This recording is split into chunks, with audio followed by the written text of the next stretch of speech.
15, 2023 Student Achievement Meeting. If I can have a roll call, please. Ms. Fabian, Ms. Hannah, Yes. Ms. Lansing, Here. Mr. Riddle, Mr. McBride, Here. Ms. Gonzalez, Here. Mr. Ewing. Here. All right. We do have a quorum. Both board members, Riddle and Fabian, let me know that they would be unable to make it tonight, but we'll watch on YouTube and send or submit any questions that they have before our next meeting. First item on the agenda is item 3A, approval of the June 20th, 2023 minutes. Do we have a motion to approve? Yes. Motion Second. by Ms. Hannah, second by Ms. Gonzalez. Any comments, questions, or changes to the minutes? All in favor signify by aye. Aye. Any opposed, nay. Mr. President, can I call a point of order, please? It was just noticed that the meeting was not, the time was not on the website of the meeting. And I'm just What website is posted in the notice? wondering, It is posted on the notice. Can we confirm that, Mr. Alatakis? Yes. It doesn't. there's no time.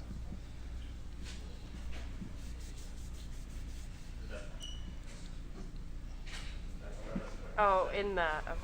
So it was noticed. So it is? Yes, ma'am. All right, thank you. Because usually we have it on the outside of the time. All right, so we had a motion and a second. I heard all in favor, yes. Any opposed to the approval of the minutes? Minutes are approved.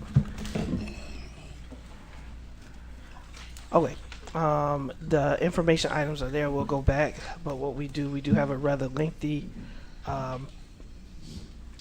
presentation, which is just some data we've seen, some data we haven't, but it's finalized with the EOI. So, Dr. Cesario. Sure. So, good evening, Board President, Superintendent, members of the board, colleagues, and community members. So, this evening I will have Dr. Nault and Dr. Brown presenting the end-of-year data presentation. So, we can start that presentation now, and we'll have questions afterwards. President Ewing, Superintendent Placencia, members of the board and community. My name is Dr. Jonathan Brown alongside Dr. Jason Nault. The state report card will be finalized and released later in October, but tonight we will present data on student performance that will go into those calculations.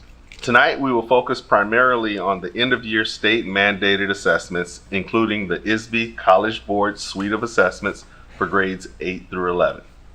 The SAT for grade 11, PSAT and MSQT or PSAT 10 for grade 10, PSAT 8-9 for grade 9, and PSAT 8-9 for grade 8.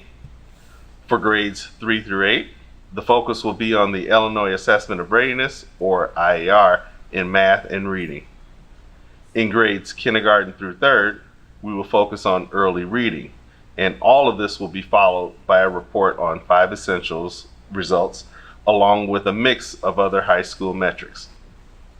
For this presentation, we will start in high school at the culmination of a student's educational journey in Waukegan and move down through the grade levels to where a student's journey typically starts in kindergarten. We like to start with a picture of student attendance, as we all know how important student attendance is for learning. On this slide, student attendance is viewed at the elementary, middle, and high school levels for all of the district's buildings. In 2018-19, it will be referenced on most slides as a benchmark of what we are wanting to move towards and then surpass. As you can see, attendance figures at each level are higher this year than last and approaching pre-pandemic levels. Elementary levels are highest, followed by students in the middle grades and then students in the high school. Our district average was 88.5 for last year. Let's start our high school reporting with some data on advanced placement assessment performance. AP courses are not state mandated and are open to all students with the intention to expose them to the rigor of college level courses in high school. At the end of the school year, students are given the option to demonstrate their level of understanding through an AP exam. Those who earn a 3 or higher have the possibility of having that translate into college credit per the college's guidelines. On the left, we have the percentage of students earning scores of 3 or more. On the right, we have the count of AP exams taken.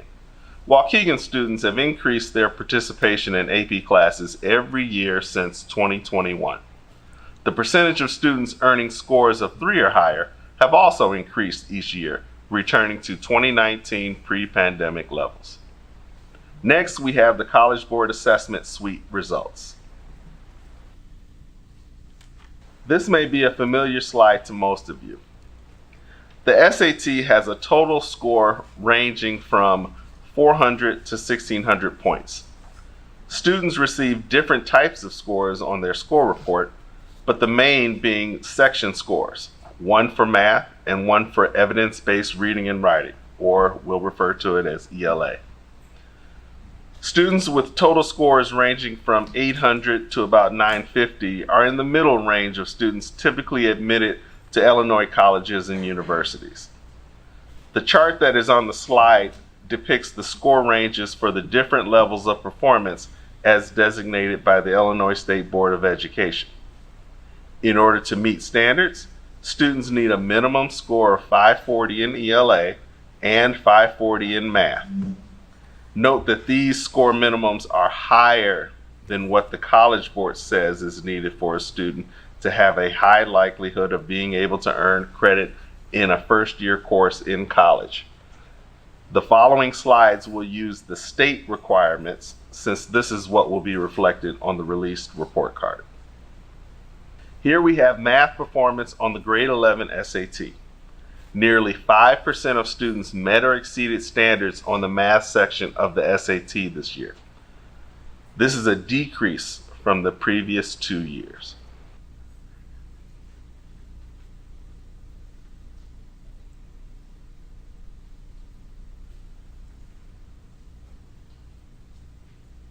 In ELA, 9% of students met or exceeded standards on the ELA section of the SAT in 2023.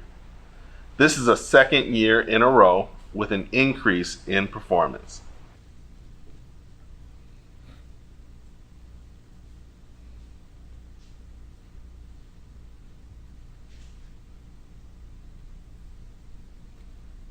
As mentioned earlier, the College Board does provide benchmarks for students indicating their likelihood of being ready to earn credit for the first year courses in college. That benchmark, while rigorous, is below the minimum score required by the state of Illinois for accountability testing. This slide uses those grade level benchmarks for students tested in the fall and spring of last year. We have more students that appear to be on track starting in 8th grade and fewer meeting the benchmark in grade 11. The difference in minimum scores required by ISB and the College Board is very small in math, resulting in the performance of grade 11 on this slide being very similar to the earlier slide.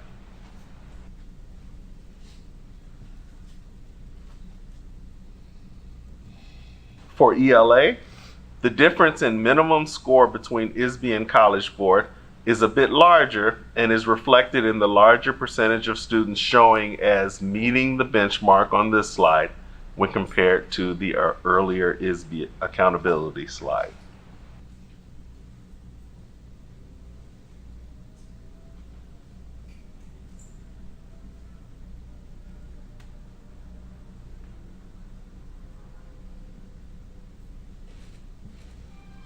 There are a few action steps that the high school will take this year to continue to positively impact student achievement. The first thing is all final exams have been rewritten to align to college and career readiness standards and SAT type questions and pacing. Teacher teams and departments are collaborating this year on the development of common assessments to use throughout the course as checkpoints towards mastery of learning. Department chairs have been hired for the majority of core departments, providing increased content support for teachers through feedback, coaching, and collaboration. And they are creating exemplars of student work to help teachers and students know the academic expectations and criteria for success. Let's move on to our IAR performance for grades 3 through 8 in reading and math. Here we have IAR performance in math overall. The percentage of students testing proficient across the district in IAR and math has increased each year since 2021.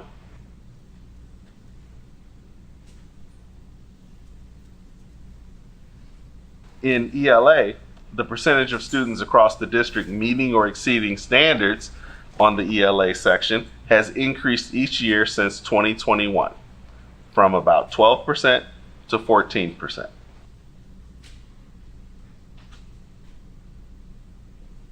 In addition to across the district overall, we also review performance by grade level.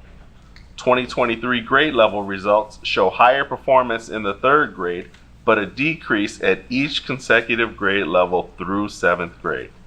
Remember that these are not the same students at each grade level over time, but a snapshot of the district by grade for 2023. In ELA, we see a similar pattern of higher performance in the elementary grades when compared to the middle grades. 4th and 5th grade students scored the highest.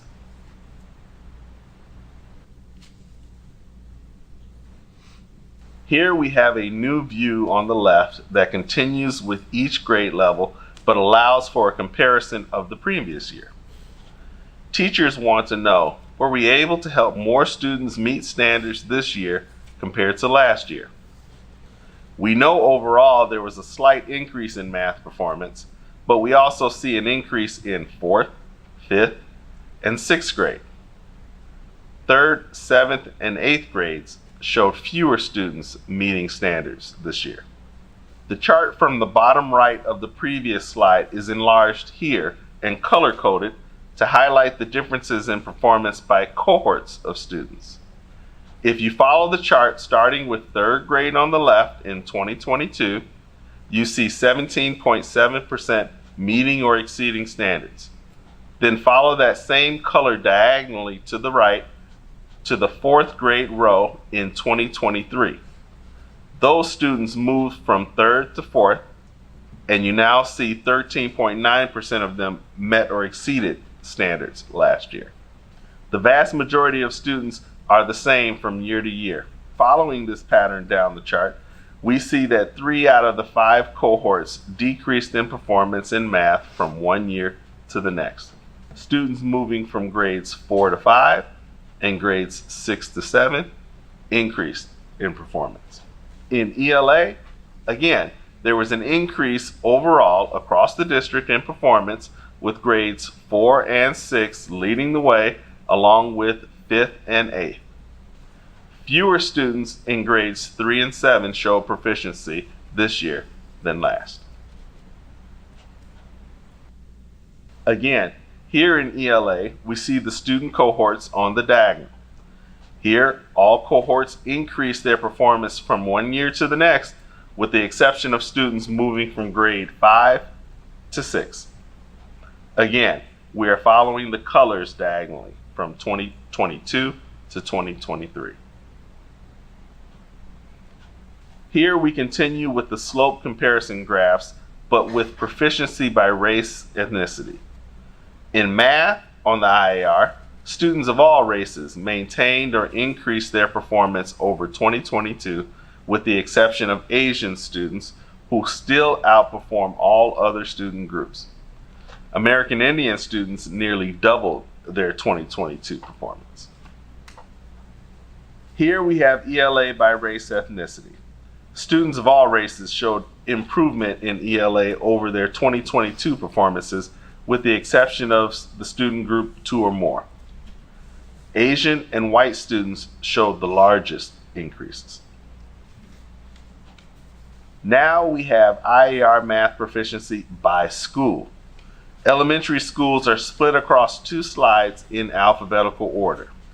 Preliminary IAR math results show increased performance for 10 out of our 15 elementary schools. On this slide, Cook and Clark show the highest performance, with Cook showing the largest gain. Remaining elementary schools are here with their math performance. Of the schools on this slide, McCall and Little Fort show the highest performance, and Little Fort with the largest gain. Each of them have 30% or more of their students meeting or exceeding standards in math. All 5 middle schools are shown here.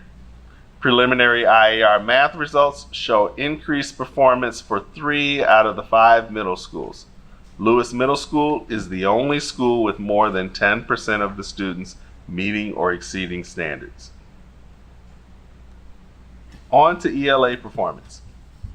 Preliminary IAR ELA results show increased performance for 8 out of 15 elementary schools.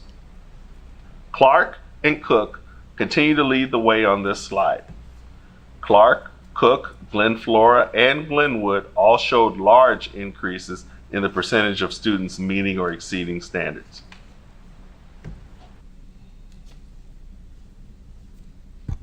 The remaining elementary schools are here, with McCall and Little Fort leading the way. In ELA, McCall and Clark each had 30% or more of their students meeting or exceeding standards in 2023. Preliminary IAR ELA results show increased performance for 2 of the 5 middle schools. Lewis and Smith are the only 2 schools with more than 10% meeting or exceeding standards.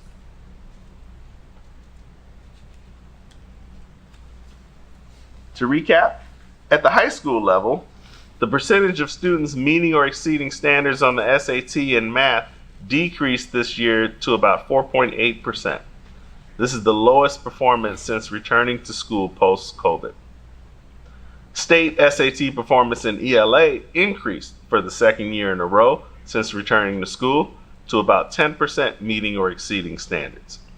At the K-8 levels, since our return to school, IER performance has increased each year in both math and ELA, rising to post-pandemic high of 11% in math and 14% in ELA.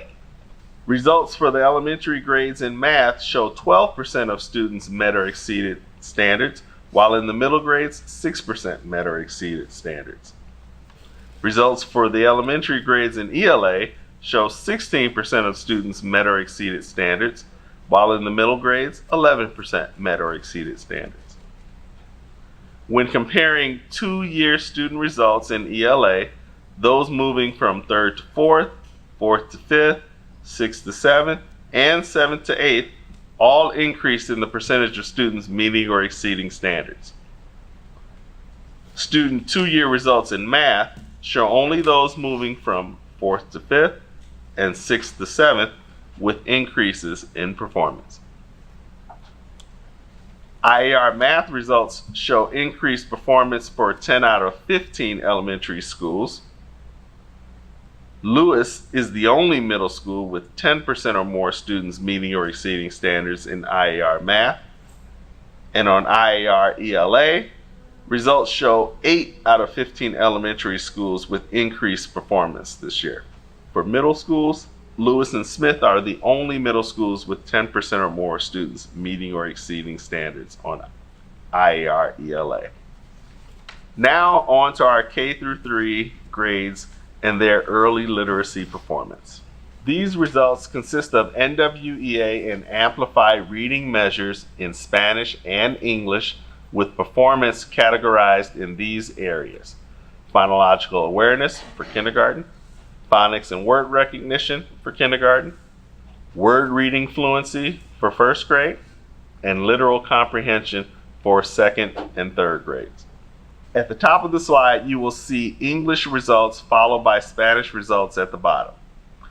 In the area of phonological awareness, we saw an increase in the performance over the course of the year in both English and Spanish, with only 15% of Spanish testers scoring in the well below performance level at the end of the year, compared with 46% of English testers.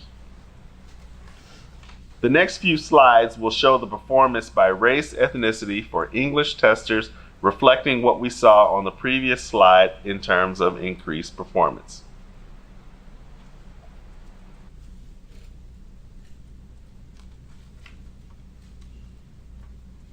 This slide also shows an increase in performance for all groups with the exception of the 2 or more student group.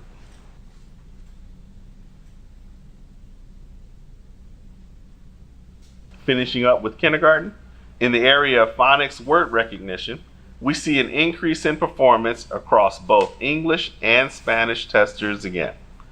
At the beginning of the year, it is not possible for students to be rated as well below in this area in kindergarten.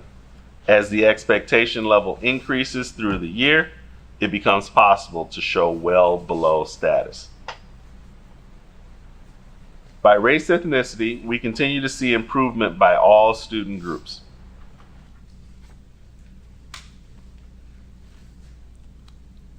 Here's our last slide for race ethnicity.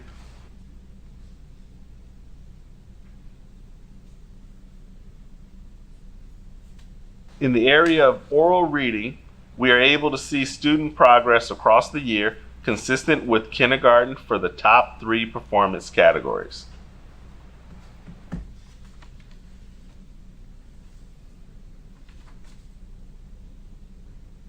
By race ethnicity, here we show improvement for Hispanics and Blacks.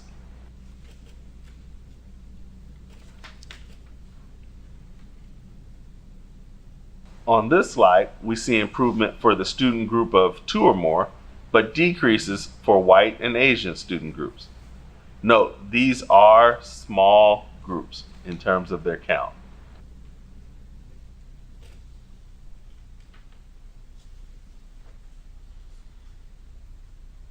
Our last early literacy slides show literal comprehension performance for students in grades 2 and 3 combined in both English and Spanish.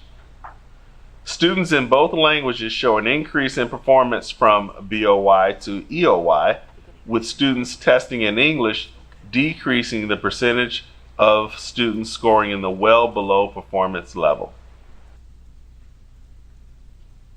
By race, ethnicity, all student groups performed similarly or showed an increase in performance from BOY to EOY.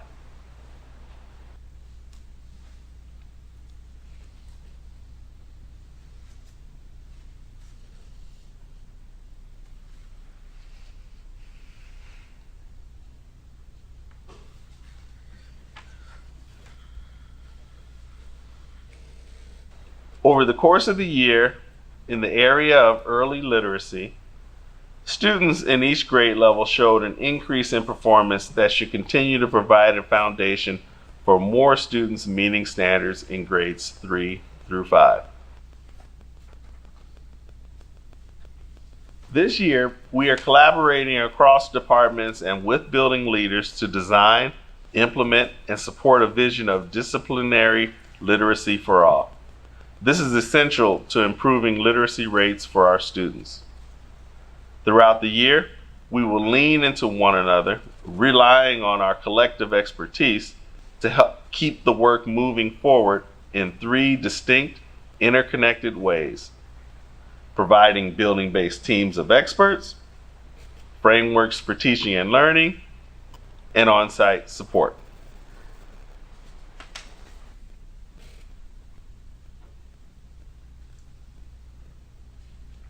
First, we will engage, equip, and empower building-based teams of experts with monthly professional development in line with evidence-based reading practices, sometimes referred to as the science of reading. 2, we will provide teachers and leaders with frameworks for teaching and learning to support a collective vision for core instruction. Included in the frameworks will be an outline to the core curriculum, high-yield instructional models, and professional development available to support teachers and leaders. And third, we will provide monthly support visits with schools to provide on-site collaboration and support. These visits will include 2 hours of collaborative conversations, classroom visits and planning, interdisciplinary teams, collaborative problem solving and feedback, and Tier 1 data analysis and action planning in line with monthly goals for school-based professional learning communities. Additional action steps for schools include providing on-site tutoring in the form of TutorMate for all K-1 students, as well as individualized additional support, grade level phonics curriculum in the form of CKLA Skills and Benchmark Taller, and the new 95% core group phonics curriculum. Orton Gillingham training will continue for instructional coaches and instructional support teachers, and GLAD training for all teachers, with pre-K through 8 and high school being added this year. Good evening, Superintendent, Board President, members of the board, community, and colleagues. The next several slides will be discussing Waukegan's 5 essential survey results. My name is Dr. Jason Nault, Associate Superintendent on the ASAP Division. What is the 5 Essentials Survey? The 5 Essentials Survey is an evidence-based system designed to drive improvement in schools across the nation. It comes out of the University of Chicago Consortium on School Research. The results provide a comprehensive picture of district and school improvement based on 5 essential areas critical for school improvement. Who takes the 5 Essentials Survey? Teachers in grades pre-K through 12 take the 5 Essentials Survey. Students in grades 4 through 12 take the 5E survey, and parents across our district all have the option to take the survey. What are the 5 essential categories? There are 5 categories that represent the 5 Essentials survey: ambitious instruction, collaborative teachers, effective leaders, involved families, and supportive environment. This slide represents the district status for the last 2 years. Not only do we get a status as a district, but all our individual schools also get their own individual 5E status. If you look at this slide, you can see that there was one area where our district decreased from 22 to 23, and one area where our district increased from 22 to 23. I will be getting into both of those measures in the subsequent slides.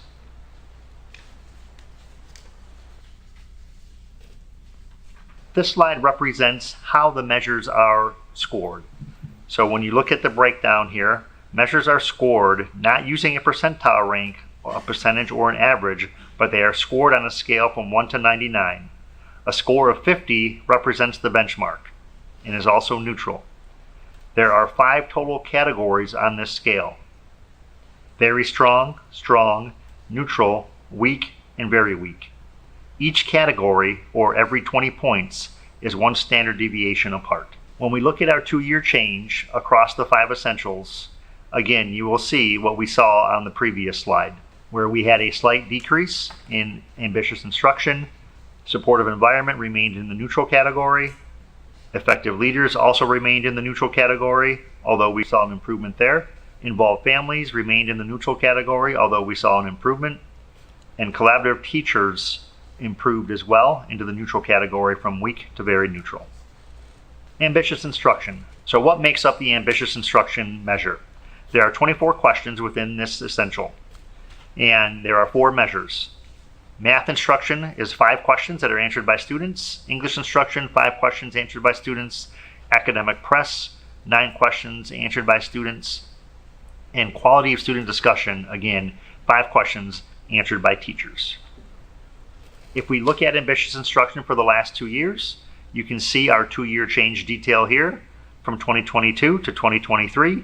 In most of these measures, we stayed in that strong category. We had some that went from strong to neutral, and one, our quality of student discussion, that although it showed an increase, remained in that weak category.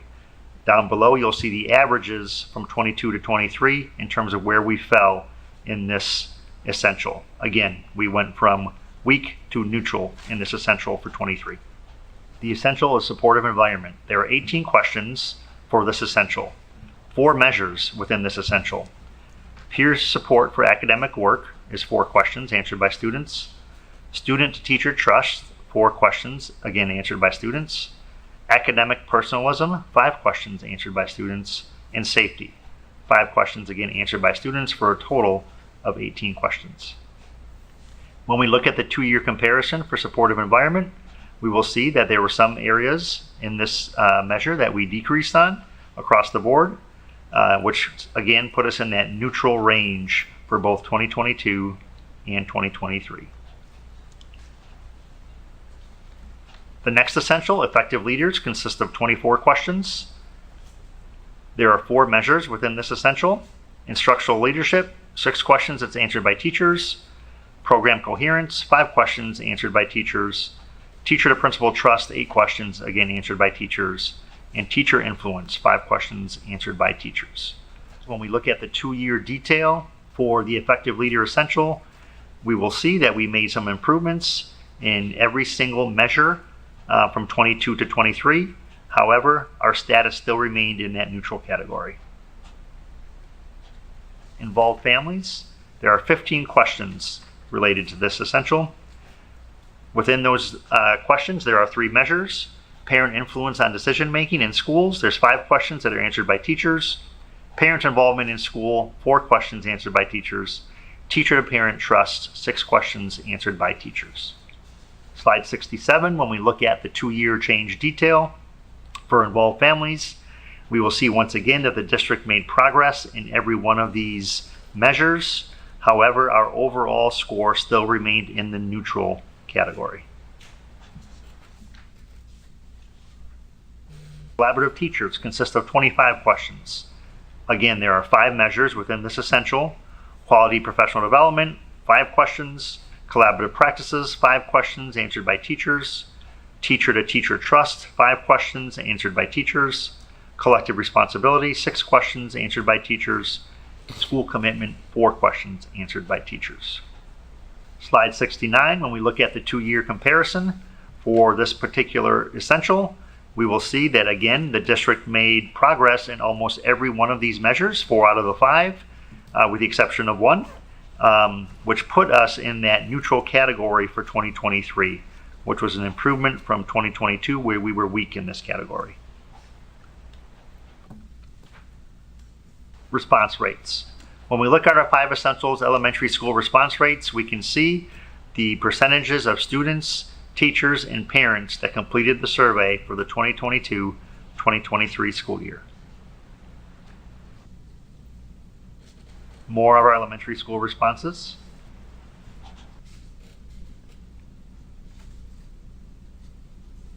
The remaining elementary school response rates for the 5 essentials.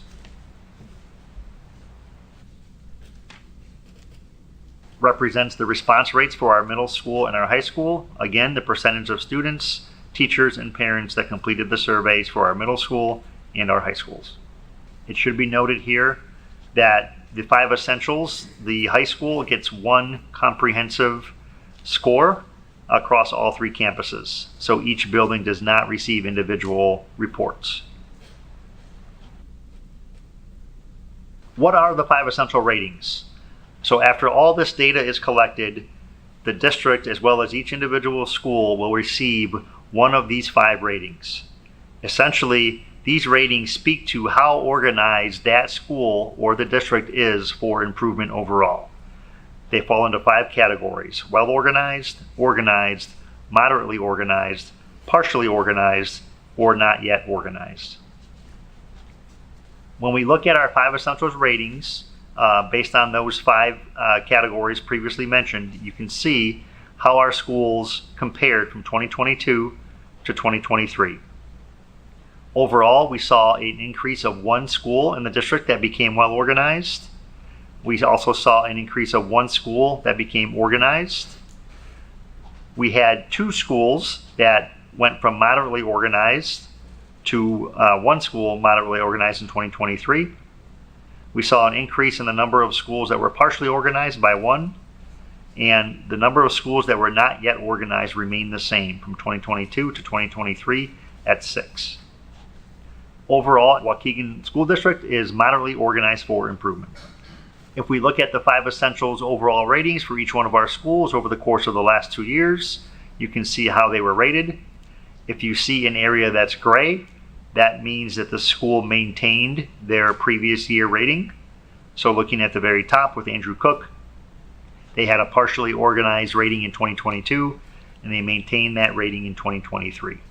If you see a school in red, that indicates that that school went down in their 5 essentials rating from 2022 to 2023. So again, if we look at Glen Flora, they were organized in 2022 to partially organized in 2023.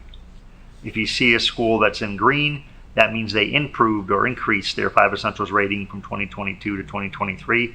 If we look at Glenwood, who was not yet organized in 2022, they became moderately organized in 2023.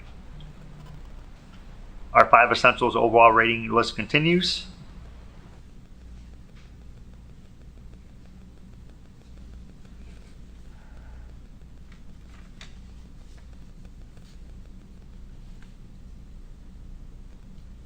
So overall, as a district, in terms of our summary, 6 of our 22 schools improved their 5 essentials rating from 2022 to 2023. 12 of our 22 schools maintained their 5 essentials rating, and 4 of our 22 schools decreased their 5 essentials rating.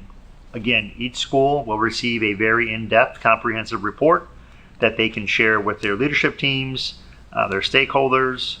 It's also used to develop their SIPs when they're developing goals for their school improvement plans as well. The next couple slides will speak to some high school specific metrics. And I should note that the Illinois report card for 2022-2023 will not be released till October. So the data that we have available that we're showing you this evening is preliminary data that ISB has already placed in a review tool for districts to review and verify information.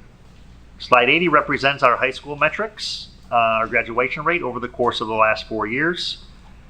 Again, the data for 2023 is still preliminary, but you can see we are currently at 78%, which puts us at the highest graduation rate we've had in 4 years, especially going back pre-pandemic. This slide speaks to our freshman on track rate. Looking at our freshman preliminary data for freshmen on track, we are at 67.5% for 2023.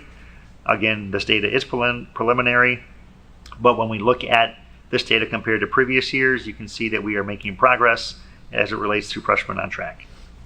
Thank you. Any questions for the team at this time? If presenters can come to the podium, please.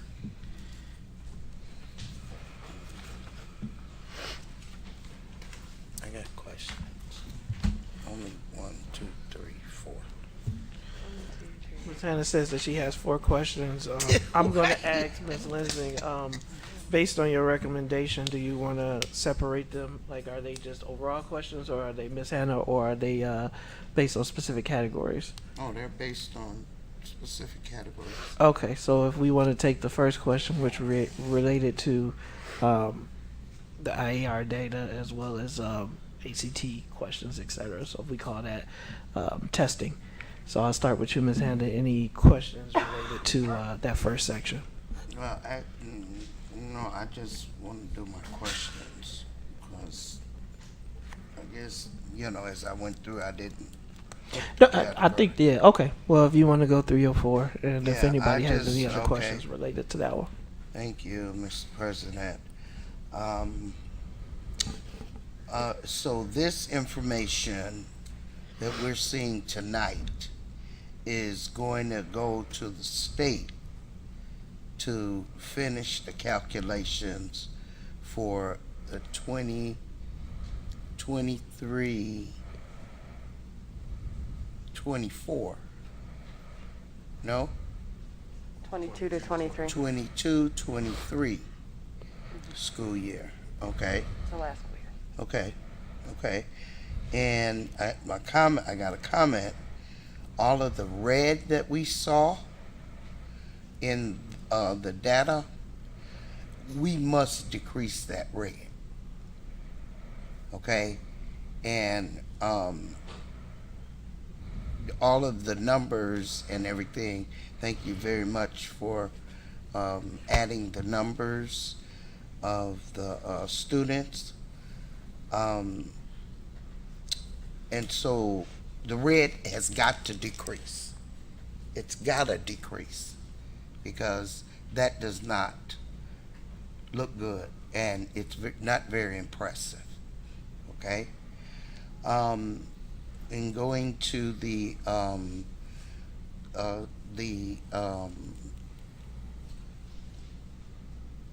strategies, you said that there will be visits, right, to the schools periodically? Yes. Will these visits include teachers, not instructional coaches, or the teacher, something you guys called them? Do you mean in terms of who's going to the schools? No, Who will participate in the meeting? Yes, okay, because see, it's nothing like getting information and training firsthand instead of getting it secondhand. And so I am concerned about the teachers getting the information to help them in the classrooms. Okay, and I know that you guys do this trainer to train the trainers, and the trainers train somebody, but why don't we just train everybody all at one time? That's the one question. And in terms of Dr. Nault, the 5 essential survey. Can we have that one answered first, Ms. Hannah, so that way they don't get Oh, sidetracked? okay. Go ahead. Good evening, Board of Education. As far as the monthly school support visits, so just to take in context, for our 15 elementary schools, they will have a visit once a month. We have about 3 or 4 schools per week. So just to kind of think of that cadence every month. They are with their leadership teams for these specific visits, Ms. Hannah. It is the instructional coach. It is the people that is on their MTSS teams that do crunch their numbers and lead their ILT or their MTSS teams, as well as the principal and assistant principal within these particular meetings, because it's looking at their SIP goals and their benchmark and how they're meeting their SIP goals. It's sharing school-wide data with them and supporting them through looking at their own school data. It's also going into classrooms and seeing that the professional development that is being provided specifically around science of reading and or math, and the strategies that we're teaching and practicing, that we're seeing those being practiced, but really all support of each of the schools. So for this particular meeting, it is not with teachers. So when are you guys going to be meeting directly with the teachers? Within our direct support of teachers, it's within their SIP Wednesdays. It's before or after school, because these are looking during the day and looking at teaching that's happening during the day. Teachers wouldn't be able to leave their classrooms during the day. They are on Wednesdays, though.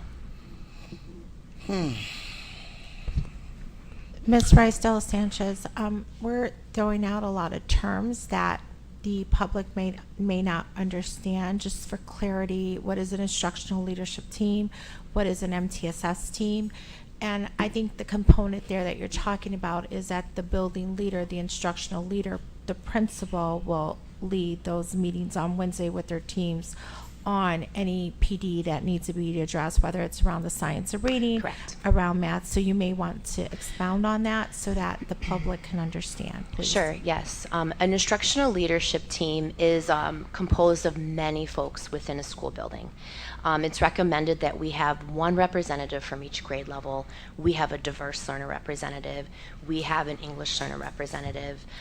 We have some sort of interventionist, right, and or instructional coach. So that way that they have the voice within the school and or within content. What happens and what the team looks at during these meetings is academic data, right? What is their tier 1 data? What is the health and wellness of our school, of our classrooms? Who needs more support? So if I had a 4th grade teacher on this team, this 4th grade teacher is the representative for their own micro team. And so within that 4th grade team, this is the voice of them. And what happens within an agenda, within a conversation that's happening within their ILT, that 4th grade team member or that 8th grade team member brings that back to their team. So it's like this loop, this cog within a wheel of a school of communication of what's happening between a leadership team and how that communication's dispersed to grade level and or content teams. As far as an MTSS or multi-tiered system of support team, this team is really taking on, in addition to our tier 1, what other supports are our kids getting? Intervention or an additional scoop of support within the building or extra time on top of tier 1 by name and face, and how well are they doing?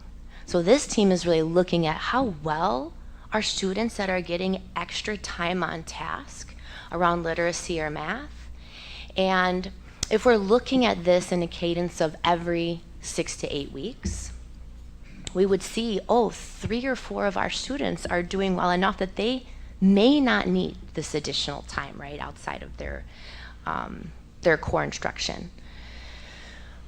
So that's what that team looks at. That's the data that team is looking at. It's not just academic, it's also social emotional. So we have our psychologists that are on this team. We have our SEL counselors, our social workers that are a part of this team, interventionists that help with any behavioral supports as well.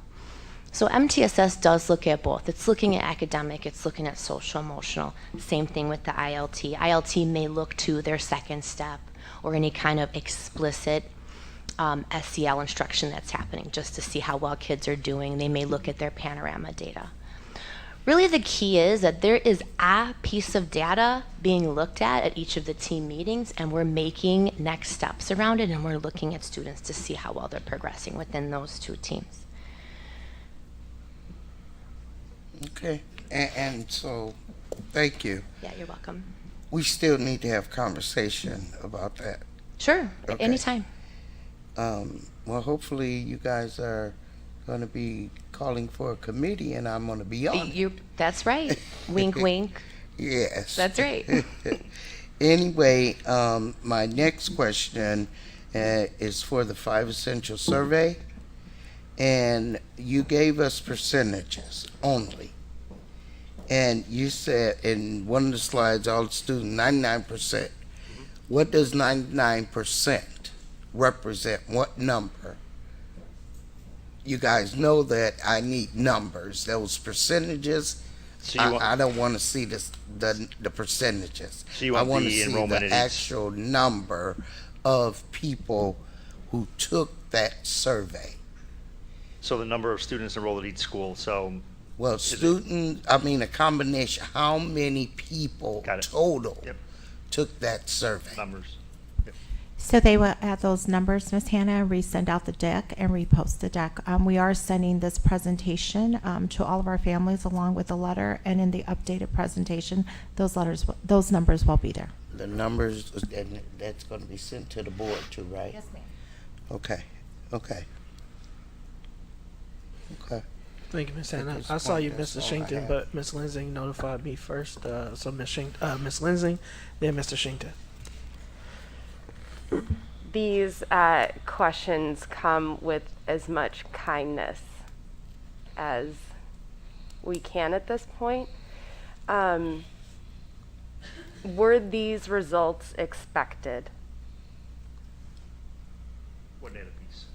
What data piece were you speaking to? The end of year results for all of the data pieces. Were we expecting these to be the results?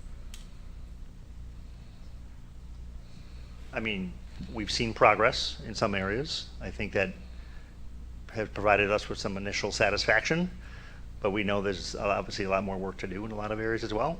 So the fact that when you saw the data, especially that Dr. Brown was presenting, we seem to be trending in the right direction, and IAR in particular, math and ELA, some schools doing better than others, obviously.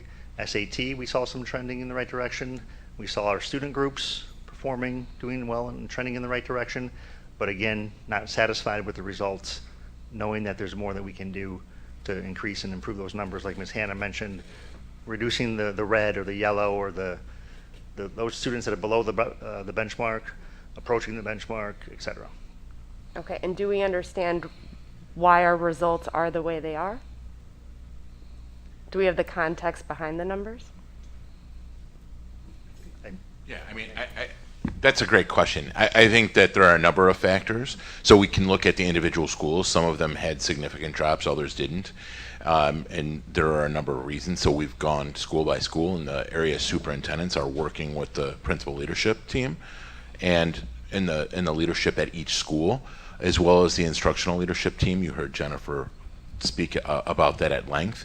And so it's really identifying what's working, what's not, and there are trends across the district, but then there are also school by school, and I think that's one of the reasons why, and Jennifer did a great job of explaining that. You're looking at this data, you're looking at the trends by school, you're looking at it by grade level, and then you're looking at it by classroom, and then drilling it down to student by student, so we can apply interventions district-wide, school-wide, grade level, and then down to the student. So going back to what you had said before, the expectation is that we're always looking for improvement, right? And so that's part of the reason why we have the school improvement plans. It's part of why we have the framework for success in terms of having those benchmarks or those baselines and then setting goals from there. And so we're looking to improve upon those areas of needed growth. So we have beginning of year data, which is the BOY. We have middle of year data, which is the MOY, and we have the end of year data, EOY. So my anticipation would be after each of those benchmarks, we're meeting with the schools to identify why are we here? What's our plan for middle of the year? And then for middle of the year, what's our plan Exactly. for end of year? That's part of the cycle that we were My question describing. is after those conversations, we were expecting to be down in some areas or minimally growing in other areas. So if we've had those conversations, we should have some context as to why our scores are the way they are. And again, you asked the question, the first question was about the expectation, and the expectation is that we're always growing. And then the second one was, again, we saw that there were some trends in certain schools and then across the district. Some that we tried to address, and we talked about earlier the 6-week period. Sometimes you're monitoring things in 6-week chunks, sometimes you're doing it in a quarter, and we have to make adjustments accordingly.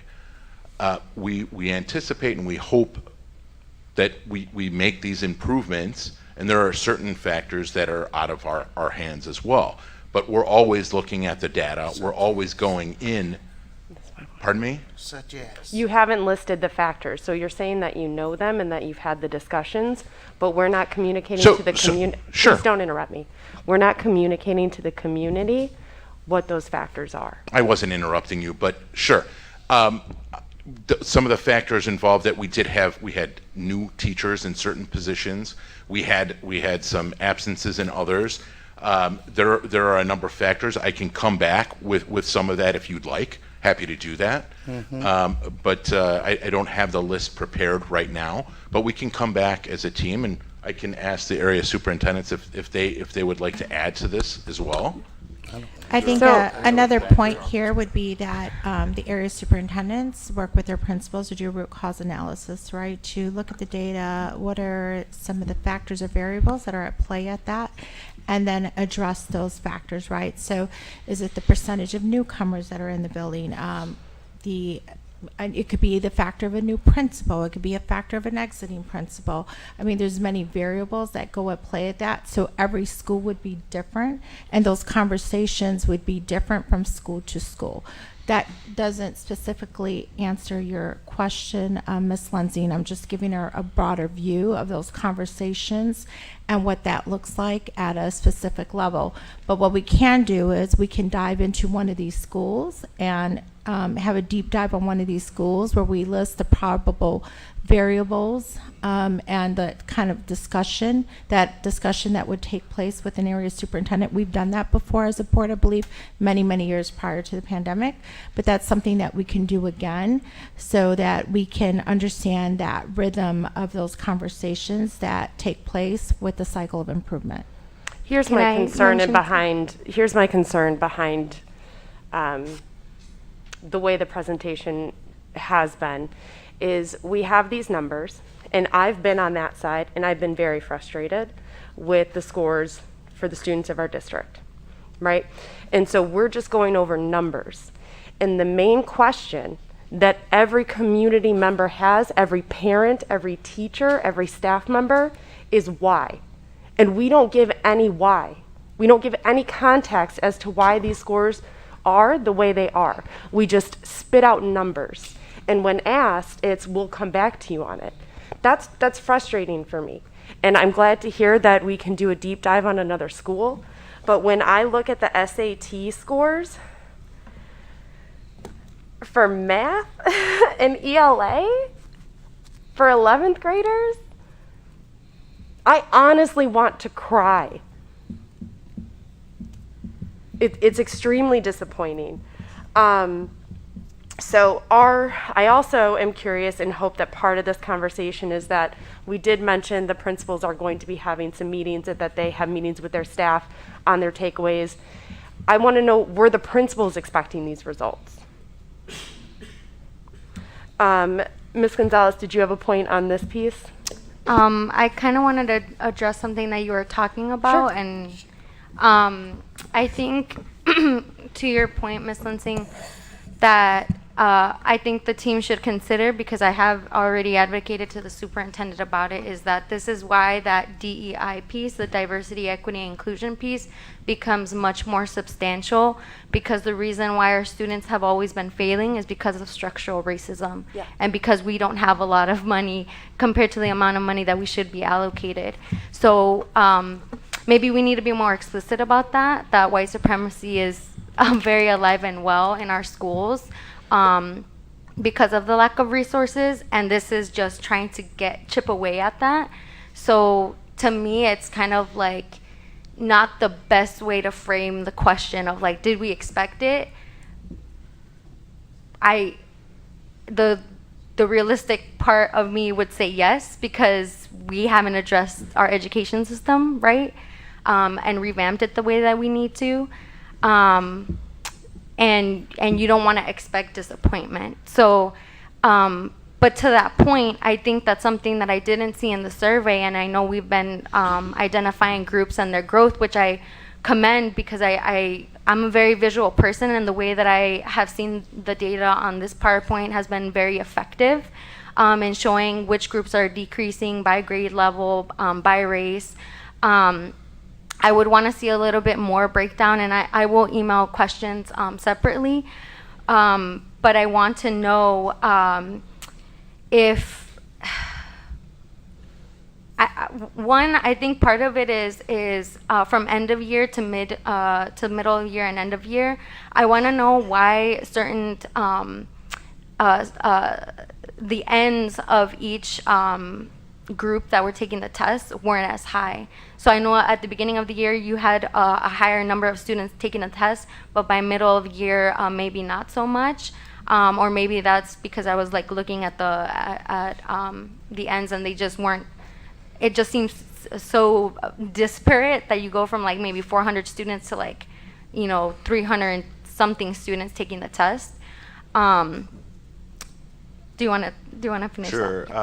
Depending on the test, for example, NWEA, we may say that the middle of the year is an optional test Okay. for them. So there may be a school or a classroom or so that says, I'm not going to take the time for that because I'm working on something in my classroom that I want to keep my instruction going.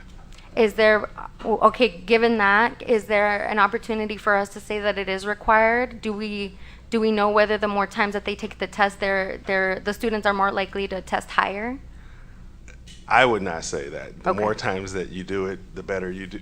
No. That's not because- linear, okay. Right, right. I know it's with the They do a ACT lot and of SAT, same testing. thing. Okay. They do a lot of testing to where they get familiar with the format of the assessment. We don't want to mandate even more Right. for that. It's more so about what's happening in the classroom with the instruction. Okay.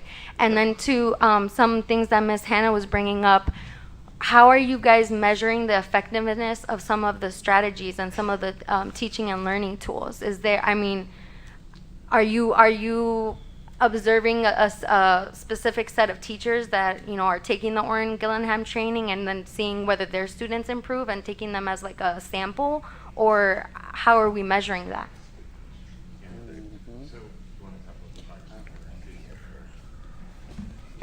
Good evening, Board President, Superintendent, members of the board, community, and colleagues.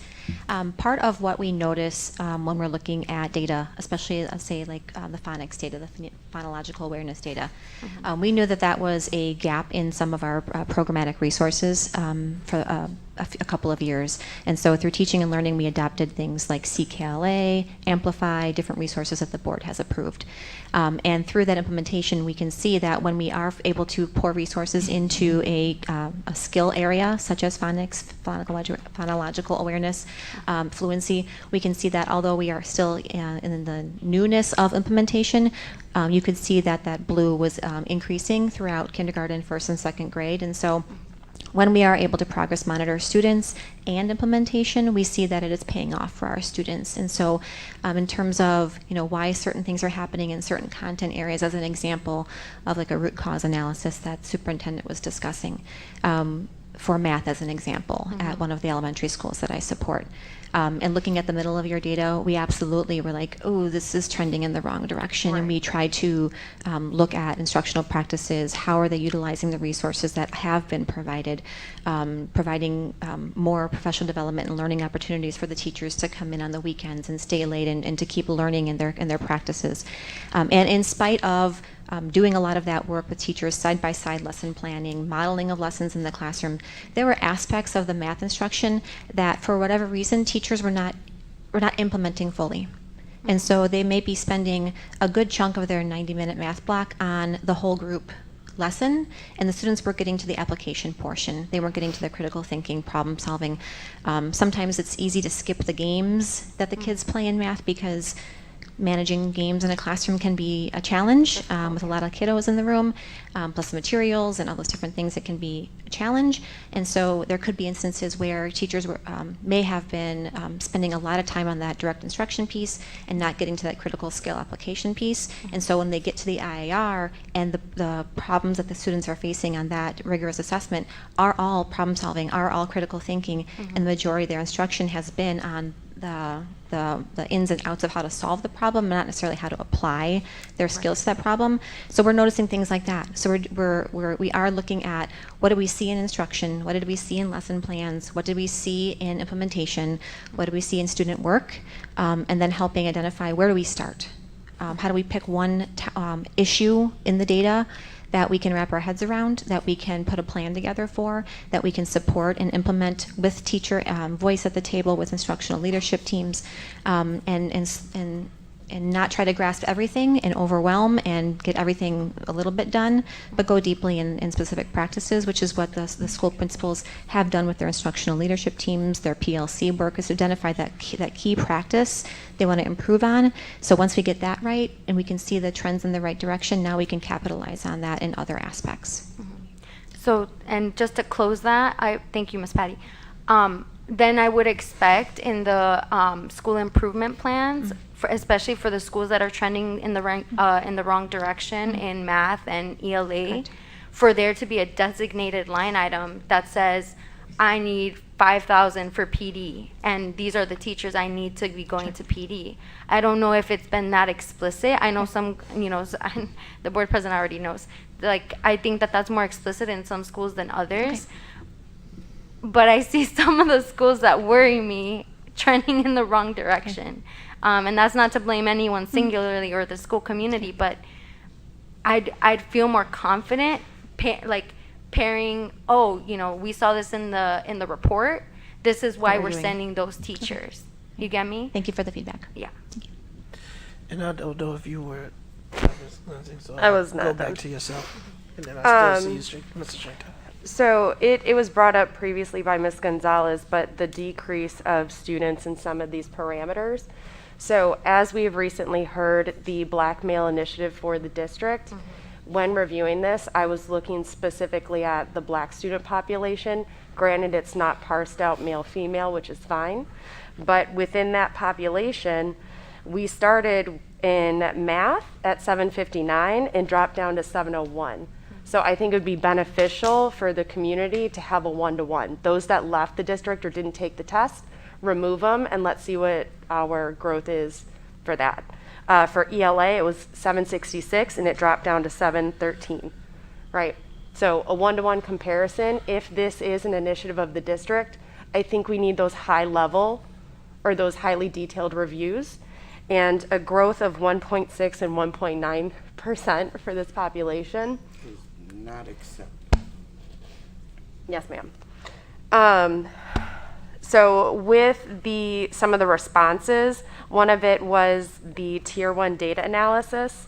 I believe this was happening before, correct? This is not a brand new thing that we're doing in the district?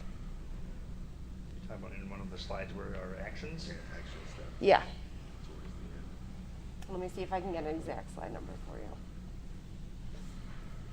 You know what one she's referencing in here? Yeah. Further, all the way at the end. Further, there was no, all the way this way. Slide 49 of 80.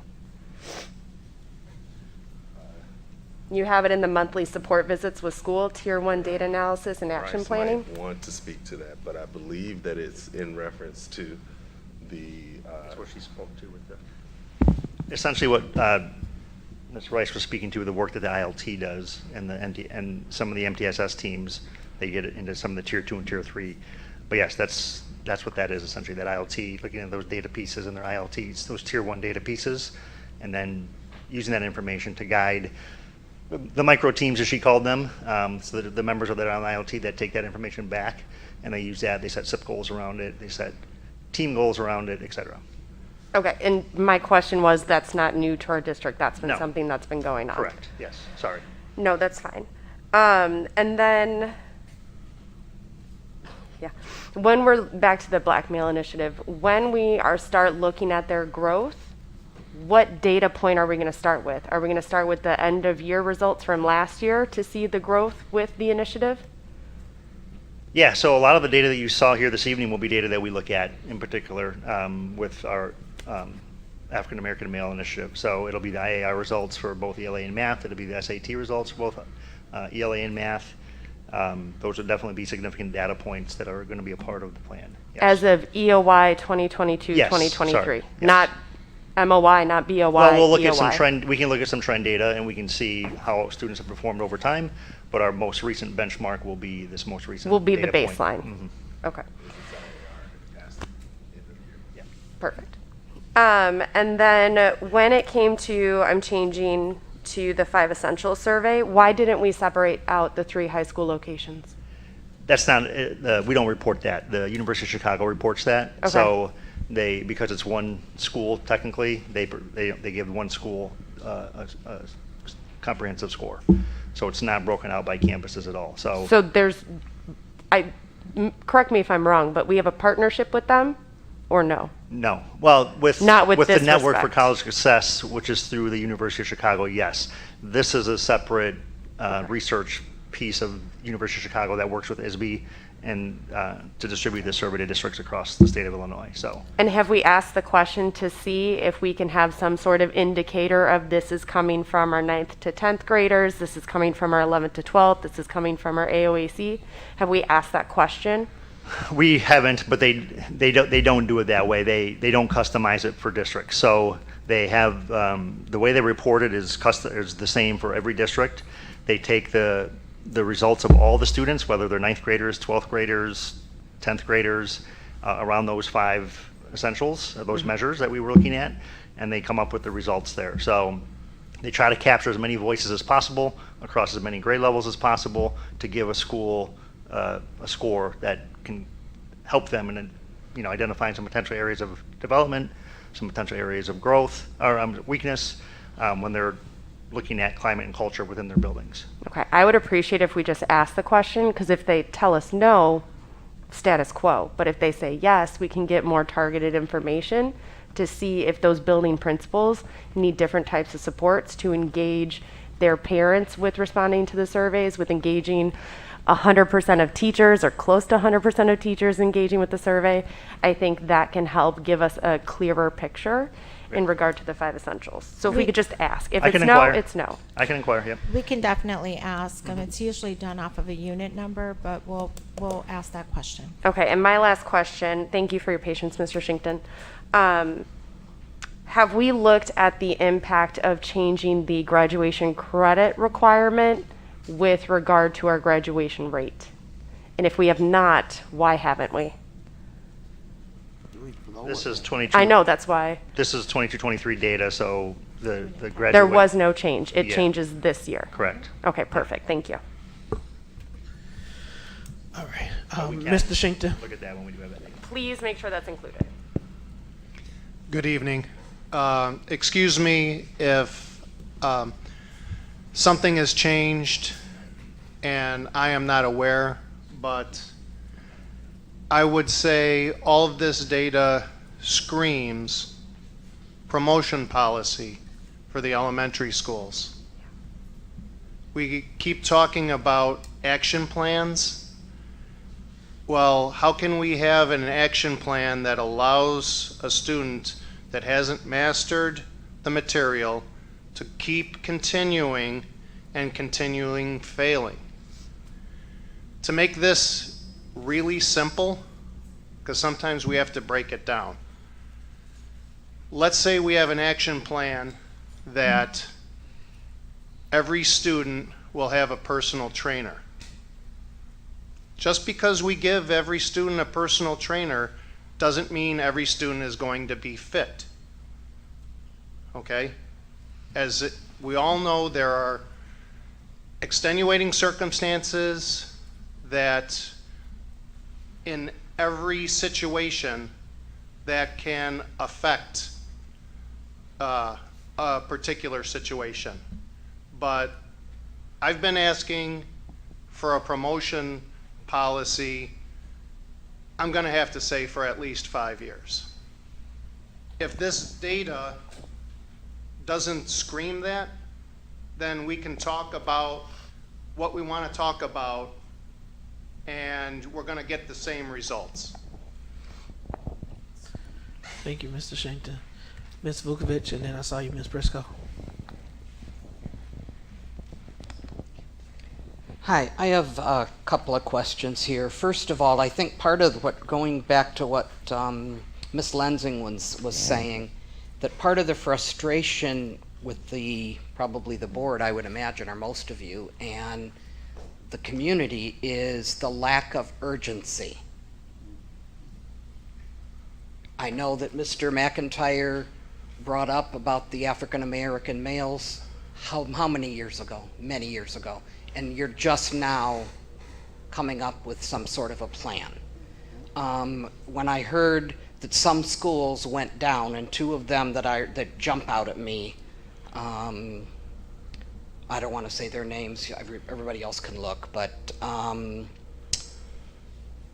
why is there, well, we're going to meet with those principals and find out, what the reasons were. Why did it go down so much? School started Monday. How is this a conversation? I mean, possibly you've had conversations this summer. I hope so. But what's in place? Like the school that went down from 23% to 9.6% in ELA in 1 year. How did that happen? I know in that particular school has staff in and out, in and out, in and out, in and out. You get first-year teachers, and if you've got a whole bunch of first-year teachers, nothing against first-year teachers because I was one, but experience a lot comes with the experience of a teacher. And if you can't maintain or retain staff, Ms. Lensing, that's part of, I would imagine if we sat and looked through this, of all the buildings, that has to be the number one thing that's looked at. What can we do? And maybe the 5 essentials should reflect that, at least from the teacher's side of what they answered. But are those schools, those two that really dropped significantly, were reading specialists put into that school, like 2 or 3, starting Monday? So that we can go in there and at least try to get those kids in those schools where the scores went down so much. Why was that not the first thing that was planned this summer, and hire those people and put at least for those, well, there were 4 or 5 schools that went down, but this was a huge drop. That's the part that it's like, well, we'll have a conversation about it. Well, we'll meet with the ILT. I was on ILT. I was on an MTSS team at my school, and I was with a different kind of a principal that had been here for many, many years, and we did the 6-week business, because you have to, where you wait 6 weeks to get the data. But if there was something, a teacher came to the MTSS team in the morning and said, you know what, I've got this student that just came in, and I know, they're not already in my group, but they're struggling extremely. Slip them into your group. You don't have to wait 6 weeks to do that. I don't know if that's what's happening here, but at least back in our day, when I taught under my previous principal, that was just a given. You tell me if there's somebody that's struggling, we're going to find a way to get that student extra help, whatever it would be, whether it was, let's find a teacher that has a free period and maybe she'll offer to do it. I mean, it was a lot of things like that went on at that school. That model should be duplicated 22 times, or at least 15 times for the elementary. The other thing is the academic support and action steps. So it says here on-site tutoring. Okay, TutorMate, and then it says individualized additional support. Who's giving that? Who's giving the additional individualized support? It says it on here that that's one of the plans, but who's doing that? It is a question. Oh.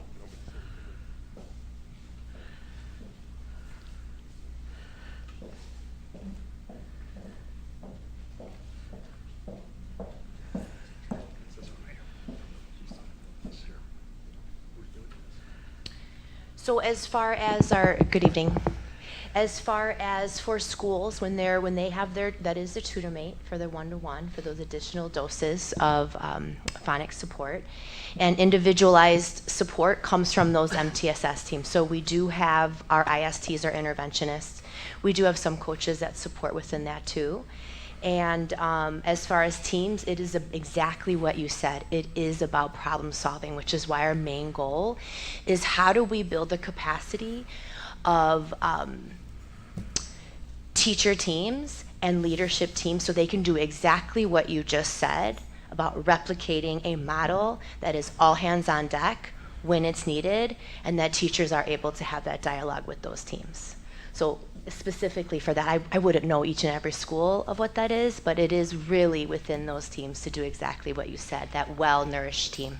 But who's doing the individualized additional support? Well, I would assume that would mean working individually or in a small group with a group of students that are not doing well. So who's doing that? What right, person? So just to answer it again, they have interventionists. How many are at each school, though? I don't have it offhand. I don't have it offhand for you. But each school does have them, has them within their budget. Okay. And then the Orton Gillingham, that's what Ms. Hannah was asking about. Who will the teachers get that training? And you've kind of already answered that they're not getting it directly. They're getting it through third hand from, if there's time for the whoever got that training. Because I mean, I was an instructional, well, I was reading specialists, but now you call them instructional support teachers.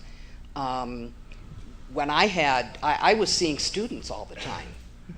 So I didn't have time to go train the teachers. So are they given extra time? Are they, where's so for this? Orton Gillingham, as of right now, within this year's plan, it is within our coaches and our interventionists.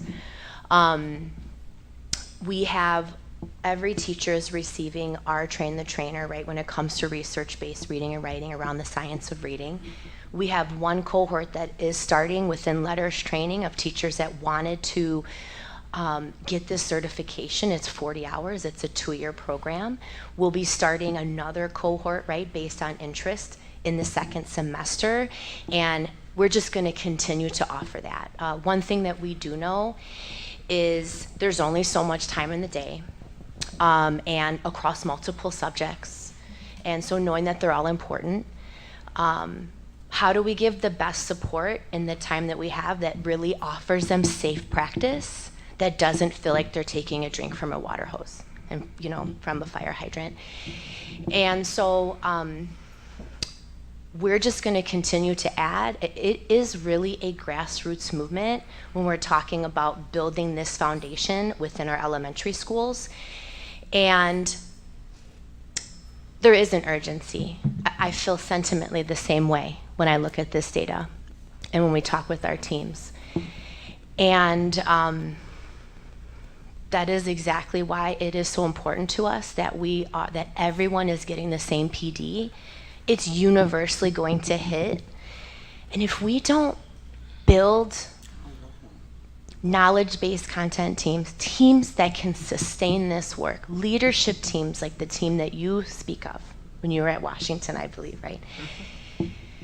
Then it's just sitting with us and with you as an example, right? And things how I used to do as a principal and the leadership teams and building that distributive leadership. And so when we look at the return on investment of really building teams that can do this in their sleep with the experience, whether a principal comes in and out, whether a new teacher it stays or doesn't or moves to another school. That's what we're talking about. That really is the sustainable piece that we're focusing on. And how do we have these teams all marching in the same direction, speaking the same language, instructionally sound on the same patterns? And we're talking about over 2,000 folks, right, in a wave of when DEI is really important. We got to make sure we get de-escalation. We got to make sure that our mathematical practices are happening, and we got to make sure that it is a lot. I know that firsthand from being a principal, and I know it's doable when it is incrementable, when it's increment, when it's over time, when it's consistent, and we don't move the foundation under them. But my question was, when are the instructional support people and the coaches, when are where in the day or where in the week are the teachers getting this Orthan Gillingham They get it on training? their they get it in their school improvement Wednesdays. Depending on each school has a different vote for their school improvement time. But it is professional development within their school improvement plan on their Wednesdays. That's when teachers get it. That's when there's no students in the building, that they can actually have focused time together. So they get that, are they doing that, like, did every principal, were they told this coming week, if that's your They SIP choose day? their dates. But whatever it is, it's soon, they're not gonna wait until December. Oh, yes, and there's one every quarter. So there's one every quarter that we support with them. We're there with them if they need us, right? Even if some teams, the level of readiness of these building-based teams, when they're turnkeying the trainer PD on a Wednesday, it may be that they want us to be there with them too, right? That's part of supporting and building their capacity. So to answer your question, it happens on Wednesdays. But they have meetings every Wednesday. You said every quarter, but we met every Wednesday. Our train the trainer professional development is quarterly. And it goes in professional learning cycles. So you receive the professional development, you practice it, right, over weeks. And these are those key look-fors that are really going to tell us, so like, you're doing well, and or do you need something else in addition? Do you need more support on, one or two of the components that may be within the PD? And also, that's why those site visits are so important, because of the fact that we're there. What do you need? What are you seeing within what team is struggling? Let us come and help. And or they may like to go see another classroom, right? This is where we got it on and poppin'. Like, what is it that schools need? And being able to have that back and forth dialogue with them and to be there, and that, again, we are also a cog in this wheel that is I really genuinely think, with the urgency of this wraparound support, right, especially around our literacy, we're going to move that needle together. We do not have a choice. And if we're divided and we're split with many different ideas, the teachers feel it. And so this movement is about speaking the same language and marching in the same direction. And I am not going to waver on that. Thank you. Ms. Briscoe, they're bringing the mic now, and then I had a few comments, and then we can. I got add question. Okay, as a community member, right, I've been sitting through quite a few of the data presentations and everything. And as I look at the data, kind of like where we are with the students in the red, yellow, or wherever they are, to say that it's changed so minimal. To say it's trending in the right direction, yeah, but to me, the direction is so minimal. It's like, to me, it's almost like not speaking of it because it's so small. When looking at the presentation, you guys did a great job in the presentation, but for me, it's hard to decipher like what you've been doing before and what you're doing now. When I listen to everything that you say that you're doing, there are a lot of good programs that you guys are putting in place. But I know from being in the schools and subbing in the schools and talking to some of the teachers, it's not always filtering down. I come here so that I can be like a vessel to kind of tell them what's there, but when I'm talking to some of the teachers, it's not filtering down. I say this to say that what you present here, if you're not saying new things, I always hear a lot, and Ms. Lindsay brought up a point about something that you're doing, and you say, oh yeah, but you've been doing that. So it's not something that's new. So if you continue to do the same programs, we're going to keep seeing the same data that we're getting. It'd be great if you can say in your presentation, this is something new that we're trying, right? So that I and my brain can understand this is something new, that I'll know that going forward you're trying something new, and then therefore, hence I will look for the data to change because you're trying something new. It's hard for me to decipher what's new and what you've been doing. It kind of seems like what you've been doing, and this is why we see what we see. There has to, for the survey, there has to be a way to, and you know, the survey results continue to come.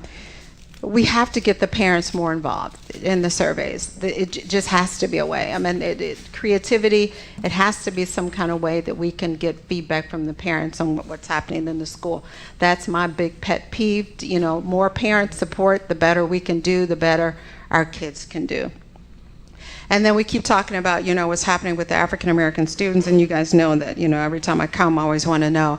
I kind of thought we were going to talk about that today because I don't know what form it's going to be for us, for the community to voice on the information that was presented before. I have a lot of comments on that, and I'm waiting for a forum, a venue somewhere where I can voice my concerns, and not just concerns, but give feedback on what's happening with that. And then again, the data today supports the reason why I feel the way I feel about what's happening in our district for our African American kids. So no comments for you guys, just something that I just wanted to share. Thank you. And Mr. Sabeki, I'll let you go before me.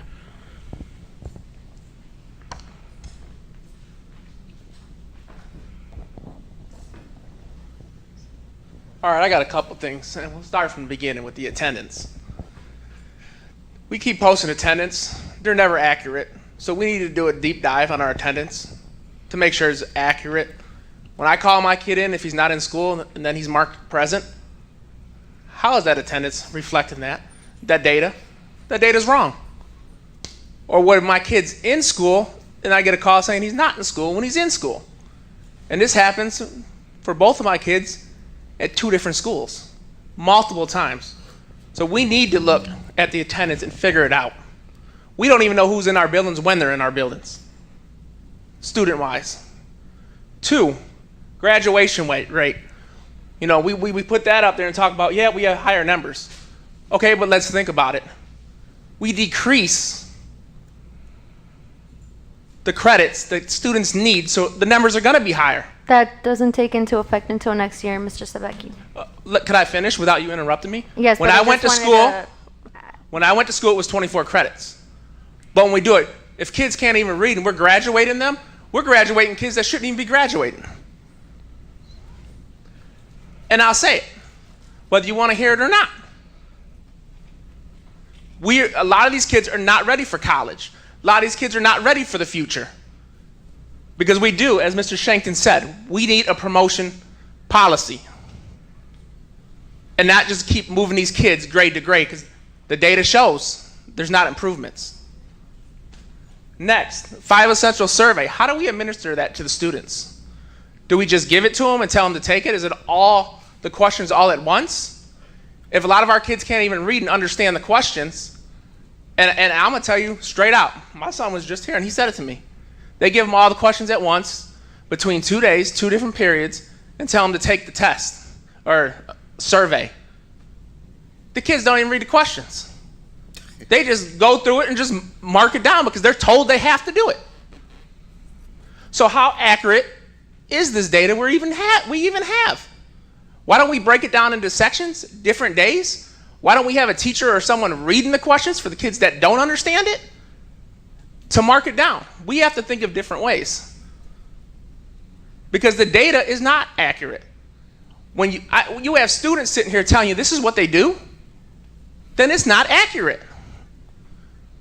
They're told they have to take it, and they're given all these questions at once, and it's 20, 30 questions or whatever it is. By the end, they're just marking whatever. They don't get graded on it. They don't even understand what they're really marking. They're just marking it. And that's coming from the students. And then the other point is with, you know, we talk about these do we expect these numbers? I did. Because, we talk about what the teachers do, don't do, and that's what we always want to blame it on. One of the biggest things is teacher retention. How many teachers do we lose every year in this district? If these same people ain't in here, it's always starting over with a new teacher or whatnot. Maybe we ought to start looking at whether everyone in this room that's in this room don't want to hear it. Maybe it's the leaders, the administrators. Maybe we have the wrong ones in place. Maybe that should be looked at. The first thing we want to do is blame it on the students or blame it on the teachers or whatnot. But we go through a lot of administrators, and that maybe it's them. Maybe it's the wrong people. If it's the same schools that are performing the same and they're keep going down, maybe it's the leaders is the problem. That's stuff we need to look at. That's all I got. Yeah, I have one question. Mr. Edwards. Good evening, Board. Good evening, everybody. I'm looking up here, and I missed the whole presentation. You guys got to do better with putting the word out there when these meetings going to be, because you had to go all the way down there and read through the fine print to know that it was at 6 o'clock. And I talk about this all the time, and this is why this room is partially empty, and this is why we have a hard time getting the community to get more involved in things that's going on with this district. I want to touch on two things when we talk about what you guys got up here. We're talking about data.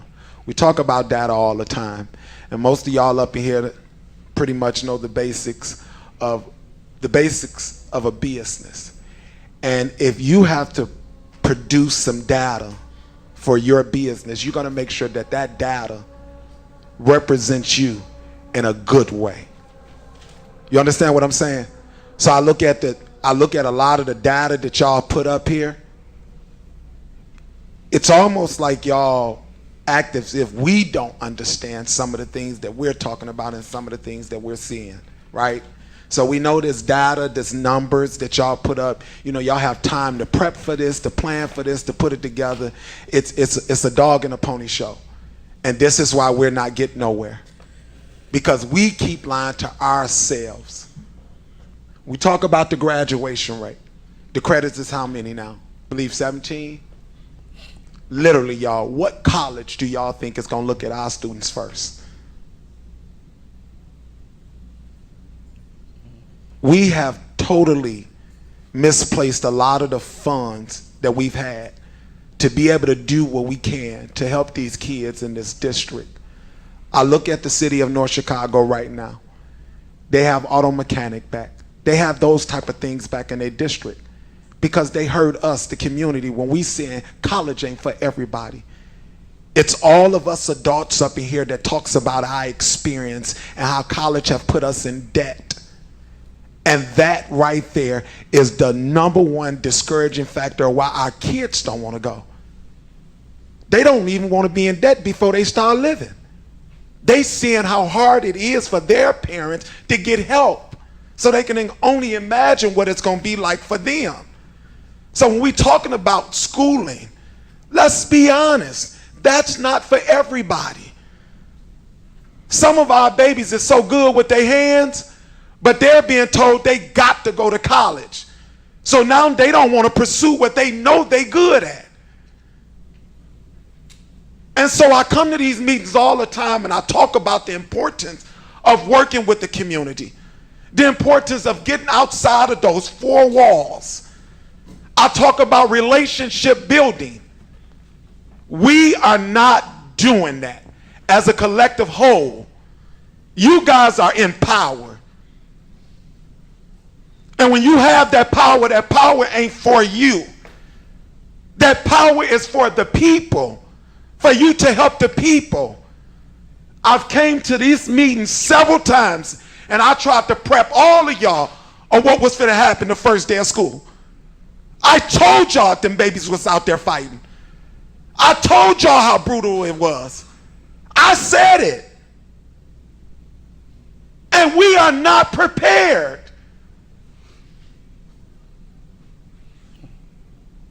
All I'm asking y'all is to, stop thinking of everything from an educator's perspective You are not always right. You are not. And until y'all start bringing some of us to the table, I ain't asking you for $1. I done said to several of y'all directors that give me a survey and I'll get it out and I'll double the numbers that this district is putting up. When I come up in here, I come up in here and tell y'all what I can do. I try to give y'all answers to the solutions to the problem that we got. Because I know, because I'm out there. I'm talking to them. I'm in the spaces. I just left an event at the Greenbelt Culture Center about the juvenile justice system. And you know what I asked them? How many of y'all sent an invitation to the district? You know what they just told me? The district, no. When we're talking about juvenile justice, where are the juveniles at? In the districts. Y'all, right now, we are a broken chain. Y'all are a piece, they are a piece, they are a piece, they are a piece. And nothing is going to work until we understand how to work together. We're taking care of ourselves. That's not what we voted for. We know what's going on around here, y'all, in this district. We hear everything. Unfortunately, things leak, things drop. Y'all got to do better. Y'all represent us. We voted for y'all to speak for us. We've been talking about this wraparound center. First we offering services, then we're not, then we is, then we're not, then we is, then we not. So tonight, I hope at some point we be honest with this community about exactly what this is and why we're putting it there. We are tired. We want better. Our kids deserve better, an affordable and a quality education. And I'm going to tell you this, and I'm going to be honest, and I'm going to get this mic up. Everything that goes up at top, you know what they say, shit rolls downhill? They feel it in all. So when y'all fighting and all that stuff going on in administration and all type of stuff going on, you know what? Everybody's so focused on that they losing focus on what's important, and that's these babies. That's your job. That is the #1 job. Our kids are not ready for the real world because those scores that y'all putting up with math and reading, they're not what they're supposed to be. We talk about mentorship. You can't mentor a kid that don't know how to read. He ain't gonna understand. Please, y'all. Y'all make too much money. Too much. Too much. And y'all are not there on the front line. Y'all don't have to deal with the day-to-day that these teachers have to deal with. And y'all still can't get it right. Ms. Anna. One question. Okay, there in the slide, and this was in. Can you use the mic, Ms. Anna? Oh, this was in the slide of the strategies, and this was Miss Jennifer. You it was in there about the science of reading, and then you also it was the explicit writing. Okay, now I am wondering, and I feel some kind of way, okay, because I know that through my tenure, okay, classroom teachers did not write curriculum, and it came out of central office, right?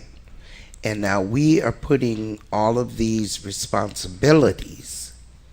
The biggest responsibility is delivering instruction to students in the classroom, right? That takes all their time, right? And so I'm trying to understand the explicit writing part, are we giving them explicit writing PD? Is that for the teachers, or is that for all of the support people? Because now now we're going to pile on another layer onto, and let me pull out, I heard first year teachers, right? Now you're pulling out another layer to put on those first year teachers to do curriculum writing. And you referenced it in the science of reading, and we know, okay, you and I know both, that the science of reading is becoming fairly new in school districts, right? And so maybe they're not familiar with that. And so how are we going to expect them to do the curriculum writing for the science of reading?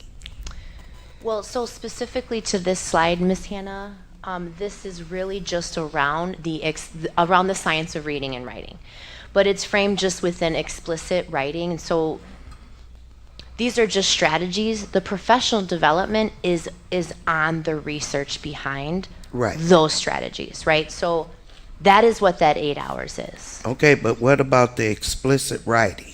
And writing is within that. They get when we also met with you, we shared with you exactly what the quarter one was for explicit reading and writing. It's two different things. So the professional development is for everyone in the school.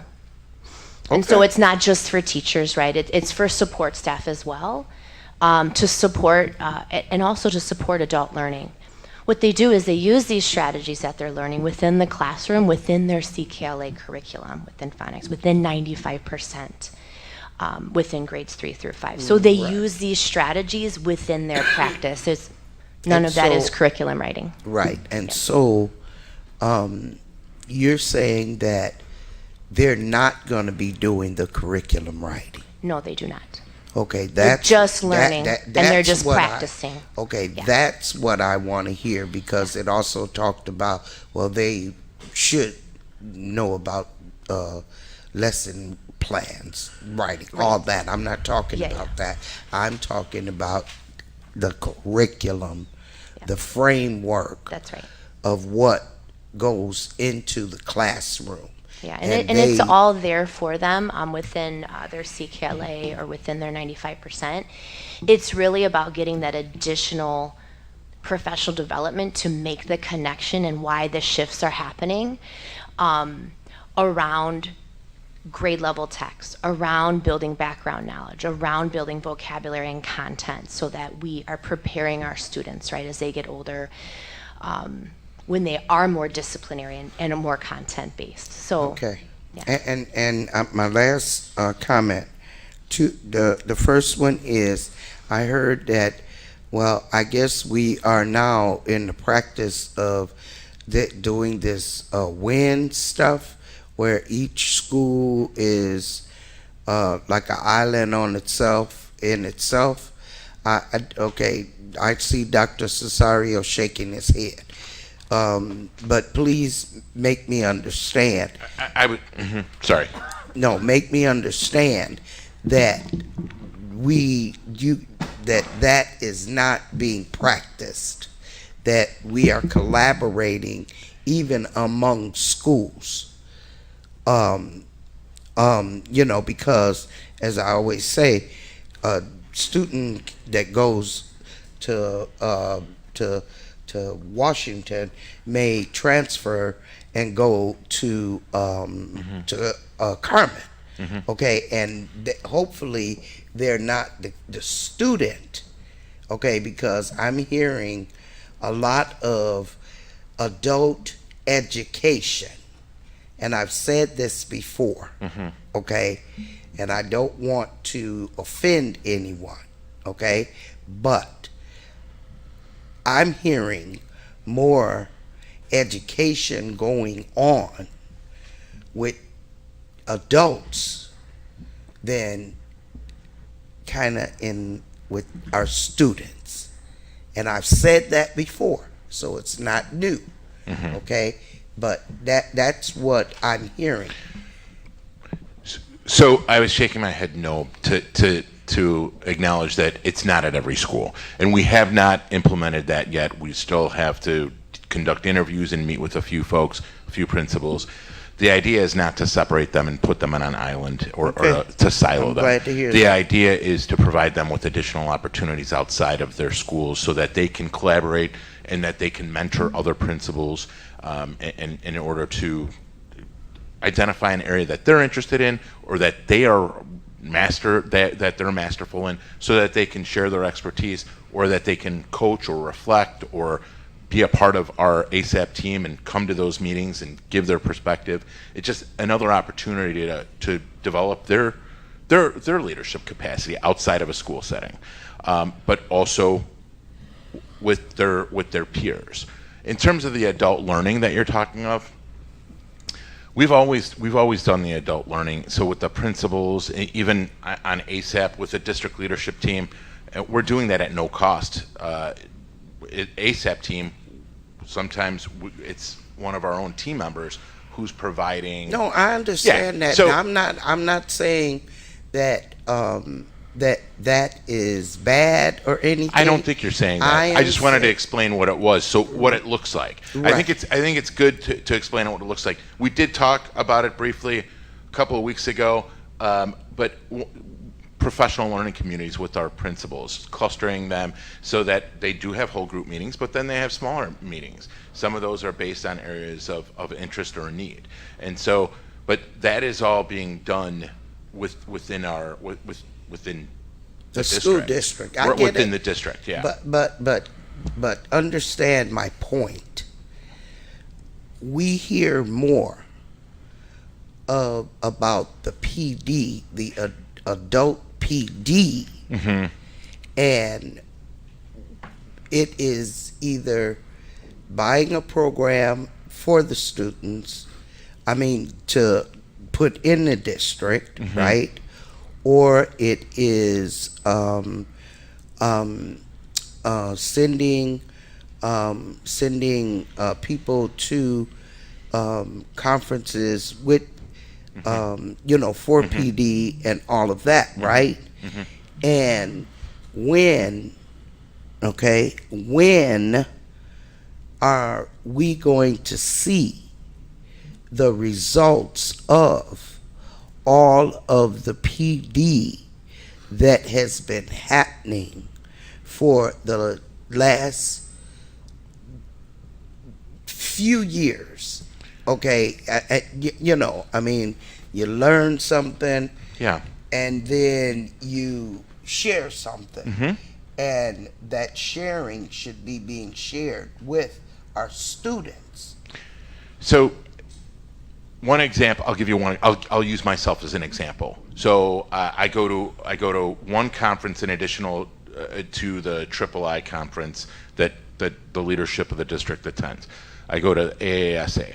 One of the learning opportunities that I was a part of was science of reading and how it was implemented across a district similar to ours, a district very similar to ours, very close by, and taking that learning and bringing it back here to work with teaching and learning to talk about here. This is what the teaching and learning is. How it is different than how we've been doing things in the past. Someone spoke about systemic racism and some other pieces, and talking about all those things and talking about the equity piece, but then also looking at how it's implemented within a district. How does that work in a district? So that really was the beginning of the conversation around the science of reading and how, again, using myself as an example of how that opportunity translated into district learning. And so we are moving forward. And some of the tools we're using, like Orton Gillingham, is part of the phonemic awareness piece and how we're learning and getting our teachers to develop that understanding. Those are all tools and pieces that we're using, right? Letters, we know we had a conversation around that. We know we wanted more, but there's a limitation on how many folks that they can take each year. And so I think it's 40 per cohort, and we'd like to have as many people And sign so up it's as going to possible. take with 2,000 You're absolutely right. teachers, it's going to take years to get all of them trained. And unfortunately, Dr. Cesario, our children don't have years to wait to get the education that they deserve. Thank you, Ms. Hannah, and I want to jump in and connect the dots. I think what Ms. Hannah is saying, and it's what I heard, and it's in my remarks, right, to your point, Ms. Hannah, we talk a lot about it because these aren't the individuals that are in the classroom. So what they are presenting to the board is the tools that they're using. But to not echo, but to amplify what I heard from Mr. Edwards and Ms. Vukovic, and these are notes that I took during the conversation and during the presentation. And the first one was the urgency of now, right? I've been saying that, and you hear it echoed in what Ms. Hannah is saying, is I'm one to say, and I know it offends a lot of people, but I'm 31. I'm a product of this district.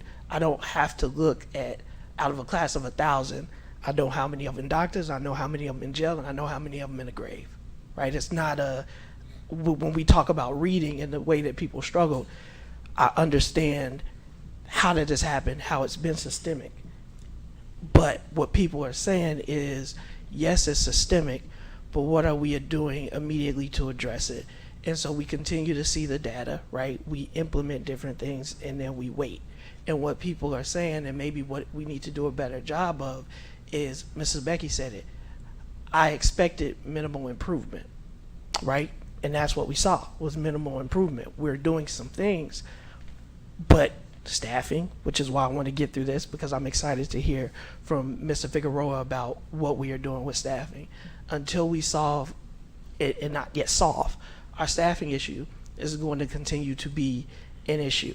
And it's not just staffing from teachers, but it's also staffing related to our social workers and support staff and our peers. And so if we're not fundamentally addressing that piece, a year from now, we're going to do it again.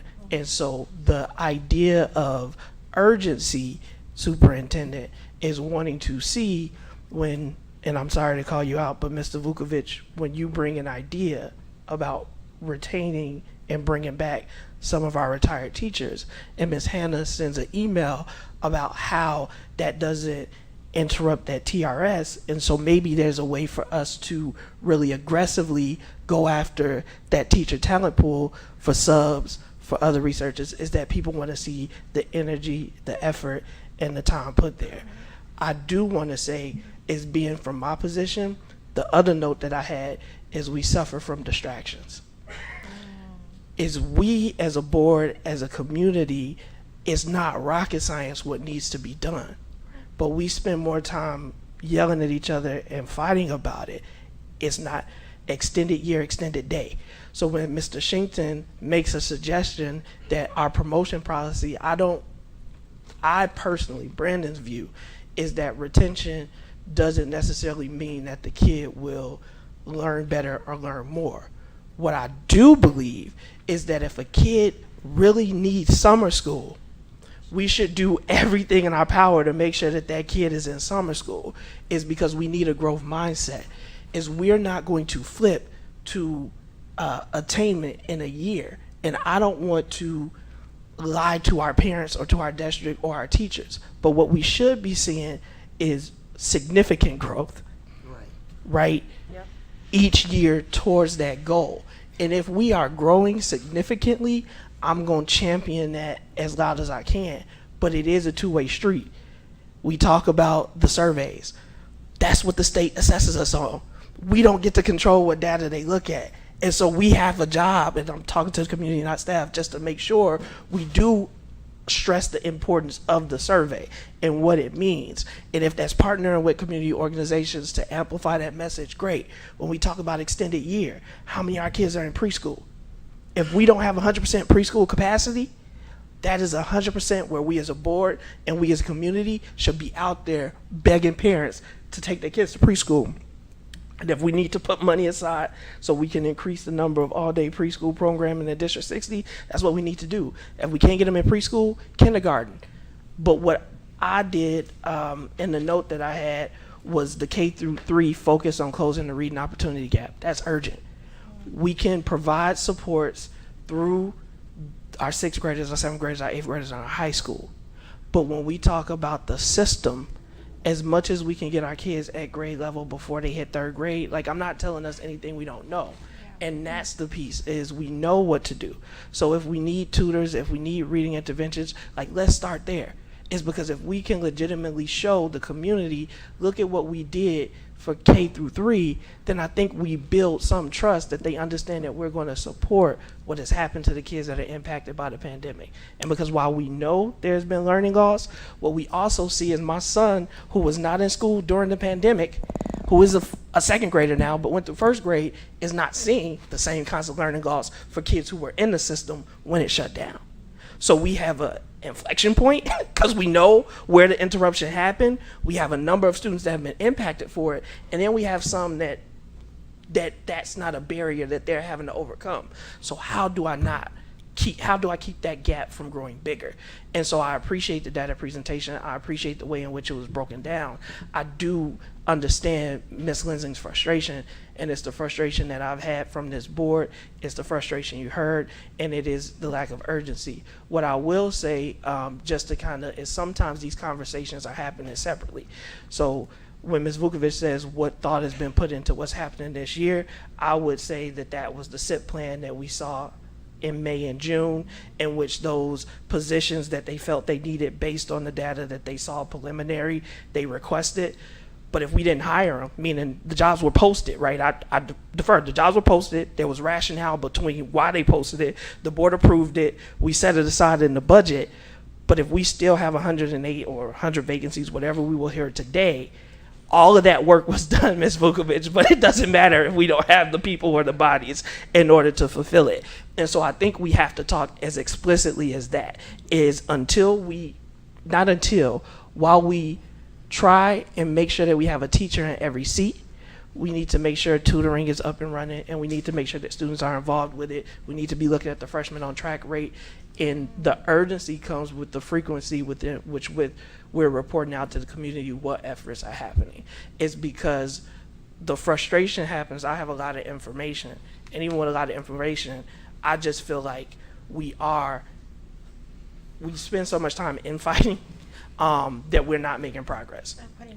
And we are bouncing around versus saying this is what we need. And what I'm saying we need is what Ms. Hannah, I hear all the time, is reading. And if we're saying as a district we've made all these investments in reading, if we're saying that's where we're starting, then as a community, that's what we have to be championing. And so when we put forward the tutoring opportunities, kids got to take it. When we put forth the after-school opportunities, kids got to take it. When we open up the summer school seats, kids got to take it. And so if we need to be creative in how we keep pushing that message to our families, then let's do it. But it's not that we don't know what needs to happen. We know what needs to happen, and we need to do it, and we just need to state what we're doing in order to address it. And so I do appreciate all of the comments and the feedback. It's always an important conversation. But what the community is saying, and I want to echo what I heard Ms. Lensing say, is we have a new benchmark with EO in the year data, right? So we got EOE in the year for 2022, 2023. That's our benchmark. And how are we doing everything in our power to make sure that we move that significantly? We're not going to see it at BOY, so also being realistic is when do we take BOY? So to set that expectation. In September. So within a month, we're going to be doing BOY data. Is that correct, Deputy Cesario? If they haven't started Well, we'll have it. Yeah.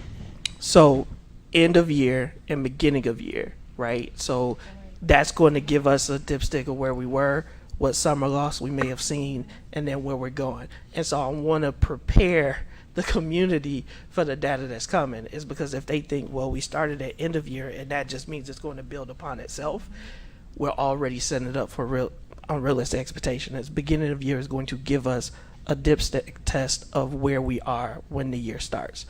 So I do appreciate that and look forward to that presentation. So I do appreciate the comments. We have information items. Sorry, before we transition, because whenever we have these conversations about reading, it just, in the words of Ms. Hannah, it makes me feel a certain kind of way when we leave out middle schoolers that aren't on reading level and high schoolers that aren't on reading level, because these students are the closest to entering our community. These students are the closest that are going to be fulfilling jobs, supporting either our community directly or by coming back and still living in Waukegan.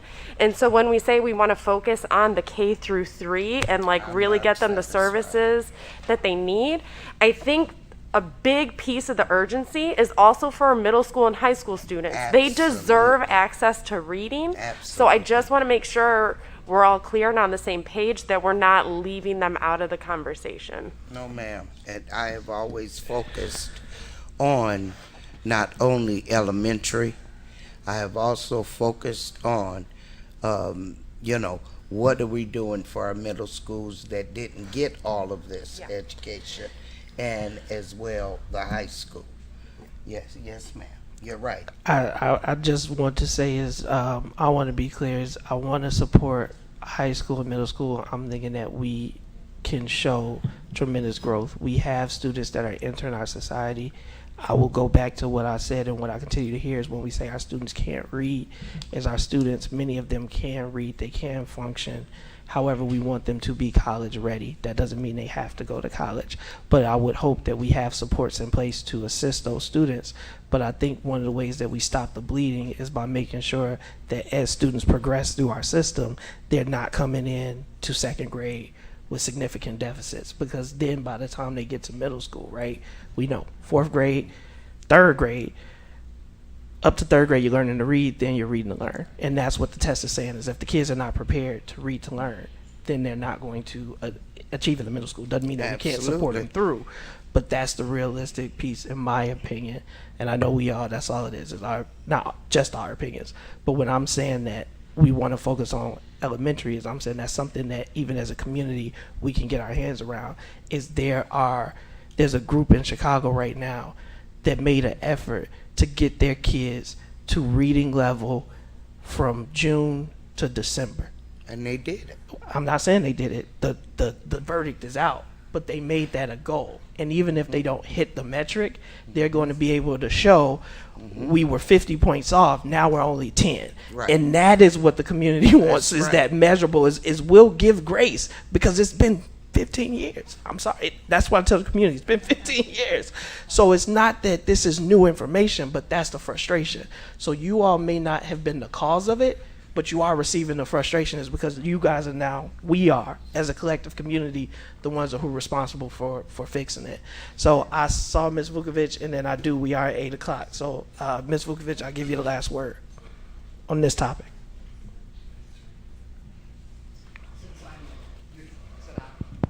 It's on, but I think you want to speak right into it. You might need to turn it up.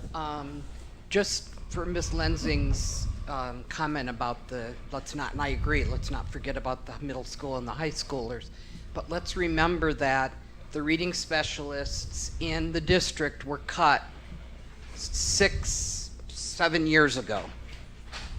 So those 7th graders had none, because they only brought them back 5 years ago, I believe. I can't remember. And then it was 1 instead of the number that we had at the time. I mean, we would have, some schools had 5, some had 3, depending on their scores and what we needed. It went down to 1, and they're split between doing reading and math. I don't know what they're doing now, because I'm not teaching any longer. But let's remember that these middle school and high schoolers went from kindergarten till whatever with very little extra support if they were already struggling when they came. So that is those poor 7th and 8th and 9th graders that can't read had no way to win, because when they were in kindergarten, 1st and 2nd, which is when you can really grab them and get them to understand and know all of the things they need to know in order to read, they missed that extra support. So that's my last word. Yeah, we Thank just you. owe them restitution at this point. Exactly. So I appreciate all the comments. We had information items that are here. I'm gonna run through the letter items if any board members would like to or have a question about them. So we got item 5A, which was the Waukegan High School prom. B, renewal of Infinite Campus student information systems. C, renewal of DocuSign. Oh, sorry, I have a question on that one. So maybe Dr. Cesario or Dr. Cuevas can help me with this one. But if we can implement this for staff, are we able to implement this for families to sign the handbook, to complete the volunteer agreements, right? Because 22 pages is crazy. Good evening, Mr. President, Superintendent, board members, colleagues and staff and community members. The answer is yes. So the intention of the DocuSign, we're working to convert over 500 forms that are across the district, field trips, special forms. We're in the process of converting those forms, including the handbook as well. So it sounds like you've heard our plea and are working on it. We are. Thank you very much. Thank you. D, renewal of Third Flow HVAC contract. E, renewal of Gaggle. F, Stepping Stones vendor management contract. I have comments and questions on this. Go ahead, Ms. Edna. Okay, when I was reading in this contract, I saw that, well, first off, let me just give this disclaimer. I am not a proponent of outsourcing. Okay, I don't know how outsourcing slipped into our district. It's never been there. We stayed away from outsourcing because it costs more money to outsource than it does to get our own staff. And so with this Stepping Stone agency, I am not supporting it, Dr. Bublitz, because you are going to be having disparity in salaries for the outsourced people and our district people that are going to be doing the same jobs. And that is not going to do anything except cause problems. It's going to divide people in our district.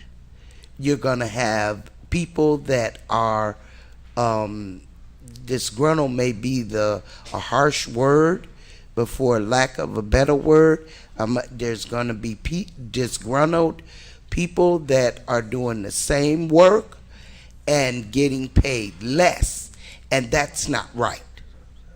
That's not right. And we need to figure out a different way. Maybe you hold a special education diversity job fair to get our own people and not use these agency people. And so I'm just I just want to say, and how many of the contracted hires are going to be brought into our district? So I just want to thank you, Ms. Hannah, for bringing that important point up. My first choice is always to hire district employees. I do not want to use contractors unless I have to. That being said, I appreciate the hard work that they do for our children. We cannot do this work. We would not be in compliance with the IDEA if we did not. For example, I looked up today, we haven't had anyone apply for a social work position since July, and that person was not qualified. We haven't had, since June, and we haven't had a speech path who's applied since July, and we did hire her. We are short 4 speech paths. We are short, what did I say? 8, 9? 11 social workers? Yeah, 11 social workers. Thank you. Well, that goes back to my point. Over the summer, we could have held a job fair for those type people that are in that profession. I mean, it appears that we just go with what is happening. Oh, we don't have enough social workers, so okay, let's go and let's contract with an outside agency. Well, what did we do in the meantime to recruit people? So, Ms. Hannah, unless it's a question there's related to this item, I think if we can get through this agenda, we have the Director of HR, which has a presentation on recruitment efforts. And so I think it's a valid question, 100%. I just think we would ask it after we see the presentation on what HR efforts were made. Yeah. And then if we still have it or we don't feel like enough was done, then we can address it with the appropriate person. So this right now, I think the concern, and I see you, Mr. Edwardson, and I see you, Ms. Gonzalez, and Mr. Shinkton. The concern is, and I will say, and I'm going to share the concern, and then I'm going to ask the community, because I know everybody wants to get to the presentation on HR recruitment, is that it's 8:15. And so the frustration from staff is when they see the amount of money that we are spending to contract and this, I got to tie it together, because sometimes just as a group we act as if we forget, is we had tutors and we were offering a certain rate for tutors or teachers to tutor, and we couldn't find teachers that would sign up to tutor. And so our solution was to go with an outside agency and to pay a higher hourly wage to that outside agency than we offered to internal tutors. And the way this is interpreted is, if we're having a problem attracting talent because what we are offering is too low, to then go out to a staffing agency, pay more money that costs the district more, versus increasing the amount of pay to retain the staff that's here. Because what stops our staff from looking at this and saying, well, I'm gonna go work for a staffing agency, or I'm gonna go work for another district that pays a higher salary. So if we're only getting, I understand innately the crisis that's happening in our mental health space. I get the crisis that's happening in our diverse learner space. And we want to position ourselves to be as competitive as possible. And so the frustration that you get from your employees that are here in the district is they're looking at the disparity in what we're willing to pay outside contractors. And they're saying, well, what about me? Or unfortunately, they're interpreting the behavior as they don't really appreciate or value what it is that I'm doing. So the board is hearing, the administration is hearing the feedback as to why are we getting resignations? Why are we not getting job applications? It's because if it is a pay question or a pay concern, and we're willing to do what is in the hourly rate that's proposed under the vendor management system, whatever, is why don't we just offer that money to our staff or increase our salary to try and be more attractive? It is, but if I think that's one of those reasons why we may want to go back, because if we're paying more money and not seeing applicants, it being contractual, just I mean, I'm sure I don't want to open up. Let's finish the ones we got. But what I will say is if we're saying we want this so that we can hire 11, what happens after we do it and we see 4 more resignations or 10 more resignations? We completely understand and agree with you, but right now, I do think we need to allow HR to present on that. But in the casting the net, we're just not finding those applicants that are applying for these positions, and we need to cover IEP minutes. And so when we talk about we want scores to increase, we want to close the achievement gap, the opportunity gap, we have to ensure that we are aligning our staff to those IEP minutes. Now, the conversations in regards to pay, in regards to I think you said speech pathologist and social workers currently right now, well, we did negotiate one contract. Currently right now we are in negotiations with our teachers union. And so Eduardo, you heard the concerns of the board. So when we're in those meetings that we're having those discussions. And so But we hear you and we feel the same way. And so community members, there were hands if I did not capture it and you still have something to add. Mr. Edwards.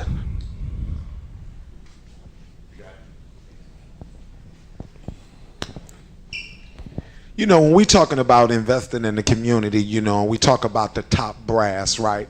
I've said in this meeting a million times, and I've watched positions become open as director. I'll go back 30 days later, we done dropped it from a director, and it's a manager now. You understand what I'm saying? So when I talk about stuff like that and investing in the people, you got people in this district that's been trying to move up. That's how you invest. All that money, that wasteful spending we're doing, invest in the people that's already in a district. Give them a reason to want to stay. It's simple. But part of that problem is, and I hate to do this, but everybody sent this big old email about this, sir. And we're still here. Sometimes it ain't the problem of getting people here. It's the problem of who they working for. Many of his staff then got up here and spoke out. They've cried out. We've complained. And you guys have done nothing. And because of that, his department is drastically short. And we seem to can't figure out why. Come on, y'all. This is what I'm talking about when we're thinking about things from an educator's perspective and just using plain old common sense. He's not the man for the job, and it's time for us to do better. And we really need to.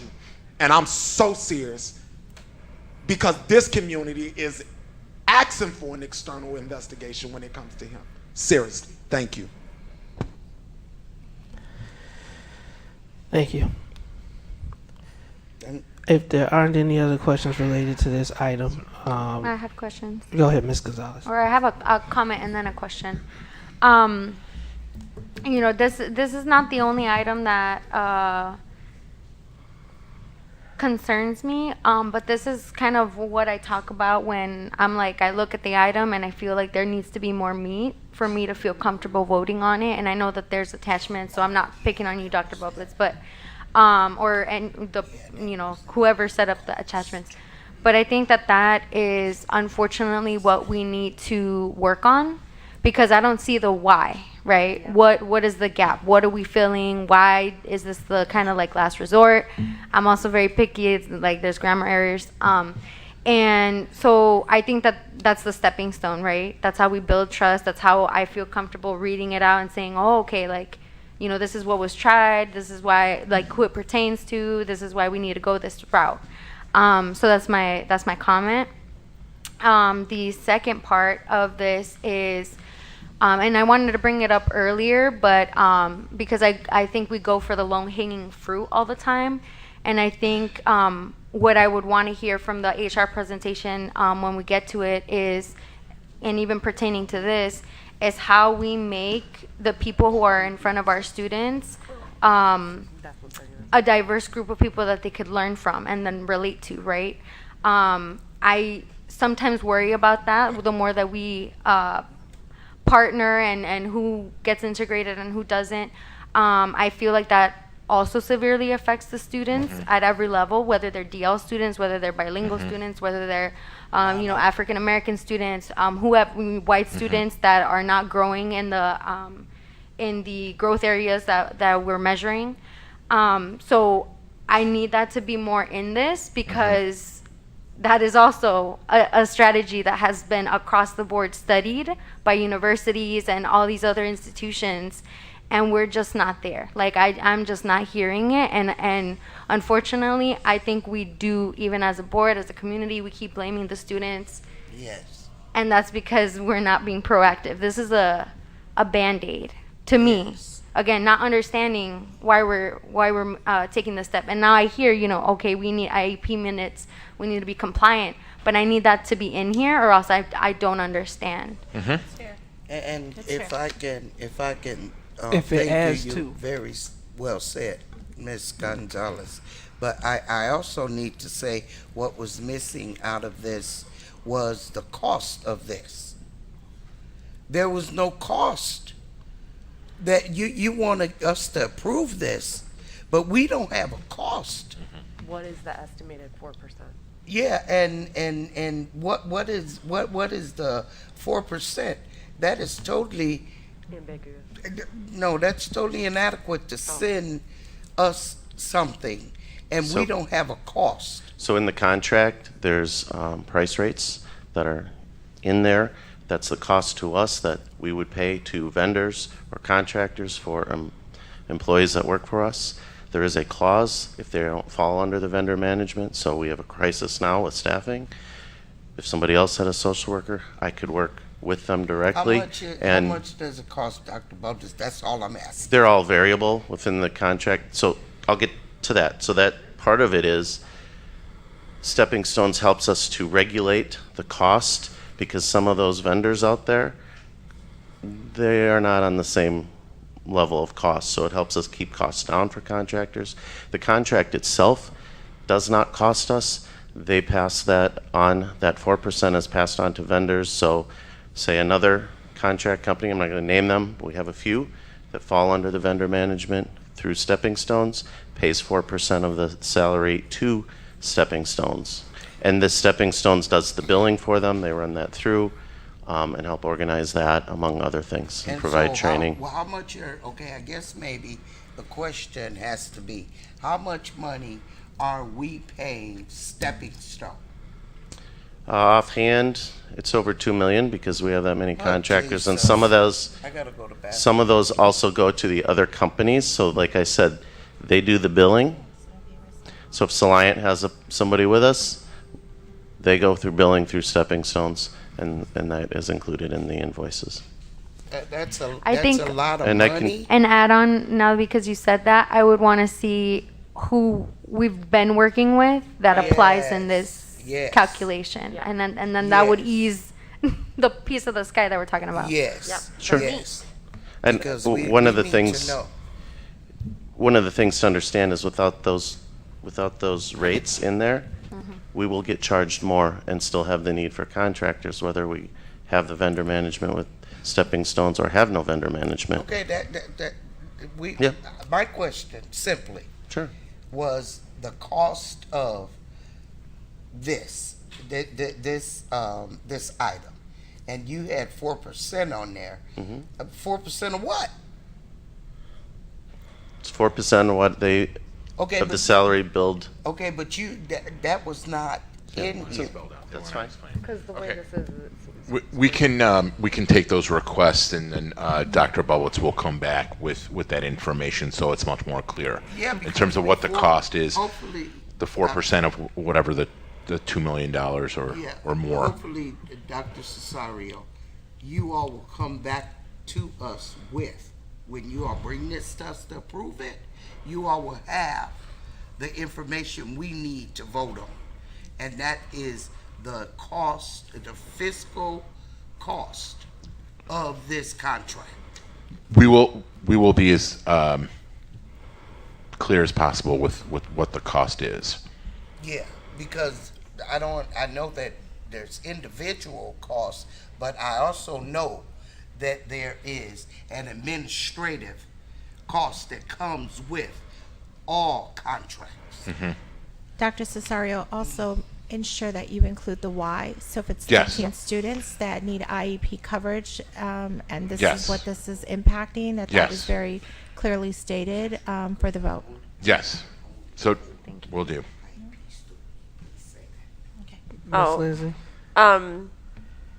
So as we're heading out, so social workers are not just for IEP students, so just as a reminder. But I think this just comes back to having standardized agenda items. So it reduces all of this to minimal, let's be efficient, right? So we need it standardized, so we get the meat and potatoes of the information, so we're not spending all of our time and we're just on the information of our student achievement meeting. Just another plug for that.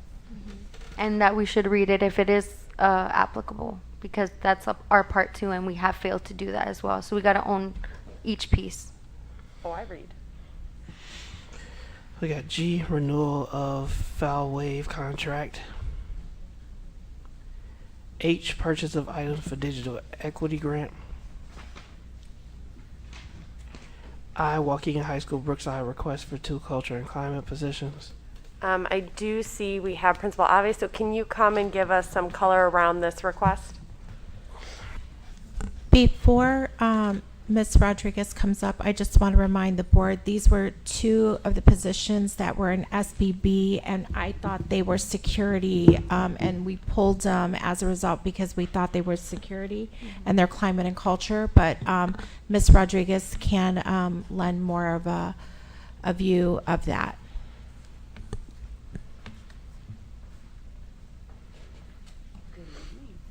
Well, good evening, everyone. Good evening. Good evening. How can I help? So I think our superintendent alluded to it, but can you just provide some information around how this was, these 2 full-time employees were going to be safety, but now they're going to be culture and climate specialists? So what we're doing and what we're asking is we already have these fundings for our FTE positions, 2 FTE positions that are not needed. What we are asking is to move those funds and allocate them for CCSs. 1, because we want to be able to increase the interventions that we currently have and to reduce suspensions for in-school suspension and out-of-school suspension. 2, we want to be able to solidify our MTSS teams with the SEL. As you heard tonight, we currently have 11 vacancies for social work. And although our CCSs are not social workers, they are culture and climate specialists. And we truly believe that setting the culture of a school is extremely important.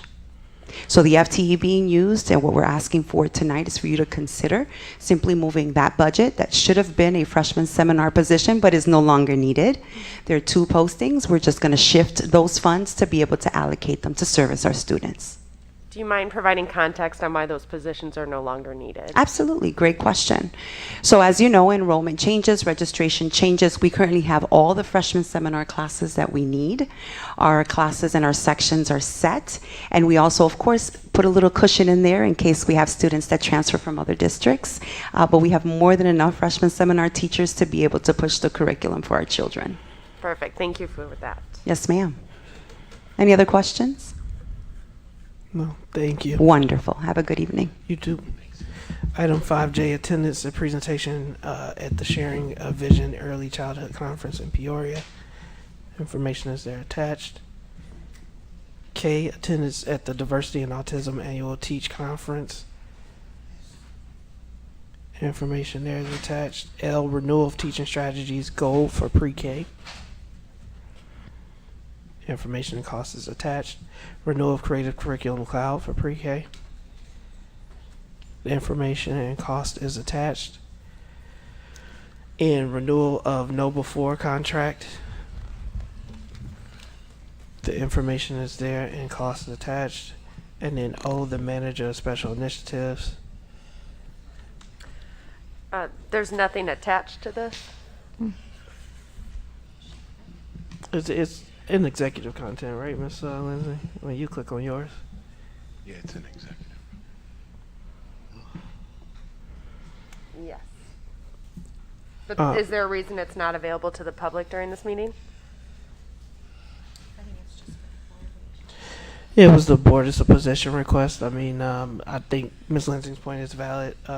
Just if anybody wants to do overview, but yeah, the manager position was available for the board, the rationale, and it would be there and accessible at the next board item when we'll be asked to act.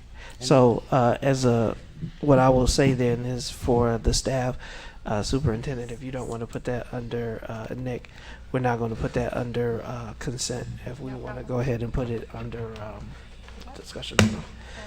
All right. With that, I'd like a motion. For the high school, I'm sorry. No, ma'am. We're at item O, manager of special initiatives. Yeah, that's what I mean. No, ma'am. So it's What- in here. Okay. So it's in executive content. It's just my concern was that the community didn't have access to it. Administrative position? Right, so before the next meeting, you'll want to read through it and ask questions. All right. With that, I'd like a motion to adjourn. So moved. Second. Motion by Ms. Lindsay, second by Ms. Gonzalez. All in favor signify by aye. Aye. Any opposed, nay. Meeting is adjourned. If we can take a 5-minute restroom break, and if we can come back for our operations meeting. Thank you.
It is 8:46. I'd like to call to order the OSC meeting. If I can have a roll call, please.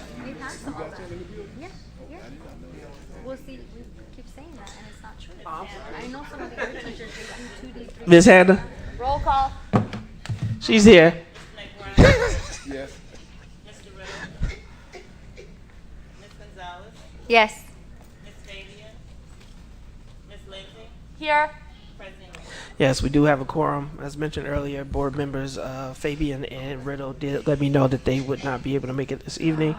We have item 3A, Call to order. approval of the meeting minutes for the June 20th, 23 OSC meeting. Do we have a motion?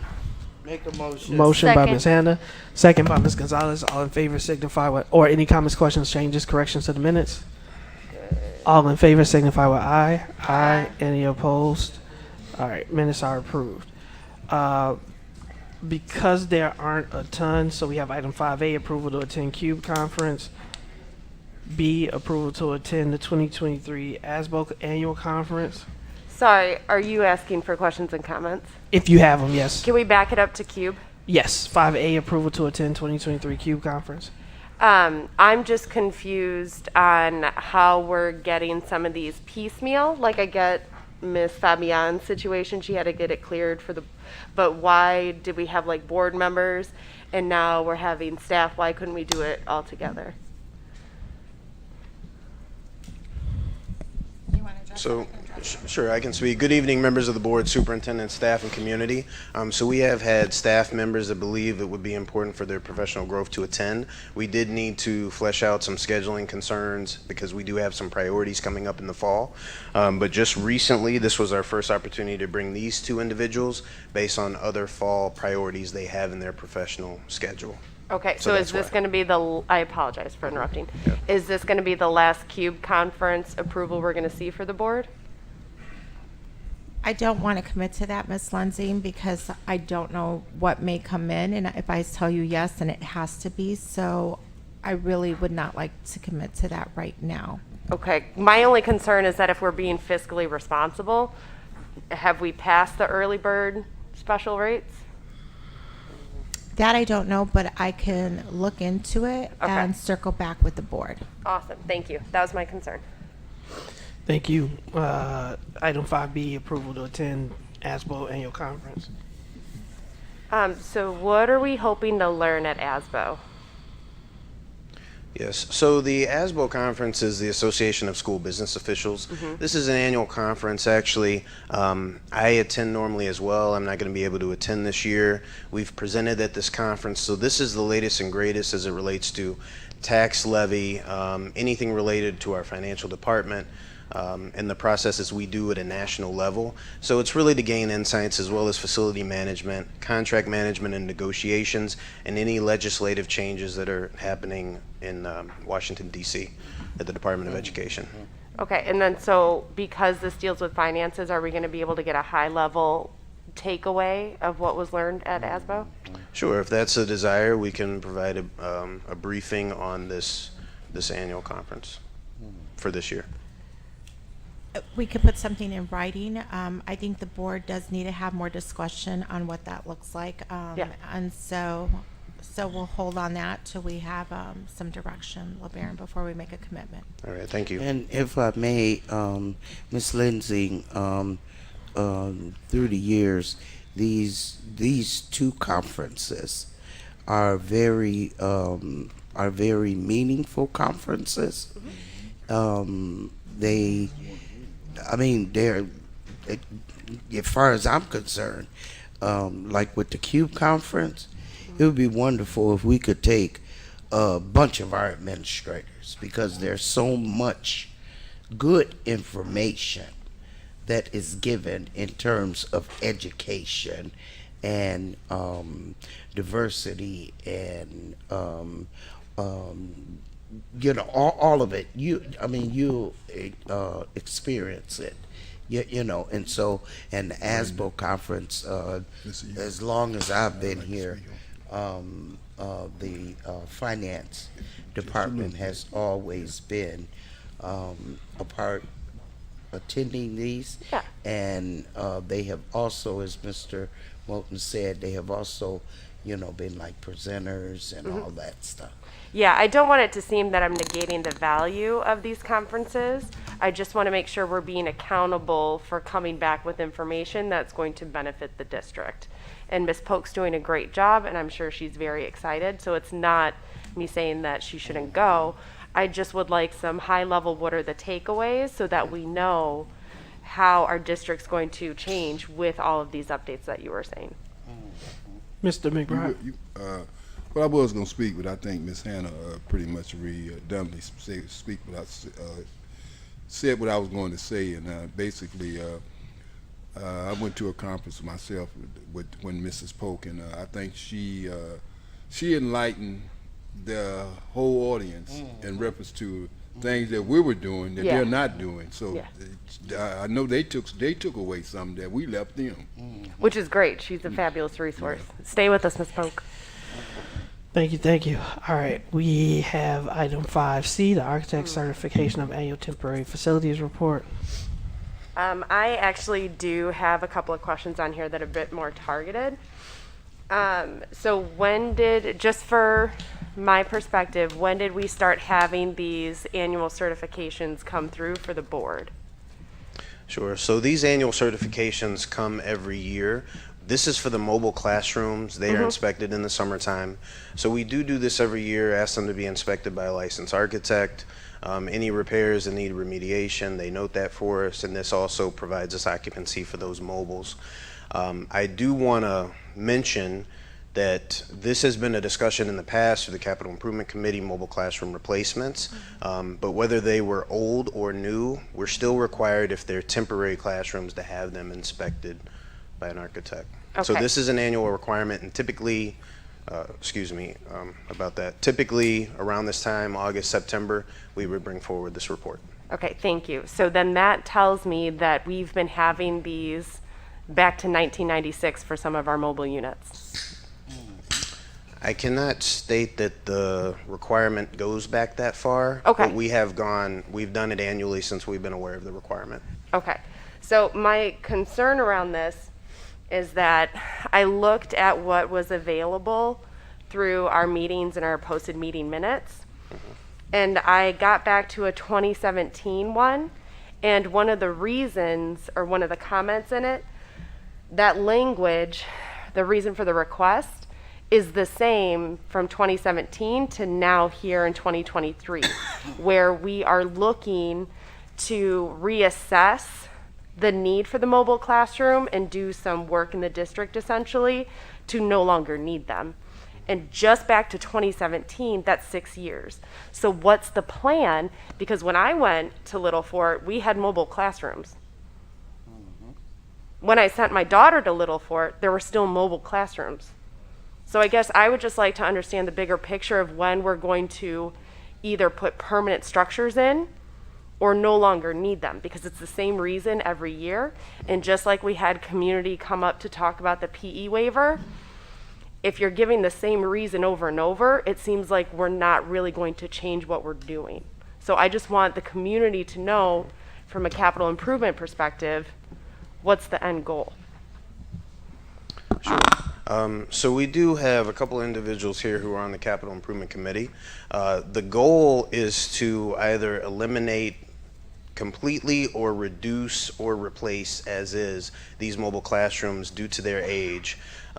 This, along with several other topics of discussion, have come across the Capital Improvement Committee's desk. You mentioned 2017. I think it might predate that, just not be documented, that conversation. But as we go through and we prioritize initiatives for a capital standpoint, these are I believe it's 7 locations. We discuss these and we prioritize based on need and funding availability. So they didn't make the cut this year. We've been doing some minor repairs and maintenance to keep them going. But ultimately, it is part of the capital improvement plan that was introduced to the district about 4 years ago as a goal to reduce, eliminate, or replace in some capacity. It just hasn't risen to that priority yet because we have so many needs throughout the district. So And just I- to clear, we don't have an end date. I apologize, Ms. Gonzalez. So we don't have a target date that we're going for. So I would need to reference the plan to see what year they fall, but after COVID, some of those priorities shifted. So those dates may be shifting. And it was one of my goals this year in the budget request to have our architects review, reprioritize this, and update the last 6 years of the capital improvement plan so we could be a little more definitive on when this would happen. Okay, and when would you plan to update us on after you discuss with them? Like, are we looking like a spring? Are we looking at next summer? Sooner? Are we thinking fall, winter? So don't hold me to this, but I would be looking at a winter, a mid-year, Okay, possibly. so goal of winter. Okay, thank you. Sorry, Ms. Gonzalez. And I was just going to add that I am a testament of some of the very slow but important capital improvement projects, because I used to go to Glen Flora. We had a mobile unit right beside the building. Right beside the building, but on the lot that used to be our library. That is now a gigantic permanent building that holds a lot of classrooms. And then I'm assuming the mobile unit is the kindergarten wing that I've heard a lot of things about. So, you know, ideally, it would be nice to see the timeline and to see what we've even accomplished in the summer, this past summer. But just to know that, you know, if we had $1 million, $10 million for every school, that would be amazing. But it's a hard lift. Okay, and I have a comment, Mr. President. Okay, and I'm an old timer with those mobiles, and one thing that I would ask you to look into is the statute in reference to the mobiles, because it used to be, now something has changed, that districts were only able to keep mobiles for so long. And so I'm just wondering if we are past that deadline. And then here goes the good stuff.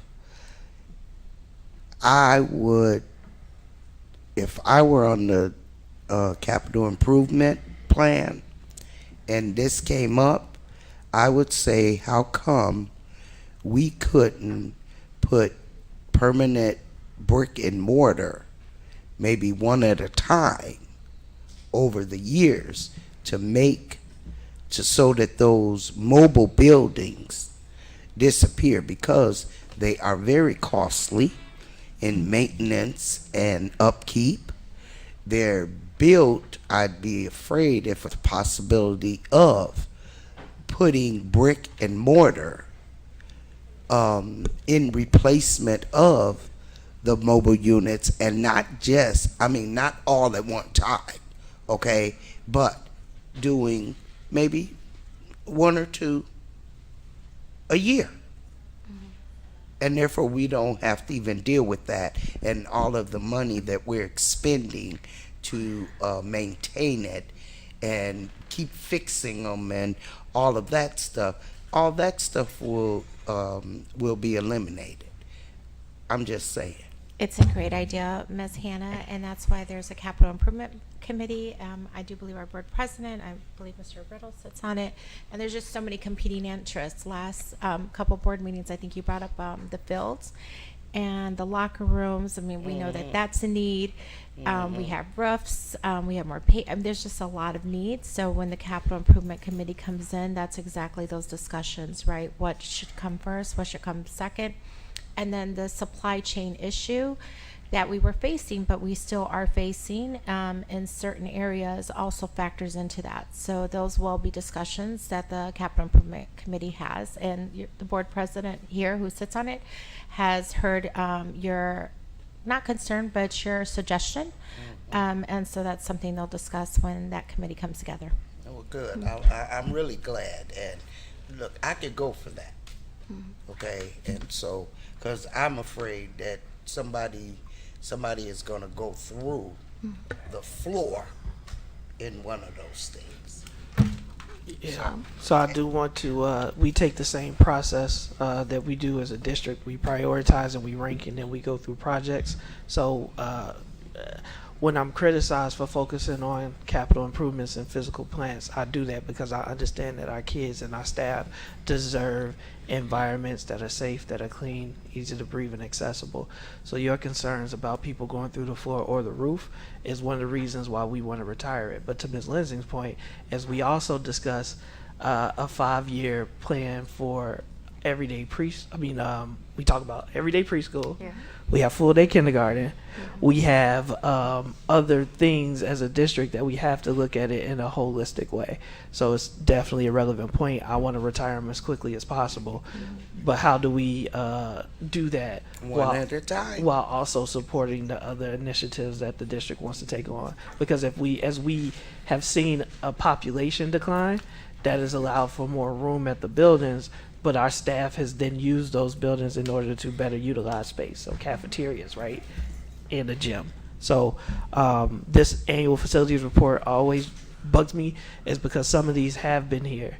They had a life expectancy of 15 years, Ms. Lindsay, and we are operating them at 15 years past the original life we're almost on expectancy 30. because they were donated to the district in many cases, or purchased secondhand. they weren't. Some or purchased secondhand. Some were. No. We do have one that I'm aware of at Clark Elementary that was donated to the district in 2016. Oh, okay, that was just one, but no. Just that- quick Ma- question. a majority of them were constructed in the 90s. Yeah, and they cost money. They do. So if we got the support again when we bring it forward, I want to make sure we have it, Ms. Gonzalez. Just Oh, sorry. quickly, because can we know what committees we're going to be on and the schedule? When they come, I need the Okay. list of all available. Okay, committees, great. So the superintendent Just so will that do we know. to you. Okay. Go ahead, Ms. Vukovic.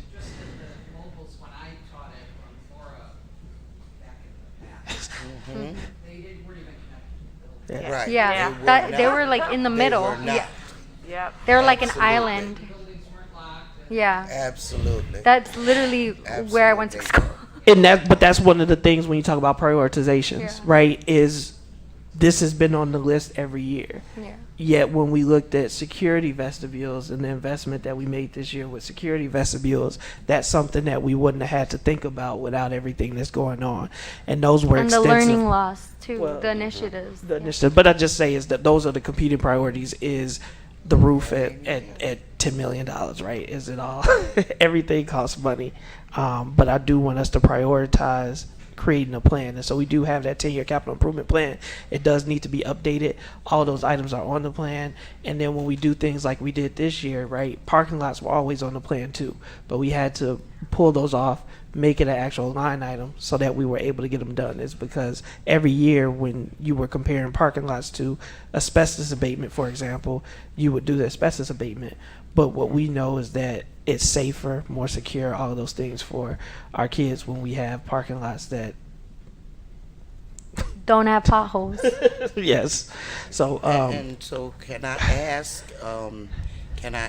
from the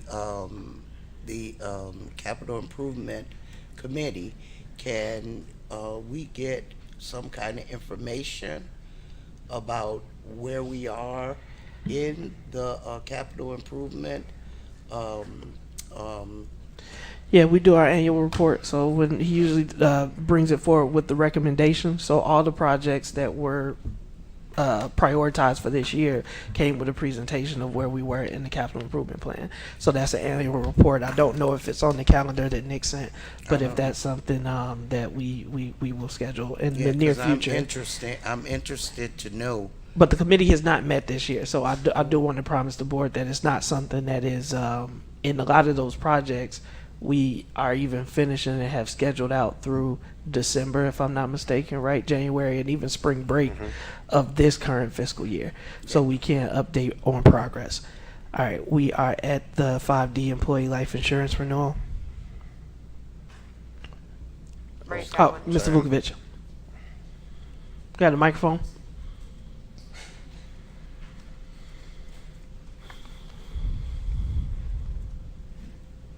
Yeah, my question, comment, is it on? Is the light on? It's a small item, but can you hear? No, it's not on. Or maybe closer to? Is that better? Okay. That item, the next item that we're talking about is employee retention and that type of a thing. But, I hear the board talk all the time that you have 2 employees. Well, this benefit item takes care of your 2 employees quite well, or at least their families, their dependents.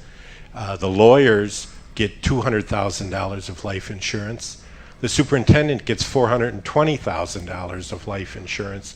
Yet the way I read this, the ordinary teachers that do the heavy lifting in the district, they're at $70,000 of life insurance. So, that's the kind of benefit that you need to be looking at. Some of these people get all of their TRS and IMRF paid for by the district, whereas the rank and file employees are paying their own contribution. And it's just something that you really should be looking at. Many employers have a minimum amount, and then it's usually 1 or 1.5 or 2 times the salary as a benefit to that family. So thank you. Thank you, Ms. Vukovic. All right, we are at our reports. We do have the recruitment initiatives. Mr. Figueroa. Yes, so we uploaded an attachment to the recruitment initiatives. Mr. Figueroa is going to talk about these items with you, and obviously I would ask that you hold any questions or comments till the end of the presentation. Thank you. Inside joke. Yeah, thank you. Good evening, members of the board, superintendent, and the public here, and the public at home. Today I'm going to make an effort to try to convey what have been our efforts in the area of recruitment. Mr. White.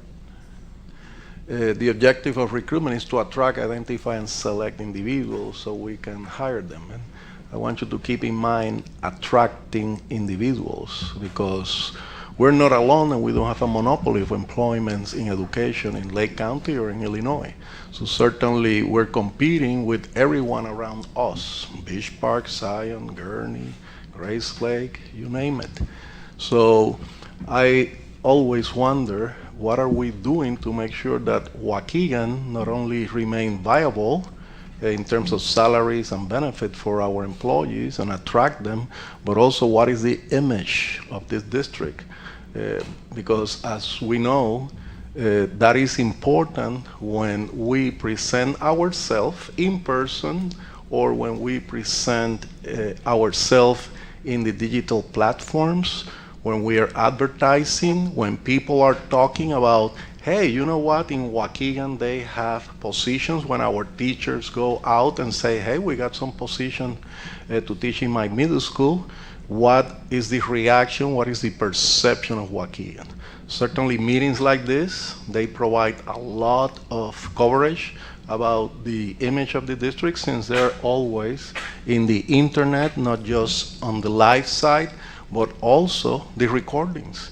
So we always have to be conscious, not just us as administrators and employees, the Board of Education, but also the public, to make sure that those who come and speak here and they claim that they are trying to better the school district, that we always conduct ourselves not just appropriately, but that we also present a positive image so we can attract candidates to come and work in Waukegan Public Schools.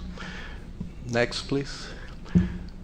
Equity and diversity. We certainly believe that the staff in Waukegan Public Schools should just reflect not only the population that we have in the school district, but also the population that we have in the nation, right? Many years ago, maybe the population was from one side, but we have a responsibility to diversify our staffing. So that means that everyone is welcome and that we should make a conscious effort to bring diversity to the district. No one should be offended by that. Non-discrimination, this is one of the most important areas in the recruitment area, right? People can come and speak certain ways. Those of us who are in human resources, we have limitations. Let me give you one, for example.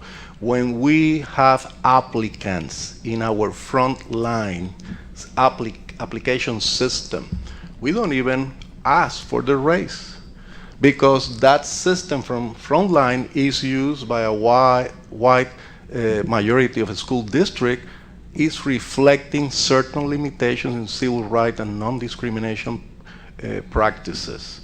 So we do have certain limitations to identify people by race.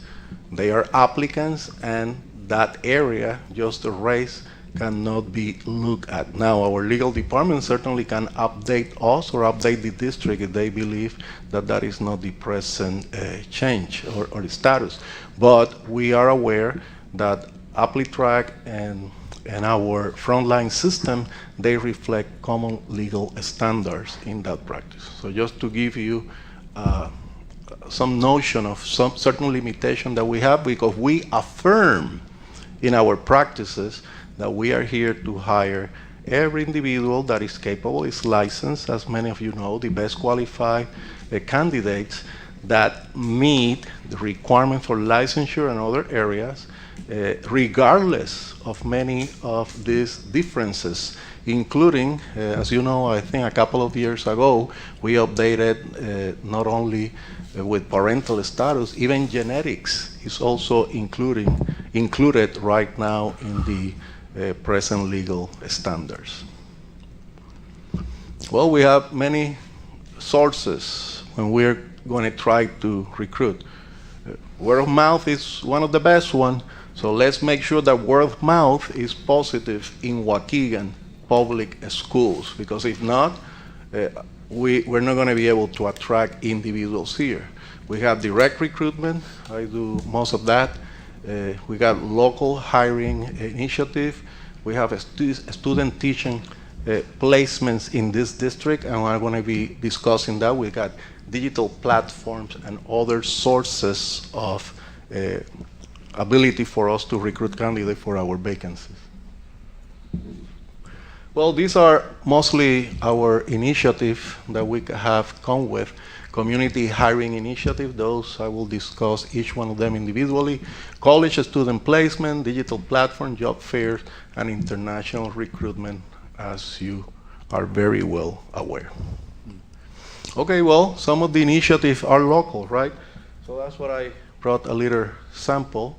We have been doing for the last couple of years at least, some of our local community Waukegan job fair. So we do address the community, and we believe that there are candidates there that can fill some of our positions. Unfortunately, most of our teachers don't live in the Waukegan area or close. Most of our teachers come from far away. So sometimes I hear that we don't want to, Mr. Figueroa or HR or the district doesn't want to hire individuals locally. That's impossible. We need them. If they're there, please invite them, and I'm inviting them tonight to come and apply. We have vacancies as we speak tonight, and they're all welcome to apply for those vacancies, and I encourage board members also to assist in that recruitment process. So we use social media. Well, the social media is because through Facebook we can target our community, our surrounding communities too, and include them to invite them to come and work for us. As you see, social media can be positive.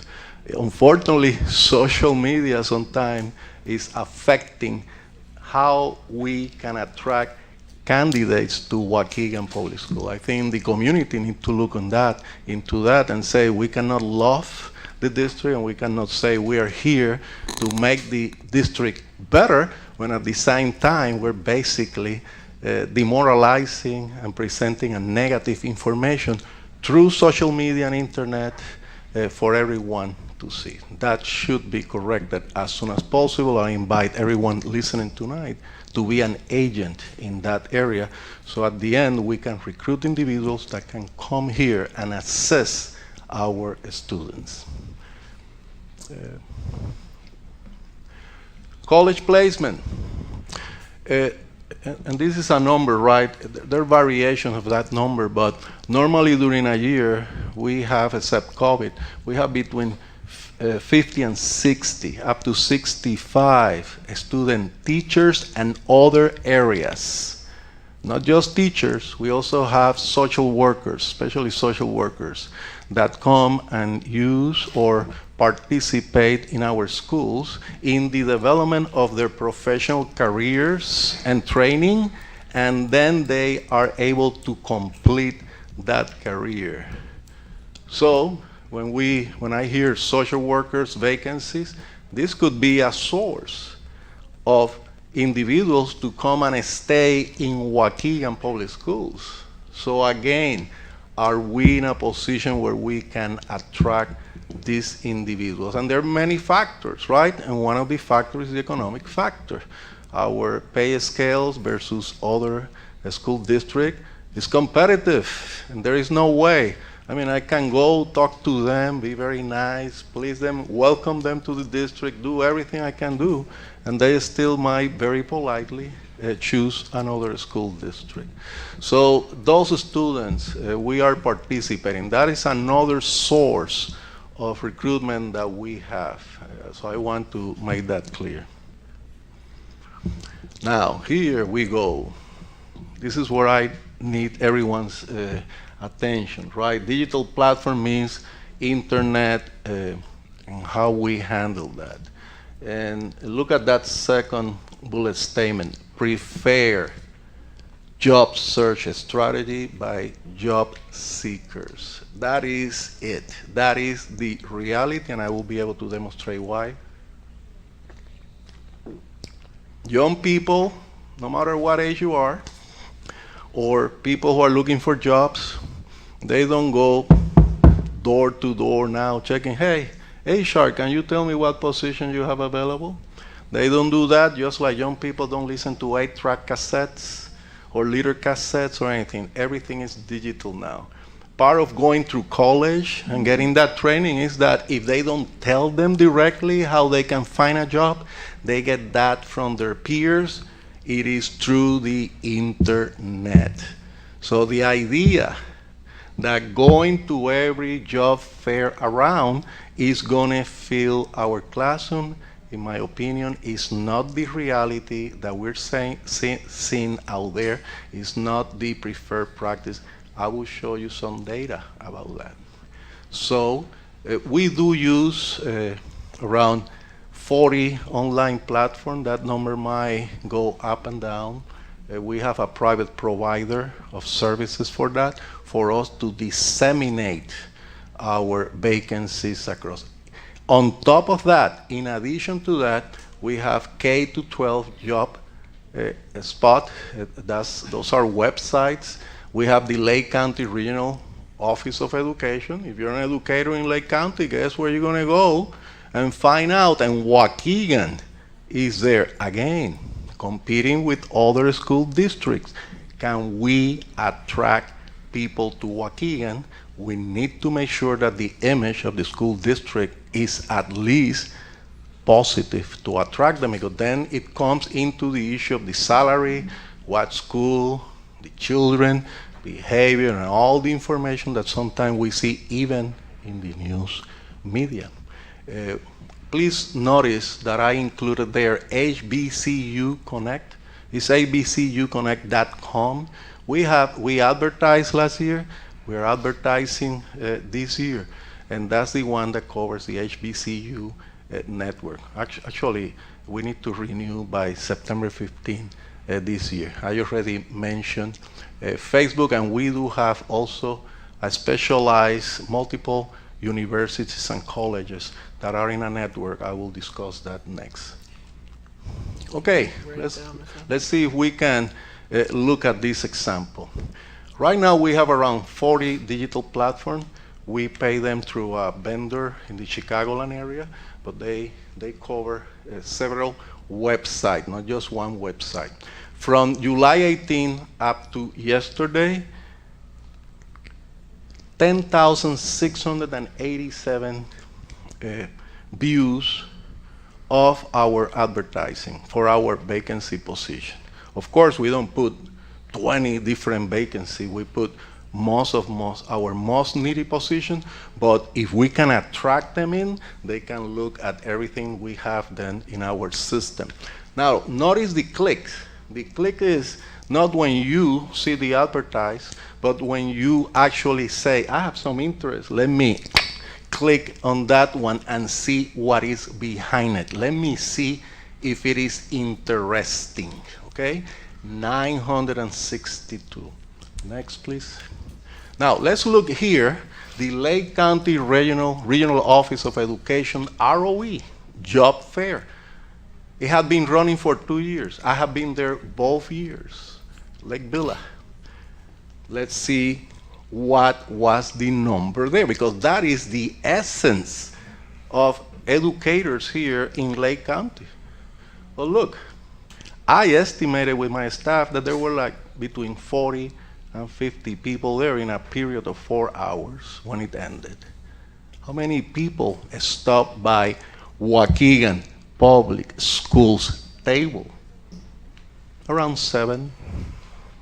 We didn't get any teachers from there. The Illinois Resource Center is the largest fair, have a job fair in the Chicagoland area for bilingual education.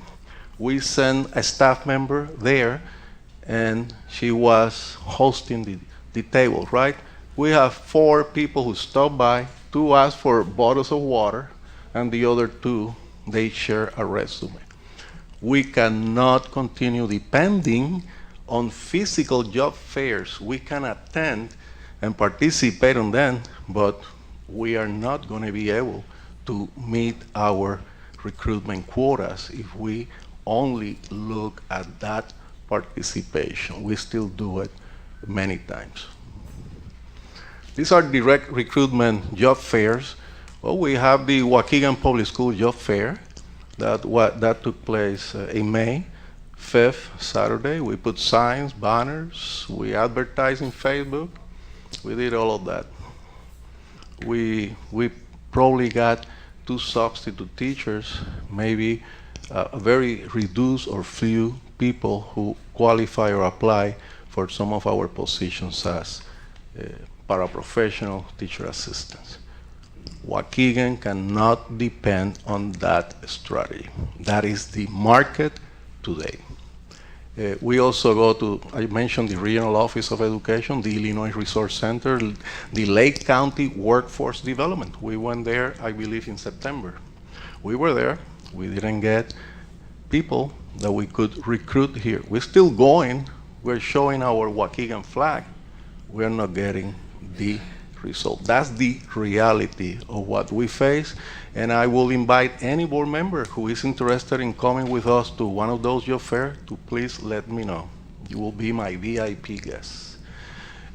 National Association of School Psychologists and Speech and Hearing Association, we, although maybe HR directly, we were not there, some of our staff here in the district participated and represented the district for the purpose of recruiting in those job fairs. Now, these are some of the examples of some of the advertising that we put. Next one, please. We have been developing some of them. It's a little bit, not just a piece of paper, it's a little bit more sturdier because we're sending this via US mail, and we're hoping also that some of them in the universities will have some sort of bulletin board rather than just an email that someone take and no one can see. We're also sending this to universities, colleges that have College of Education or support in their areas. Digital platform, we also have a service. It's more than 30 colleges, but I'm going to be a little bit conservative in the number, but at least 30 colleges and universities, and we are also advertising there. Some of the examples, Northern Illinois University, Chicago State University is included. Of course, I went to Chicago State once, and the line for the Chicago School District was full. Mine, we were giving out some of the little things that we give out to the public, but we could not get a single candidate from that job fair. Again, it's the recurrent results that we are seeing. I did mention that we are in HBCU Connect, okay? And we're going to continue, and we're going to focus on our hard-to-fill vacancies. Well, guess what? It used to be bilingual, special ed, math and science. Today you have over 2 teachers in science. To the Joaquin High School, I sent 4 teachers for math to try to assess. Ms. Gonzalez was here, Gonzalez Rodriguez. We identify job markers. When we say identify job markers, that's where your international recruitment is working. Well, guess what? You, right now, in such a school district like this, you only have 2 vacancies in special ed between the grades of kinder and 12.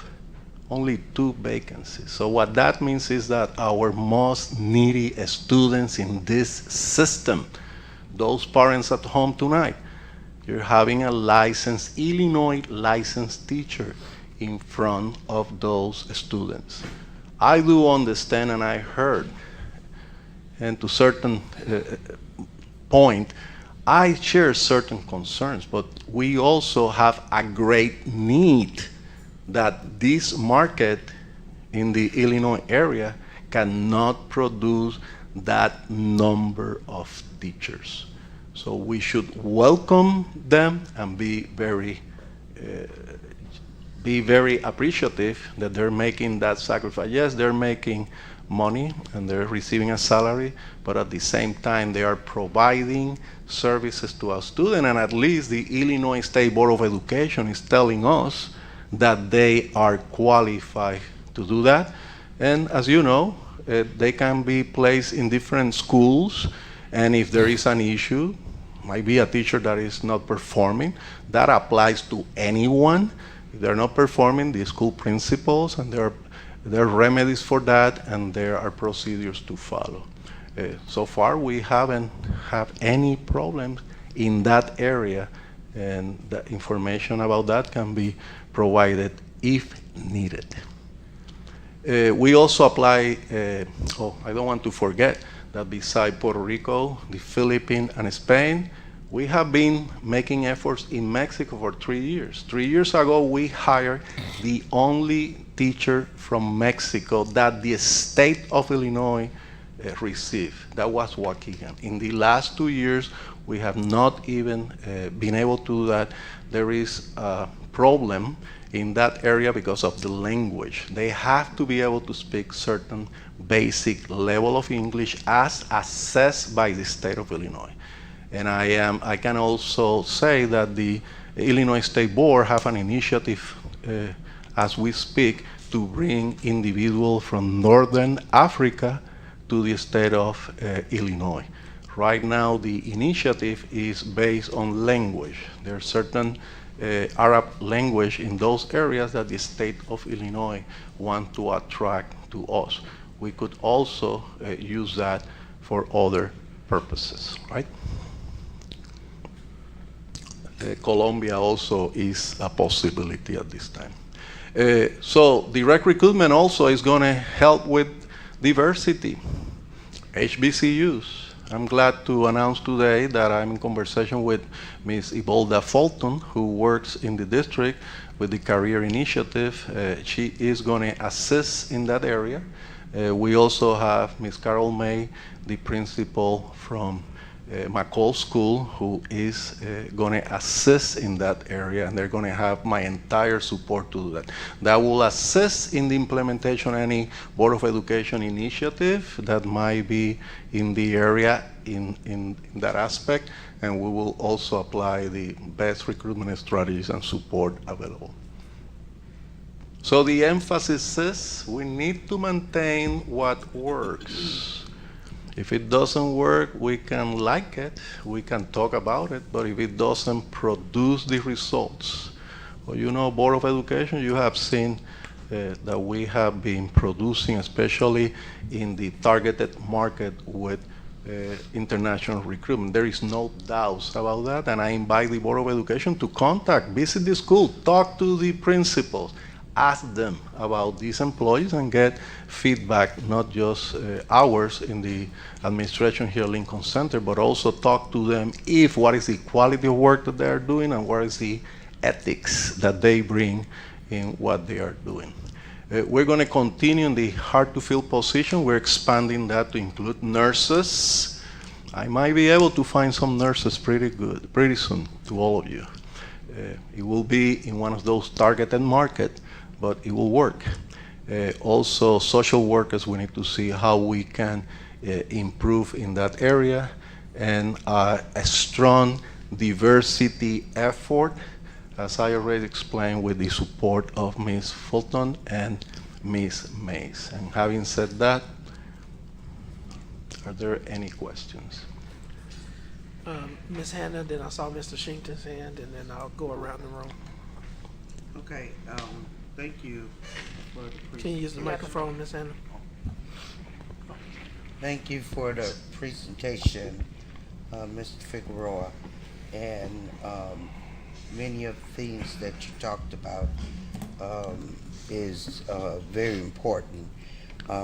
It was just spoke of about the benefits, and I saw it briefly on one of your slides about the life insurance, and I don't know where that we're still self-insured, right, here in the district? Are we talking about life insurance? Yeah, with all of that, we're still yes, that's a self-insured. recurrent Right, and renewal so- that we do every year. Right, and so if we choose to increase that life insurance, we have the authority to be able to do that, so that it becomes a little bit more attractive. Okay? Well, we follow contractual guidelines.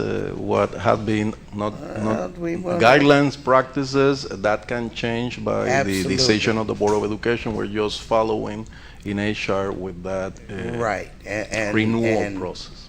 Right, and compared to what was just reported out, I think we need to do a little bit better with our with that particular insurance.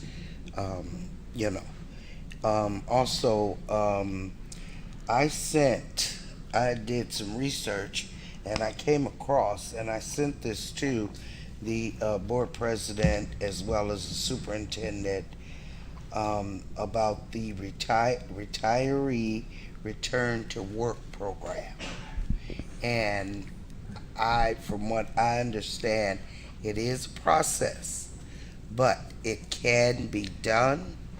And that what it is, and just briefly help me, you guys, because I sent it to you guys. I can help with okay. What it is that there's a program for retirees, ones that retired, and their limit days are 120. Well, if we apply to get this, it's a request from the district, and then it goes through TRS. If TRS okays it, gets back to us, and then all the other processes, then we would be able to hire retirees that are willing to come back and to do the 120 days. But if we are part of that program, we could possibly use those retirees for an entire year. And so I think that we should look into that. Go ahead, Superintendent. So, thank you, Ms. Hannah. Ms. Hannah did forward that information, but we did recently send out, I believe, 200 plus, am I correct? 200 plus letters to our retirees, asking them if they would like to come back and work in Waukegan. The letter did come from myself, and I worked on it with HR. And Mr. Alojak is in the back. So, Ms. Vukovic, if you haven't received it, we did send letters. So let me know. But yeah, we did send those out. And that was from listening to some of the feedback from our audience about tapping it in to our retirees that have left our district previously. Mm-hmm. And so are we looking at applying to get into that program? So that they could possibly, they don't have to do the 120 and then leave, and then we're back in the same position. So we're looking at that, Ms. Hannah. I don't want to give you a definite answer right now. You did send me that. We did reach out. We're looking at how we're also applying for a teacher grant that I would like not to speak on right now until we present that to the board. But we are looking at different options on where we're able to bring teachers back that previously worked with us in a variety of capacities. Okay, I was excited when I saw that. I was excited when you sent it. Yeah. Okay, and also just a question. You one of your slides say that you were that you did something from July to July 18th. Right, that is. Yeah, and my question is, why only starting in July? No, we didn't start in July, but the report runs only for certain periods of time. Okay. So my earliest report was July 18, I believe, was the time. Okay, okay, and I updated yesterday because last week the number was 9,000 something. So it continues increasing.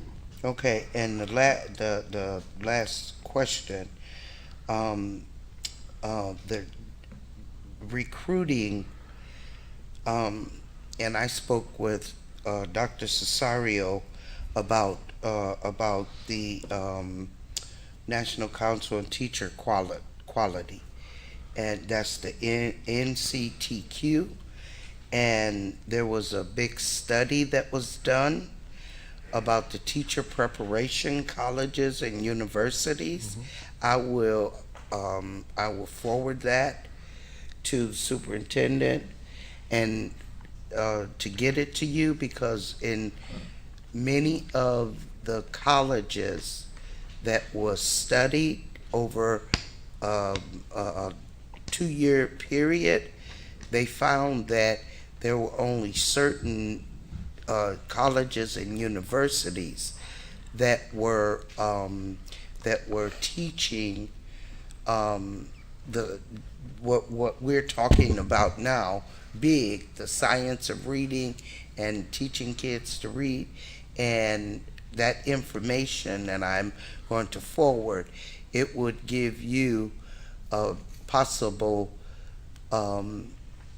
strategy or possible opportunity to go directly to those colleges that where we want the teachers to come from, because they've already had they're getting the preparation to be able to teach reading. Okay, and then my last thing, you spoke about the international recruiting and stuff. I just want to let you know, and everyone else, that I had the opportunity to speak with some of the teachers that were at that was at a function, and with there was some controversy about things that board members had said, and I heard that. But let me just tell you something. When I spoke to them, they actually told me that they appreciated the feedback, because that makes them reflect.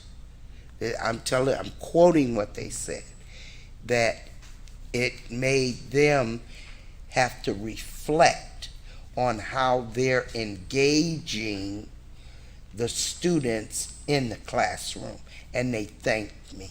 Well, thank you, Ms. Hannah, for that very positive comment.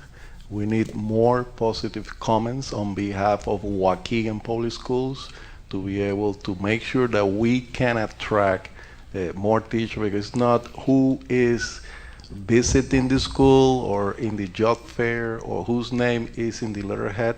The reality is that they're looking at our school district, and we need to get the community, the board, the administration, everyone together, and the families, of course, to make sure that Waukegan continue in the right path. And when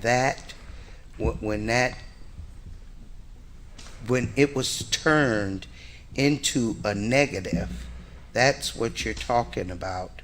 Yes, with ma'am. the image, and it was made out to be negative. In actuality, it was. And we want to keep it positive. We want to make sure that it's easier for everyone to educate every child in Waukegan. Mr. That's all my Shinkton. questions. Mr. Shinkton.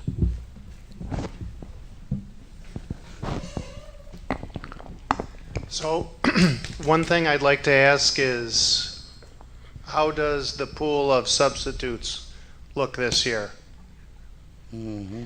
And the reason I'm going to say this is some initiatives.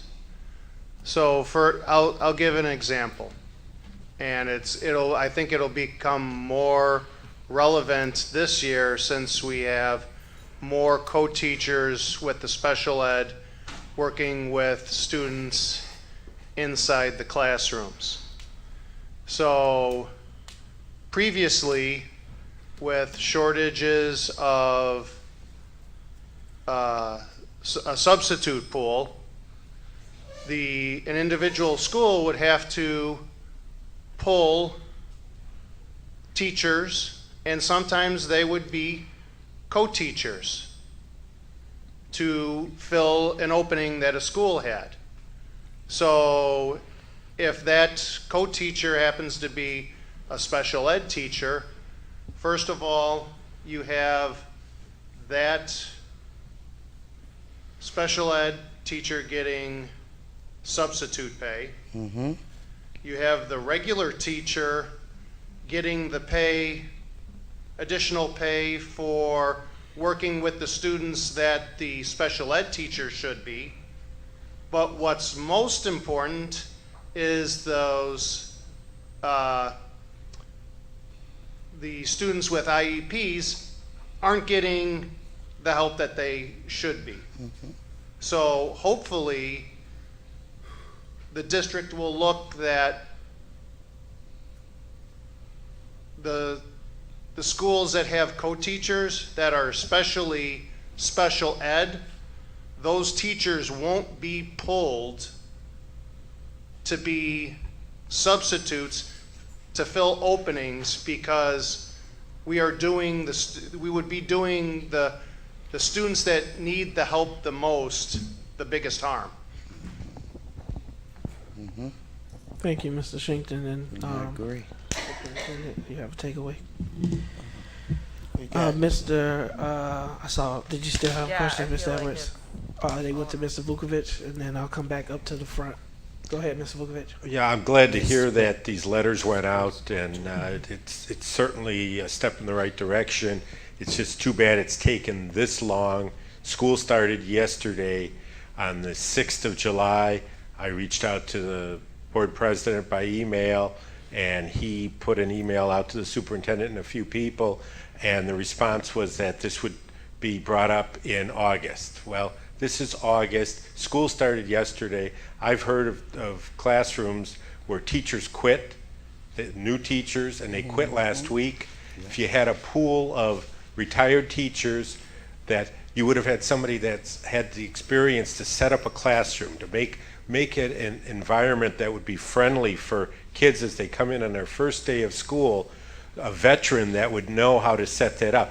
You know, it might only be for a few weeks until Mr. Figueroa is able to get somebody in there, or you get a couple of teachers who would partner, and they would do mornings, afternoons, every other day, but somebody that's worked together, that it would be kind of seamless, so that as these kids aren't traumatized, they're dealing with either a substitute if you can find one, or as Mr. Schinkin was saying, that they're pulling teachers and putting kids together, it's wasted time at that point. So, you've got that pool there. Hopefully you'll get some responses and be able to put them together. So thank you. Ms. Briscoe, only because it's going around this way, Mr. Ellis. Thank you. So I'm so glad you're here, because for the last meetings I have been talking about some type of onboarding for substitute teachers. I've been subbing now in this district for now maybe about 4 years now, and classes have just started, to Mr. Bookbitch's point, and I have not received no communication from the district at all. I signed up to sub. I submitted my information back in July that I was interested in subbing. I know it was received because I got a call yesterday to be a long-term sub, and I said, well, how did you get my name? And it's in the system, but there's nothing received from HR confirming, welcome me back, or say something to me about subbing. Can you comment on that? And then I have a couple other things I want to talk about. Right. HR maintains the pool of potential substitute teacher, but as you know, the candidates there, they're not uniquely only committed to Waukegan Public Schools. Sometimes the subs are registered in a large number of school districts. So most of the subs like to work on a daily basis, so that way they can work 2 days a week and choose not to work 5 the entire week. So it's at will type of relationship, right? So we maintain that, but then the other parts of that is if you accept a position, let's suppose in a middle school teaching social science, let's assume monolingual social science, but then the principal in the building, it's impossible for HR to know what your selection is going to be, then the principal and his team in the building will have to invite you. He's the one who knows if he needs a sub for 1 month, pregnancies, issues like that, or a vacancy. Then he selects that individual, and then the curriculum at the middle school, or if it's the curriculum at the high school, or if it is the curriculum at the elementary school, all of that information. Maybe you misunderstood my question. The process I know because I've been subbing for years, and I only sub about 3 or 4 times a month. It's not like I do it that often. I do it where there's a need or based upon my schedule. What I'm saying is that we have to say whether or not we're going to sub in this district, regardless of the other one, because we have to submit that letter back saying whether or not we're going to sub. So you know if we're coming back, regardless of where we're going to sub at. Right. Every year what you I'm have to saying go is through that process. there's nothing sent to me, welcome me back. There's no acknowledgement from the district. Hey, yeah, we see that you want to sub in our district. There's no communication. I've gotten zero. Zero. Okay. Well, I will look into that. It's an automatic system. After you come with us, we put you in what we I've call never received anything, and I'm on my 4th year. We call that the frontline ASOP system, and then as soon as my staff put all your information that have to be renewed every year, but then the system should initiate that. So I'm going to look into that. And then the other point that I've been talking about as a sub, we just need to get like basic training, basic safety training. That's it. I'm not trying to be a teacher or whatever, but we just need to get basic safety training as a sub. I've been saying this for years now, and we still don't have it. If an incident occurs and we're subbing in the schools, we don't know what to do. I do because I attend these meetings, but I've talked to subs, and they have no idea what to do. Thank you for sharing your concern. Ms. Brisk, can I jump in real quick? Just I want to address some of your questions. So we are going through an HR audit right now to see where are the gaps, where there's coherency, where do we need to add, where do we need to take away, right? I have heard that the substitute onboarding is an issue. So we did have substitute onboarding this year. So my question in my mind is, why didn't you get? And so I need now to go back and look at our systems and investigate that, because I do believe I'm pretty bad at like looking at a crowd and knowing how many people there, but I would say there was over 50 subs there that were taking the training. So I need to look at what in our system didn't get flagged, and if it didn't get flagged for you, my question now How is many how others? many others, right? So I will look at that, and that is something Mr. Moulton is here, that he will take a note also that when we are working with this outside audit team, we will put that on their radar so that they are looking at that. Another thing for the upcoming school year is everyone gets goals. I get goals, my deputy gets goals, and one of the, in speaking with the board, I've mentioned that we really need to get better at how we're using our ERP system, and what that does, it connects the finance piece of the house to the HR piece of the house, and it lets us know our vacancies, time, etc., right? So one of my goals is to ensure that we're using those systems to maximum capacity, so that those letters, to me, should just naturally be there when you sign up. There should be a trigger in that system that says that letter should just go out, just like for a new employee, an onboarding letter, right? And these are the trainings you need to take, etc. As far as the trainings are concerned, I don't believe you were, I don't know if you were here last Thursday when we had our meeting, but Ms. Rysel Sanchez went through a menu of professional developments, and I know we are looking at creating those platforms where our subs and our long-term subs can also access those, whether it's on DEI or safety, etc. So I'm going to take everything you're saying, Ms. Briscoe, and I'm going to follow back with my team. So I just wanted to answer your question. Thank you so much. And then a couple other comments. You mentioned that you were going to job fairs and places like that, right? And going to those jobs fairs, you said that they were not successful, but yet you said that you wanted to continue to go, and you're asking board members to go. Why, if they're not successful? Why would you even suggest that? Because the Board of Education have made comments that we should be attending job fairs, and that's a possibility. What I'm trying to report today is that they are not successful, and we have vacancies that if we just look at that strategy, they're not going to fill our vacancies. So the international recruitment and the digital advertising is the way to go. And more school districts are adopting those strategies. In Waukegan, we were the first district to visit Spain, certainly the Philippines, certainly. Now, right now, after 4 or 5 years, 6 years, we have every single school district surrounding Waukegan attending Spain.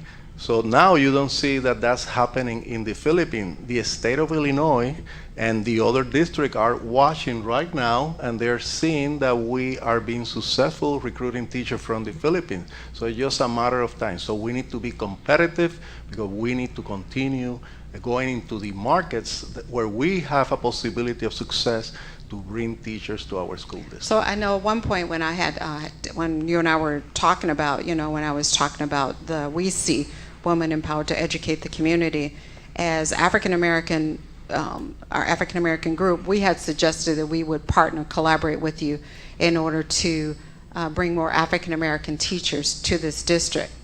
That didn't happen. Well, we welcome. It didn't happen. That's been years ago. You didn't communicate with us. It didn't happen. Another point to that is that in order to approach these HBCUs, we told you that in order to bring African American teachers, you had to build a relationship. Mm-hmm. You couldn't just send a flyer. You couldn't just do this. It took relationship building. This district has not done any relationship building in order to bring African American teachers here. I know there's a shortage, but if we're not doing what it takes in order to bring them here, we're not going to get them here. And I would imagine if it's not just for HBCUs, maybe other schools, it might be the same. It's about relationship building. I am not for going abroad, just to let you know, to bring in teachers when, in my opinion, I don't think we've done enough initiatives here in order to hire here. And I don't mean just right in this area, I meant just in the surrounding areas. I don't think that it's been enough. Well, let me answer that just to correct the record. I'm sorry, but that wasn't a question. That was just a comment. But I need to react to that because it have inaccurate information. We did visit Atlanta. Dr. Kevin Brown went there a couple of years ago. I had 2 names that came back to me for recruitment. One did not answer the phone call, and the second one had no interest. Then he went to Boston, Massachusetts, Kevin Brown, the high school, and he did the same thing. This time I got 0 names. Well, Me personally, let me finish. I went to Nashville, Tennessee, with another staff member that is not working in the district at this point. We visited 2 universities. They promised that we will be able to attend a job fair. We never got the information of the job fair. What I'm trying to tell you is I do have to interrupt Mr. Figueroa because this is where it goes sideways. I want us to listen to what's being said from both sides.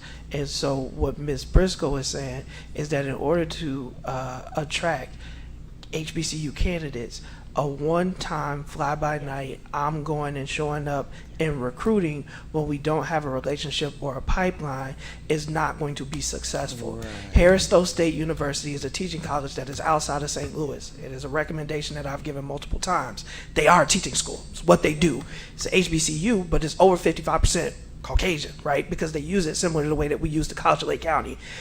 Lincoln University now has a agreement with College of Lake County that they will accept transfer students. If you finish your associates, you automatically go to Lincoln University, which is a HBCU. So having a relationship with CLC, Lincoln University, knowing that we have students that go to CLC that went to then there, and then we keep tabs on those. We know the recruitment people at those. We know that we have students that are there.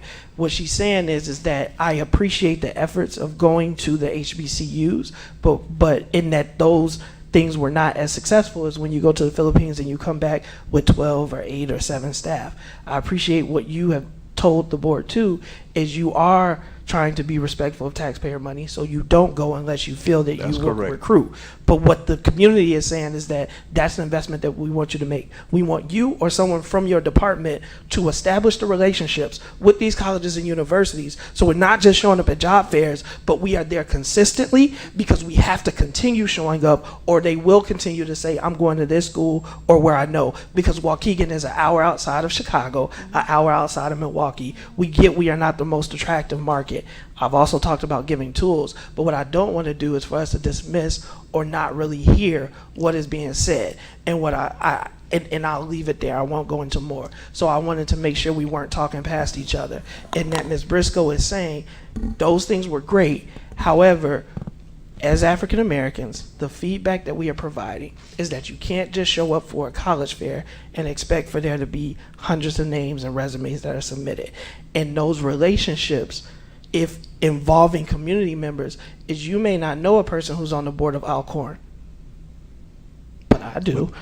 Thank you, Mr. President. I will, as you know, the person who have the relation with Lincoln University is Yvonne Fulton, because he's expressed that to me. So I'm going to make sure I bring this feedback to her and my team and see how we can incorporate what the suggestion is. That is not just travel and then what are you bringing, but it is also travel to establish a relationship. And if that is the direction that I'm getting from the board, I will certainly implement that as soon as possible. I'm going to pass the mic in 1 second, but I truly appreciate you parroting exactly what I was saying. Thank you so much. That is exactly what I'm saying. Just one last point. You just mentioned today that you're just now speaking with Ms. Fulton.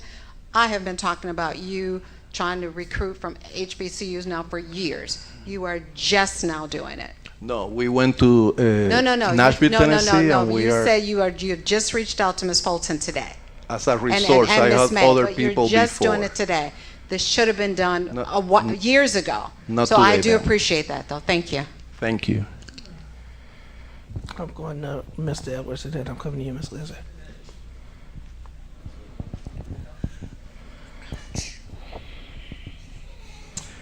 You know, we stand here and we talk about the reputation of Waukegan. When we talk about the reputation of Waukegan, I remember being at this board meeting when the Harris firm came here, and they reported back to the board what they found in HR. And again, I hate that it's always me that does this, because this is not my intent. but we talk about the reputation of this city. How many times have residents came in here? How many times have staff came up in here and talked to you guys about HR? And so when we talk about the reputation, because I know on several occasions I've came here and told y'all, hey y'all, we got a staff member sitting down there in HR, sitting in a room with just a desk and a chair. I've said that to y'all. And so when we talk about word of mouth, how many times did you think that was repeated outside of me? These are people that have never met me and just seen me speaking up here. So if they seen me speaking up here and they told me that, who else did they tell? So when we talk about people coming here, why would they? We've watched staff come up in here and talk about how they've applied for a position through HR, and HR looked over their application or didn't even respond to them or didn't even contact them. And I know that for sure. We begged Mr. Zach Livingston to come out of North Chicago to hope he would come here. He had one interview. Nobody even called him back. He waited. And so when we talk about that, we're not doing it. Let's talk about the pay. When we look at some of the pay, when we're paying black people who is well qualified for what they're doing, but we bringing in other people. And I don't want to do this, y'all, but we got other director spouses that come right in a position making more than what a person was making that has been there. And I'm going to throw it out there. I'm going to talk about Miss Fulton. Because she was the manager of college career readiness. Then we bring somebody else in and put her over Miss Fulton after she put in all that time and energy. And so I look at their pay difference. So y'all, what I'm saying to y'all is, once again, it's common sense. These things have been placed in front of you guys. You guys supposed to speak for us. I'm sitting here and I'm looking at this sign. We had one job fair May 9th. Listen, when I go bowling, the first time I go, I ain't gonna hit a couple of strikes. I got to go back. It's practice. One job fair ain't gonna do it. You got to get out there and you have to advocate. You have to give them a reason to want to come to Waukegan Public Schools. And so let me just go ahead and say it because ain't nobody else saying it. If I go to a white university and I try to invite some white teachers and I'm black as that chair, how many of them you think I'm gonna attract? We got to stop being afraid to say that.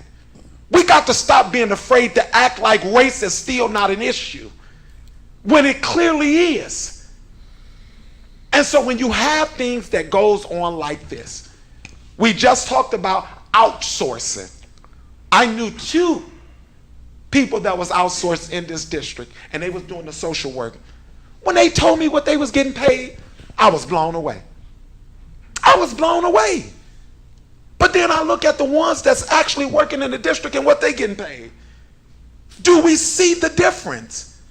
I've said many times, and I've said it at the city council meeting, why aren't the city and the district working together? Because if I was running this district, I would do everything in my power to work with that city to see if I can get these teachers some tax breaks on their homes.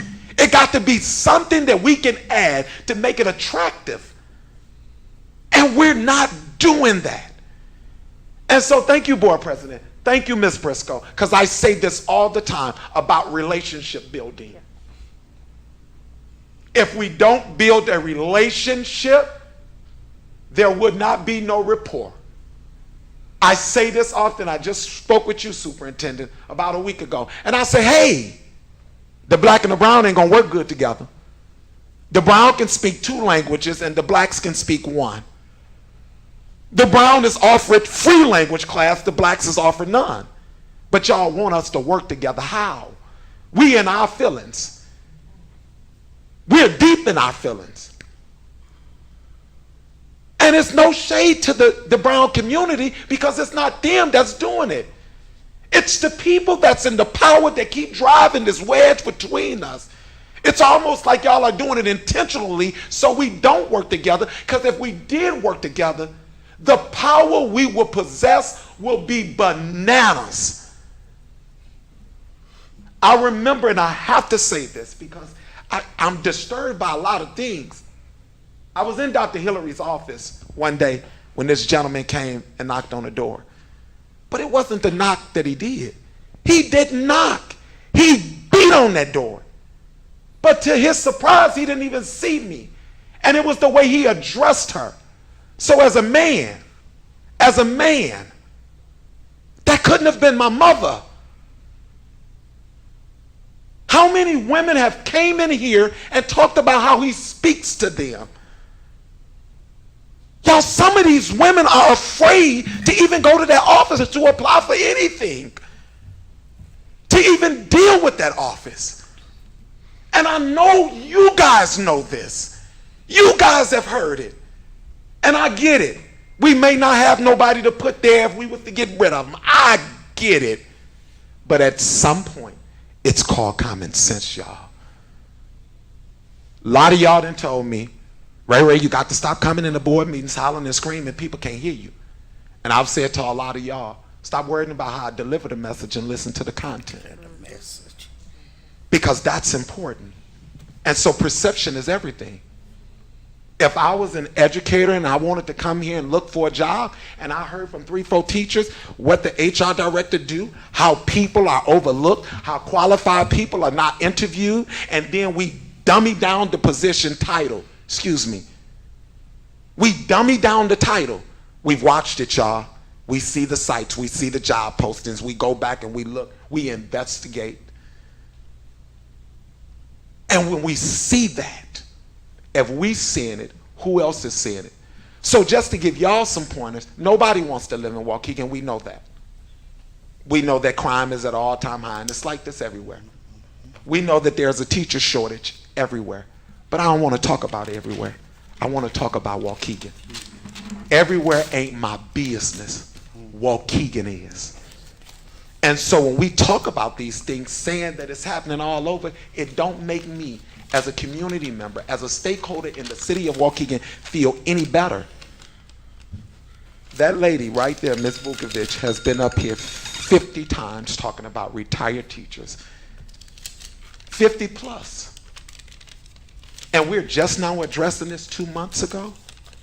We know every year that school have a start time and school has an end time. The question that I have is, what are we doing during those times? I've never seen him in my community. Thank God we did the Juneteenth event. That was the first time that I seen them come out. This is our HR director. This is who speaks for the district. This is who's supposed to encourage people to come work in the district, y'all. And today I'm calm. So I want to know what the excuse gonna be now. We are losing. And we are losing because our administration makes $200,000, $300,000, $400,000. Our teachers are still making $45,000, $50,000. We talk about having social workers up in here in the district. I'm sorry, dear, but we had one of the best ones, and we took her and placed her somewhere else. I don't give a damn about a wraparound center, y'all. Our kids need the wraparound services in the district. I wouldn't take the best from the district to help them outside of the school when we're not even dressing the inside of the schools. That's common sense. But sometimes we have a tendency where we do things to make things look good on the outside when we know the inside is horrible and terrible. And so I'm going to say this and I'm going to pass this mic. You can paint a house 50 colors. I wouldn't care what you do to the outside of it, sir. But if we don't change the inside of that house, it's still the same house. You've been in this position for quite some time. So at some point you have to ask yourself, what am I not doing to get people here? Because what you've been doing ain't been working. I see it right now. Okay? And so, again, Once again, we're thinking about things from an educator perspective. We're not looking at it nowhere else. This lady, Ms. Briscoe, has came up here and said to y'all the last 4 meetings, I'm a substitute teacher. I haven't received anything.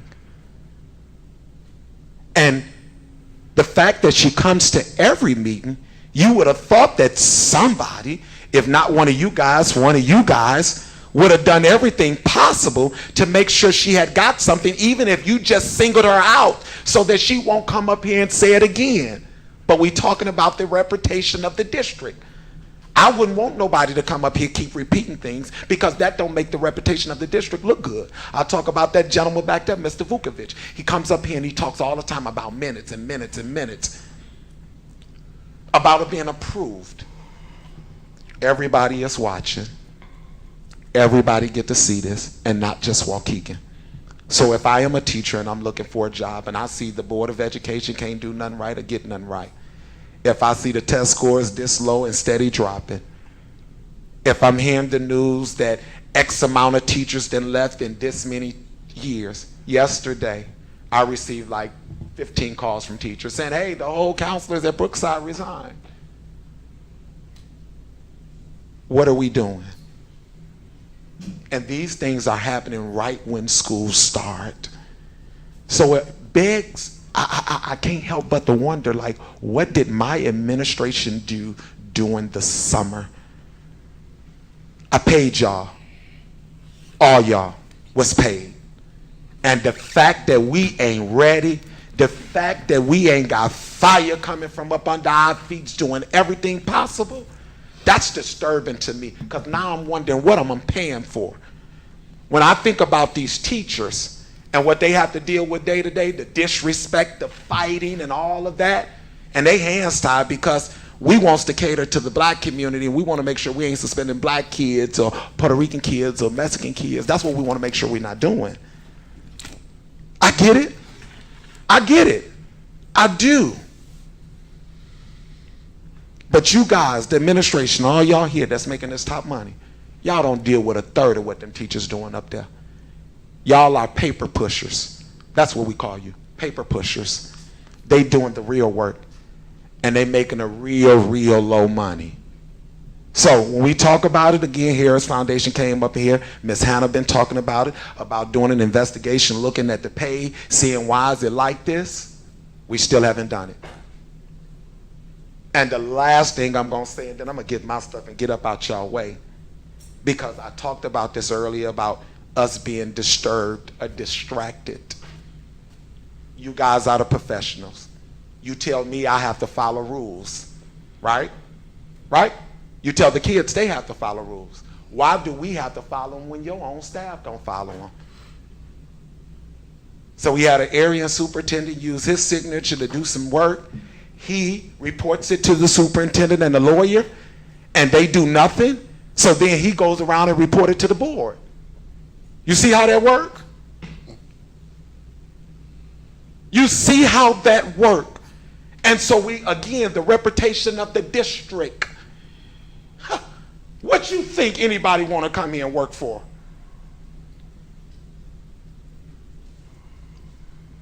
I said this to my community, and I'm going to say it to y'all. We have forgot what empathy is, what compassion is, and what love is. All of us. Every last one of us sitting in this room, sitting up there on those seats. What I'm going to encourage you board members to do, speak up. This ain't about being friends. This ain't about doing what somebody else wants you to do.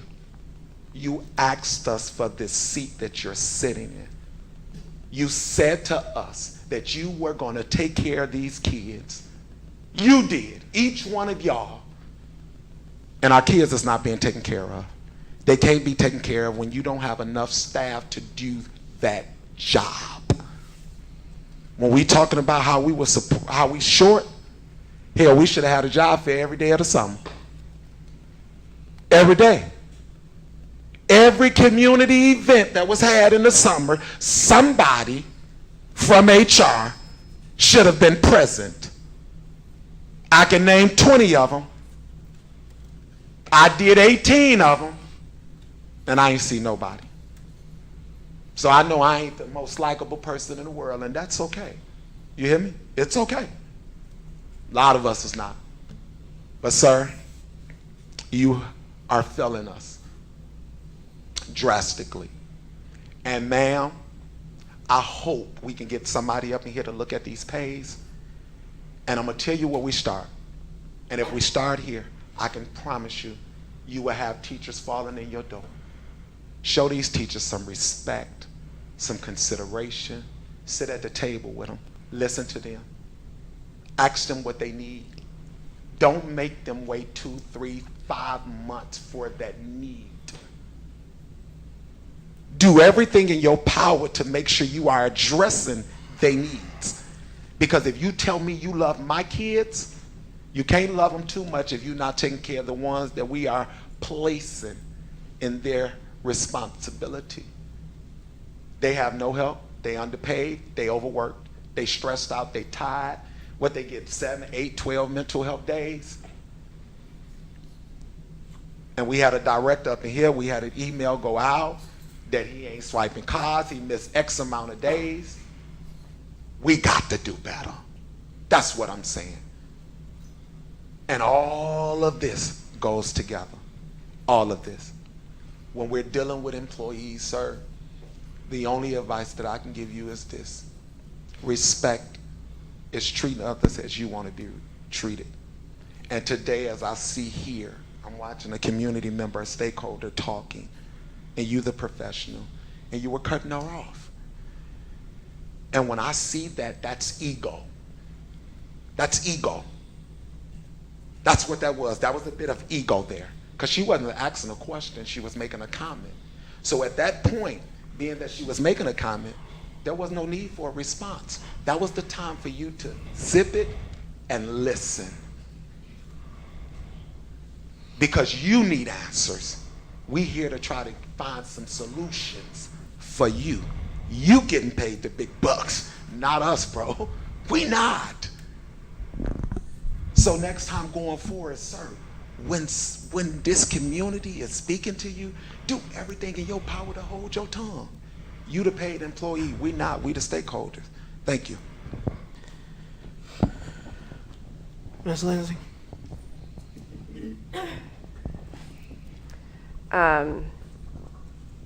There are a lot of valid points in that. A lot of valid points. In terms of, so I have quite a few to follow up on, and I am glad, I'm just going to circle back on it just because it's here. So I had also written down that we need to be making that connection because one time showing up is not building that community. And so I'm thankful that you and Board President brought it up. Even corporations are realizing this, that they can't just go one time to attract talent from HBCUs, as so many corporations are working on their own DE&I efforts, right? They are learning that you have to keep going back and establish that we will be a consistent presence so that those individuals going to those schools can anticipate they're going to be here and that they can trust us. It is down to community building. It is down to building trust. So with regard to attracting focus, and I know your main through line has been how we project ourselves as a district as the main piece, but in your professional opinion, what else can we be doing to attract teachers to come to this district outside of that piece? Well, obviously, pay is an important factor because we're competing and the market will call for pay. So that is a very important factor. Okay. You also noted that social media can be used as a positive tool. So I've also been using social media. Granted, I do have some of my doom scrolling sometimes, and I'm working on that piece. But there are resources where people are outright telling you, there are district employees, there are district social workers, there are district guidance counselors, there are teachers. There are so many resources out on social media telling us what teachers are so upset about and leaving the district, and pay is not the number one. It's working conditions, it's writing curriculum when we can be buying curriculum that has been tried and true, saving them time. It's multiple factors. Pay was not the top one. So maybe that's something that we also need to look at to see what would truly attract the focus. I have been saying it on that side, and I'm going to make the request, and if it has to be a full board decision, if we need to get a consensus or a majority, that's fine. We need to post the pay ranges on all of our positions, because that is the number one thing people need to know first. We should not have them go through some dog and pony show to contact us to figure out how much you're going to get paid. That is a waste of everyone's time. If I was applying now, if that pay is not listed, I'm not looking. Goodbye. So when you see those views versus clicks, to me, one of the main pieces we can do is be very upfront about the pay band that they can expect. Note that we value and honor prior service in the education field, and start outlining what some of those benefits are. Talking with a lot of the teachers at the kickoff, the benefits are a pretty good benefits package. That's a highlight. Granted, they're not making over the 47.5 or incoming pay compared to some other districts, but our benefits are pretty decent, so we should be hammering in on that. So I don't know, do we need to take a vote on that to get that on all of the job postings? Because if we do, I'd like to do that tonight. We can't. We can't? No, it's not on the agenda. Ah, nuts! I want it on the agenda. Darn it. I want it on the agenda. If we need to vote for it, I want it on an agenda. In terms, there's so many other things. Also, another thing that should be a huge attractor right now, we've had our instructional leadership come up here and say we are going to train the entire district on the science of reading. They didn't get this in college, and we're going to give them free development. That's a huge attractor. You're going to teach me how to read while I'm getting paid to do it? Fabulous. That should be a highlight, especially with where Illinois is going. Are we, with the non-discrimination piece, so they've taken the race off of it. There have been studies also, just the name alone can be a detractor. Are we taking the name off of, are we hiding the name from the screening at all, or no? No, we're not at this time. Okay, maybe that's something that we can look into, because studies show that if you have a more white name, you're more likely to get called. And I'm not saying that our school district is doing that, right? But if the studies are out there that your name can indicate if you're going to get a call back or not, let's just take that off the table to let the people applying know that that's definitely not a factor for us. It wasn't a factor for us, but it just gives them that peace of mind when they don't know us. And then can you walk us through what it looks like when you are at a resource fair? What does the table look like? What is your method of going in and handling the hours that you're there? What does that day look like for you? That depends on the job fair, but normally from our standing, we do have a couple of briefcases with some of the things that we put on the table, information of the district, and normally 2 individuals will be manning that, staffing that area. Normally are individuals from HR, sometimes a principal might join in, and then we are there trying to entertain any questions or things. So we're static, we're not walking around, right? The participants are coming, and then some participants just have a target, a school district that they go straight directly to apply. Others are going around, and then they decide to stop or not to stop. Okay. Granted, depending on the geographical area, it might be how attractive we are. Of course, going to the ROE here in Lake County should be more attractive than if we're in the area of Chicago, because salaries in Chicago are higher. Okay. So it has been some time since I went to an education job fair. And so there were different people manning all of their booths. Some would stay quiet and just wait for people to come to them. Some were out in front of their booth saying, hey, have you heard about our district? Please come talk to us, and try to engage and build those relationships. Because if I've got an engaging personality that seems like they're going to support me and value me and really want me to be a part of it, that's going to be more attractive than someone sitting back on their phone or looking through paper or checking No, their we're schedules? very engaging. Okay, And so we have when- a tablecloth, the name of the district, everything we can to attract them, and a lot of goodies to give away to see. And then most of the time they stop for the items that we have on the table, and that's how we try to engage them. I just want to make sure that we're being really dynamic with the audience, because essentially when we're going to these job fairs, we're selling ourselves. I would say engaging. I don't know the definition of very dynamic. That might be a little bit over the top. A little bit different. Okay. And so paraprofessionals, are we also expanding outside of education job fairs to Yes. really hit those paraprofessionals? Because Ms. Fabian during the last meeting said we're grossly under. So we should be hitting a lot of our local job fairs to really hone that in and get them excited about it. Yes, ma'am. They're included like support staff also, not just paraprofessionals. Sometimes a couple of individuals will apply for bus drivers, and Right. we refer them to our department here, transportation. Yes. Right, so how many job fairs are we going to that target non-certified staff positions? Well, normally we go to professional job fairs. We locally try to advertise, and when we do our local thing and we put our signs, and we will do another batch of those pretty soon to see if we can continue in a continuous way attracting people and making sure they're aware of Waukegan Public School as an employer locally. Normally, people in the local area and vicinity are the ones who are more interested in those jobs. Right, I just want to make that connection with the people, not just there's a sign on a yard. And I understand that based on what you presented or gave to us, that you're seeing a lot of more with the digital applications and not so much the in-person. But there are a lot of people that still go to those. So even if 50 people show up, if we can get 30, that's 30 positions filled. Yes. That's amazing if we can be the ones to do that.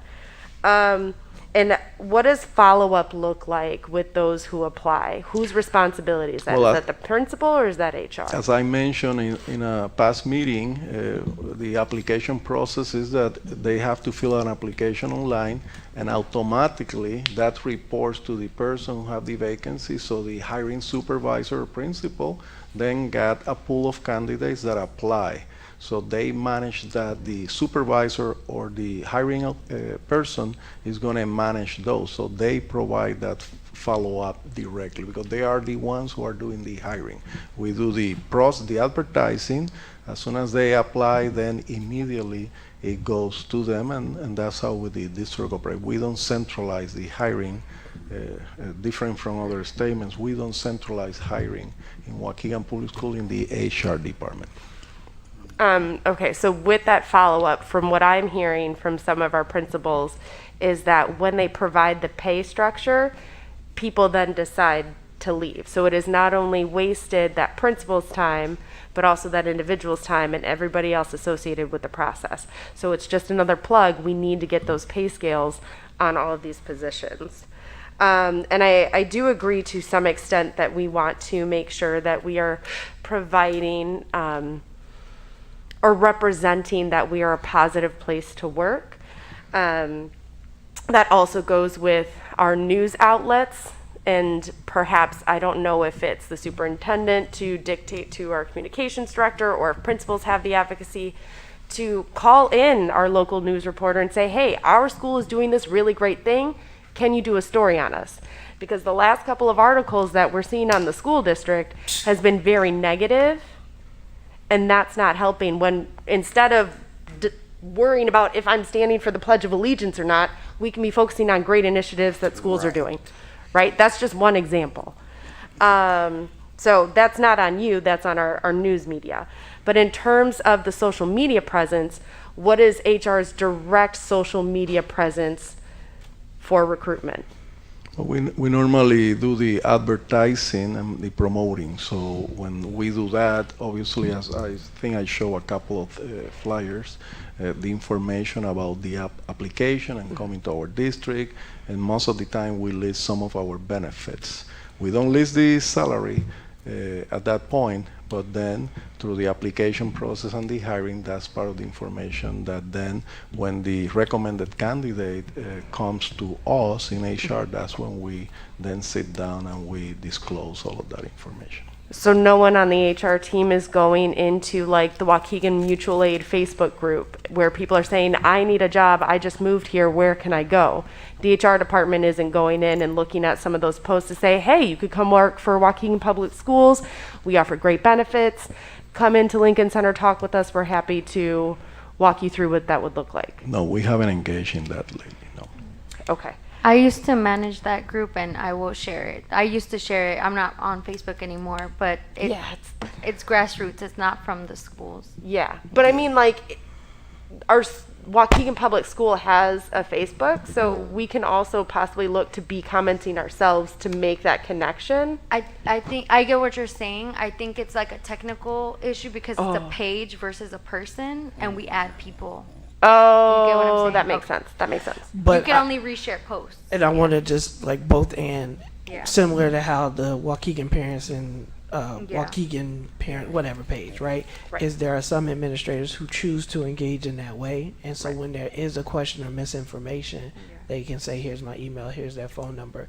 If we are ourselves, in my job, there sometimes is not a distinction between Brandon at work and Brandon and community. And I think that's what Ms. Lindsay is. If you are comfortable on that platform and you choose to engage in this way, is there's opportunities to share resources, to tag links, to put information out there. And I think that's also what Mr. Figueroa was saying in regards to the board also has a role with amplifying that message. When we know candidates, if we're hearing about these issues, if we're engaging in those groups, is when we see the post, or if we're given that content, we can make sure that we share it between our networks. So similar to when you came out to the Juneteenth, you said, hey, Mr. Ewing, these are the specific materials that we are making in order to engage. Having that tool and resource allows me to drop them off at events that I'm already going to. So one of the things that we did at BCU superintendent or at another employer is they have, and I know you have some of these resources, but we want to make sure that they're shared widely. So referral cards.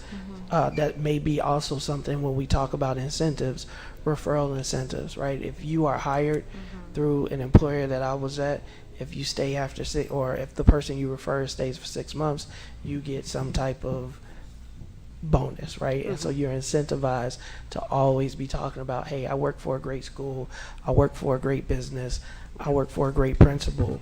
You should really hear and look into, because you're correct. More than going to overseas, more than going to colleges, more than social media, there's absolutely nothing that is more impactful and beneficial to word of mouth, right? And so if we have the tools that we can give out, then it makes it much more beneficial when we go through our recruiting efforts. Is because, to Ms. Lindsay's point, it doesn't matter how many positions I approve. It doesn't matter how many supports we budget for. There was a lot of words that were said, a lot of things that were made. What I do want to say is I understand that everybody has been working very, very hard. When people ask, what happened this summer, I mean, I didn't get a summer vacation and I'm on the board, right? So you guys being here, school ended, summer school ended, we're back in person. So yes, everyone was working.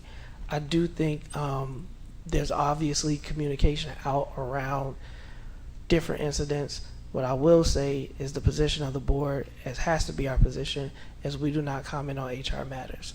So when things are issued or you hear or bits and pieces of the truth, again, if something or action needs to be taken by the board, it'll come forward formally.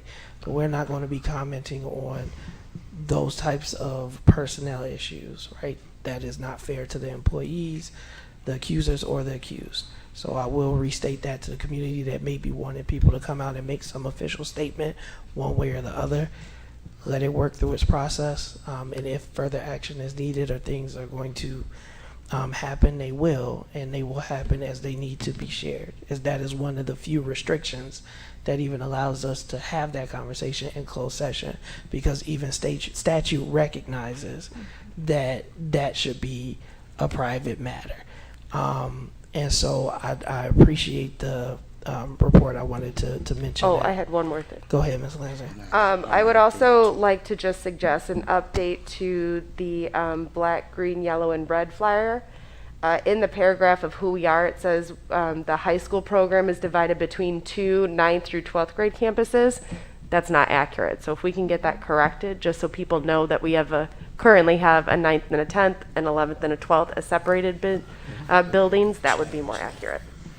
Thank you Now for I'm the done. feedback. Ms. Hannah. Yeah, and I just want to say, Superintendent, I just remember when I was in school, we had like teacher-sponsored clubs, future teachers, future nurses. And I don't think we ever went into like the social work, right? But I would say if we could look at something like that at our high school to see if we can get that little club back to grab those students that really do want to be teachers and educators, and they are in the club. You remember the clubs, and so that's one thing. But then also in reference to the HBCUs, you got to remember, right, that we have many students that go to HBCUs from here. They come from here, educated here, go to HBCUs, and they want to come back home. And so going to the HBCUs, maybe have a list of the kids that came from this area. And you know, I'm just saying that's just a suggestion. Thank you for the input, Ms. Hannah. I see you with the microphone, Mrs. Sabeki. Did you have a question? I also have questions. She had been. All right. Yeah, so I ain't gonna go over everything because Ray said most of it. But my thing is within our district, one of the biggest things is how many teachers and educators did we lose from our district that are highly educated because they applied for a position to advance in our district and never even got an interview. We've lost a lot.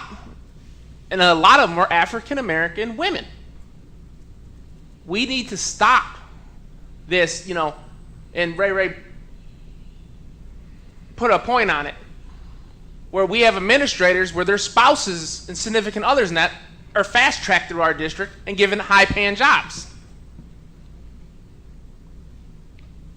Mr. Ewing, you know. Ms. Hannah's on the board. Superintendent knows what I'm talking about. Mr. Figueroa knows what I'm talking about because he's here. My brother worked in this district as a security guard, highly respected as a security guard, showed up every single day, volunteered for extra stuff. But then he wasn't offered a full-time position because he came in as a float or whatever you guys called it. And then next year, because someone had a problem with either my mom, me, they didn't like me, then he wasn't offered a full-time job at all. And he worked in this district for years as a security guard under L. Rogers. And you can ask a lot of Pastor what's his name? Soler. They all hated him at Jack Benny because he broke all the rules at school and was always in trouble. But guess what? He knew them all, and he enforced them all. And the kids didn't like him because he did enforce them. And those are the things that we need to stop, of who we don't like or whatever, so then people ain't offered positions back in here. Ms. Lenzen said it herself. She applied for our district, never even got a call.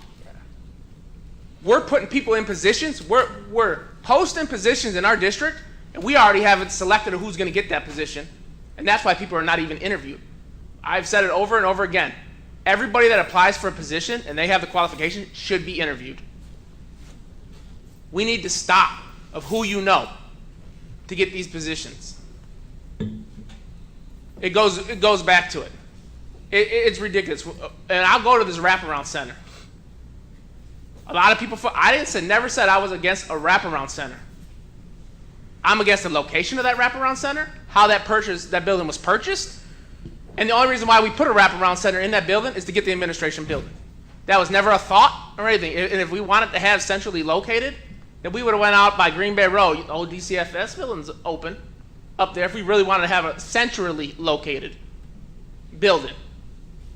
We only put that wraparound center downtown is because we wanted that administration building because we didn't have the money for it and we had to figure out a way to get that building, to get what we wanted.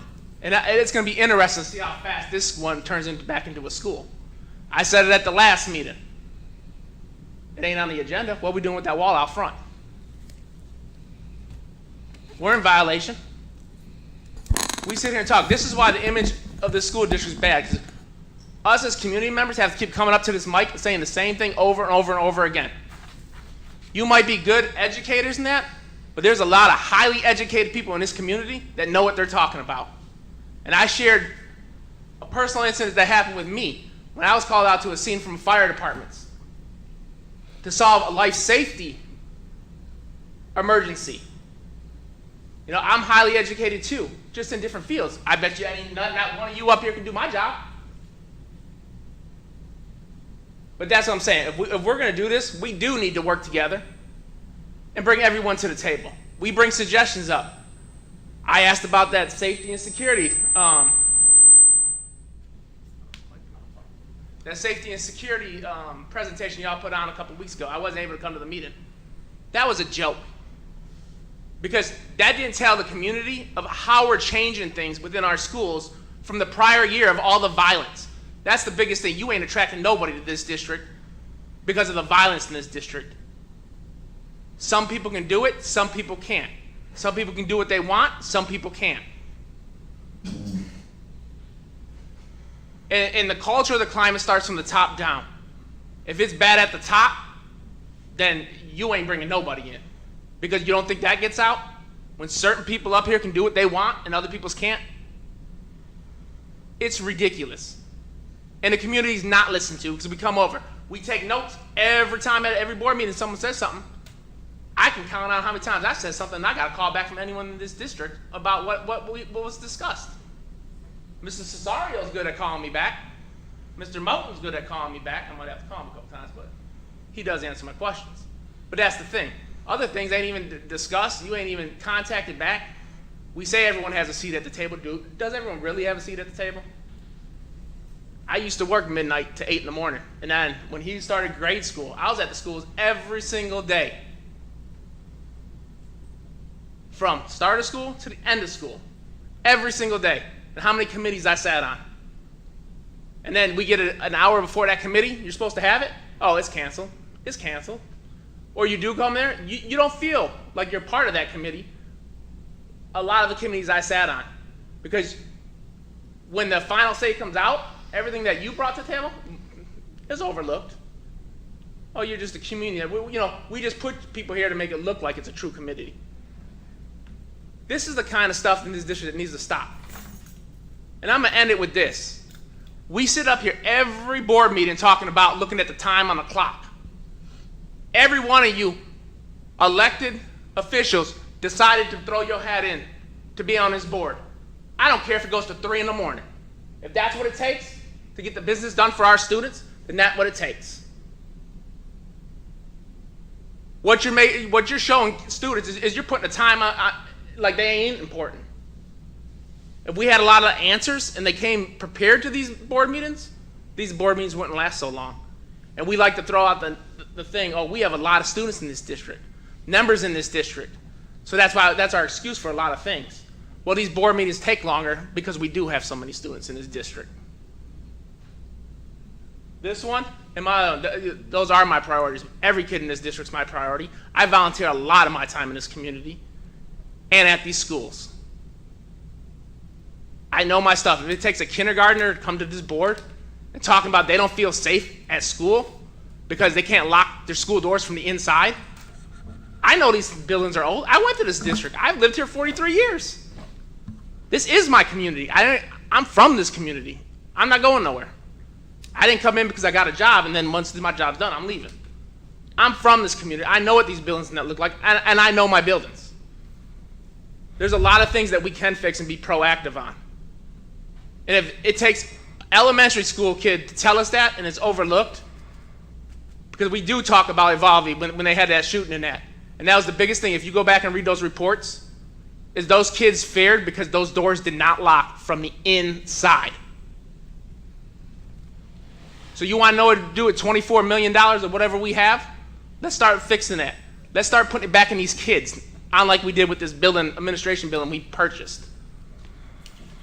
Let's put in this track over at there so our kids don't get thrown out of a conference that we already know that other schools in our conference are trying to, so Waukegan cannot hold a track because the condition of our tracks in, and we don't have enough lanes. But we can put all this money in all these other programs and everyone else so they feel left out. And that's why I'm a big proponent. He's been on the baseball team. He's been on the bowling team. And I don't see no administrator show up to those games. All the times he's played, it's been one administrator that's been there. When he did bowling, there was one administrator that showed up to one match. But boy, we show up for the basketball and the football and everything else. It's these other sports too. These are all part of kids, part of our community that you guys should be supporting. They don't feel the support when nobody shows up. You guys are sitting here saying you don't matter. You know, at the city council meeting, when you wanted that wraparound center, you shed some tears when you said your kids needed these services. See, but you can afford these services for your kid. A lot of people in this community can't. And I am a single dad of 2 kids, and I'll do anything I have to do for them. There's nights where I get up and I sleep for 3 hours some nights. And I'm up to do what I need to do for my kids. And I'm in these schools. This is the second day of school. Yesterday I called Washington campus. Nobody answered the phone. Again, same thing last year. Voicemails. Second period. Room don't even exist. How does this stuff get past these administrators and that they're working all summer, and you get from different administrators tell you different answers? One's, oh, it was a clinical error. One is, the room didn't even exist. And then I get a call from him. He has a 9th period. Woods. Well, there ain't no teacher, so they throw him in the what library? Gym. If you're a senior, you can call your parent. You can go home. How are they getting the education? It's the first day of school, and we're already sending the kids home early. If we ain't got teachers for these things, then why are we putting kids in these classrooms? And I come to this mic every year over the same issues, and that's why I'm adamant about these attendances. Because they're totally fabricated, and we know it. We don't even know who's in our building when they're in their building. So when there is an emergency, and that is my background, and a kid ain't accounted for, and a kid's killed in one of our buildings, what are y'all going to say? Sorry, that shouldn't have happened. We feel for you. Because that's exactly what's going to happen. Because we don't know. And I've been saying it for years. We keep putting up the staff attendance up here and the students. Let's start seeing the administrators' attendance. That's why I'm adamant about swiping cards. That's why we paid for these systems. So we know who's in our buildings, when they're in the buildings, and people are actually showing up. None of our buildings are secure. Because if you know what you're doing, you can get in any one of our buildings. And I can prove that if you want me to. That's the thing. You guys don't listen to the people with the backgrounds in these positions. We put people in these positions that don't even have any certifications in those positions. No background at all, but they're the ones getting paid the high dollars. And then we're told, well, that's why we have directors and not everyone underneath them, because they know those positions. But we keep constantly putting people at the top, making these high dollars that have no clue of stuff in those positions. So maybe we need to start actually working together, and everyone really does have a seat at the tables. And let's work together and solve these problems, because these are our kids, these are our futures. And let's give them the quality education that we said. I was the biggest fan of you when you came to this district, because I thought we were actually going to see change. We were promised change. And that's the same old thing. And like I've told any staff member in here, because a lot of them are scared to come up to this mic, you guys got something you want to say? Tell me, because I'll say it. It ain't being negative. If you don't bring out what's the problems, and to fix the problems, then it's the same old cycle. Like Ray said, you can Change the outside of the house 1,000,000 times. If you don't change that inside, it ain't. We keep seeing these same scores year after year after year after year under your administration. And we need to stop talking about post-pandemic because of the pandemic.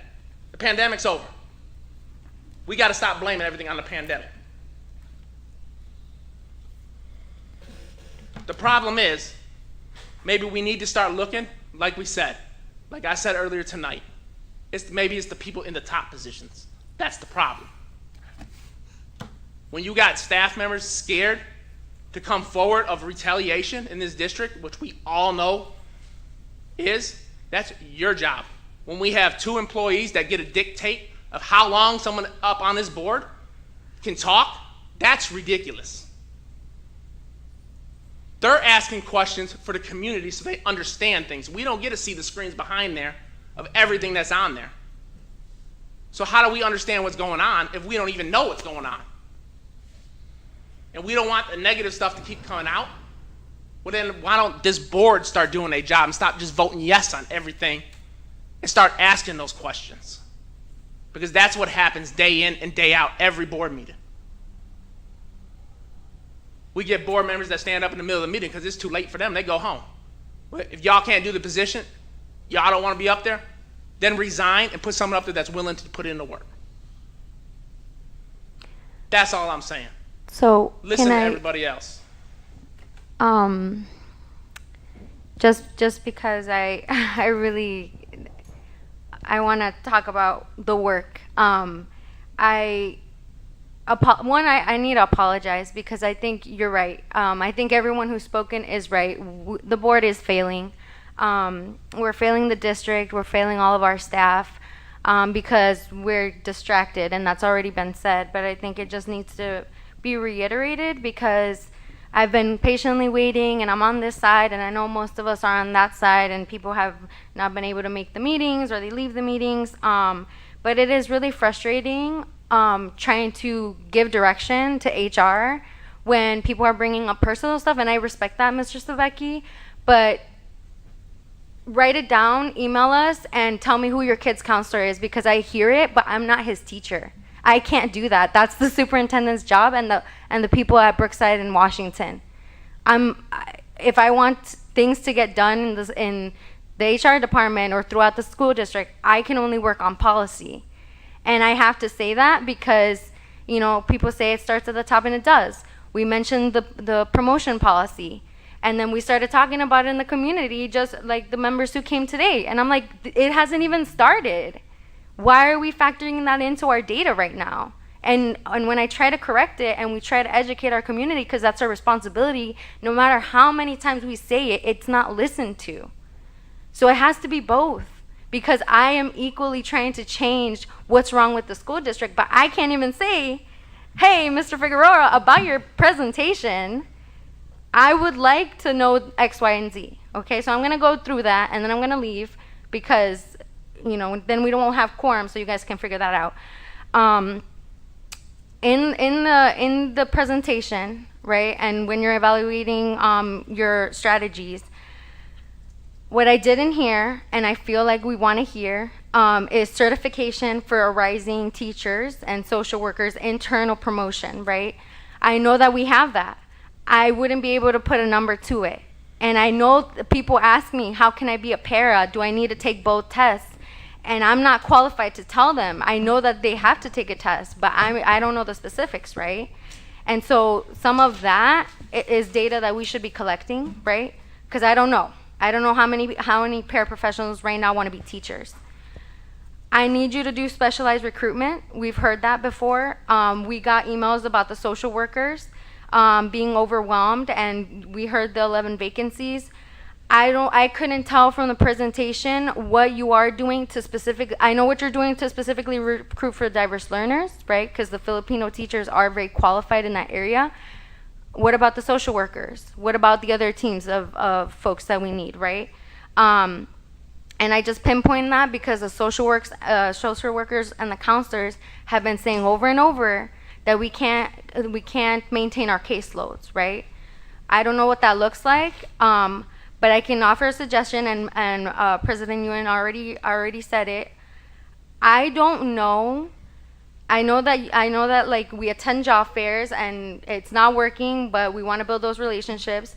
But I don't know who we reach out to at the university level or the institution level to maintain that relationship, right? Because if I know Dr. Mayra Gaitan at the University Center and she's got a pipeline of students that want to be teachers, but I don't have a relationship to her, right? I don't care if I have a relationship to the receptionist or the secretary or whoever, right? I need her, the director of the program or whatever. I don't know if she's still there.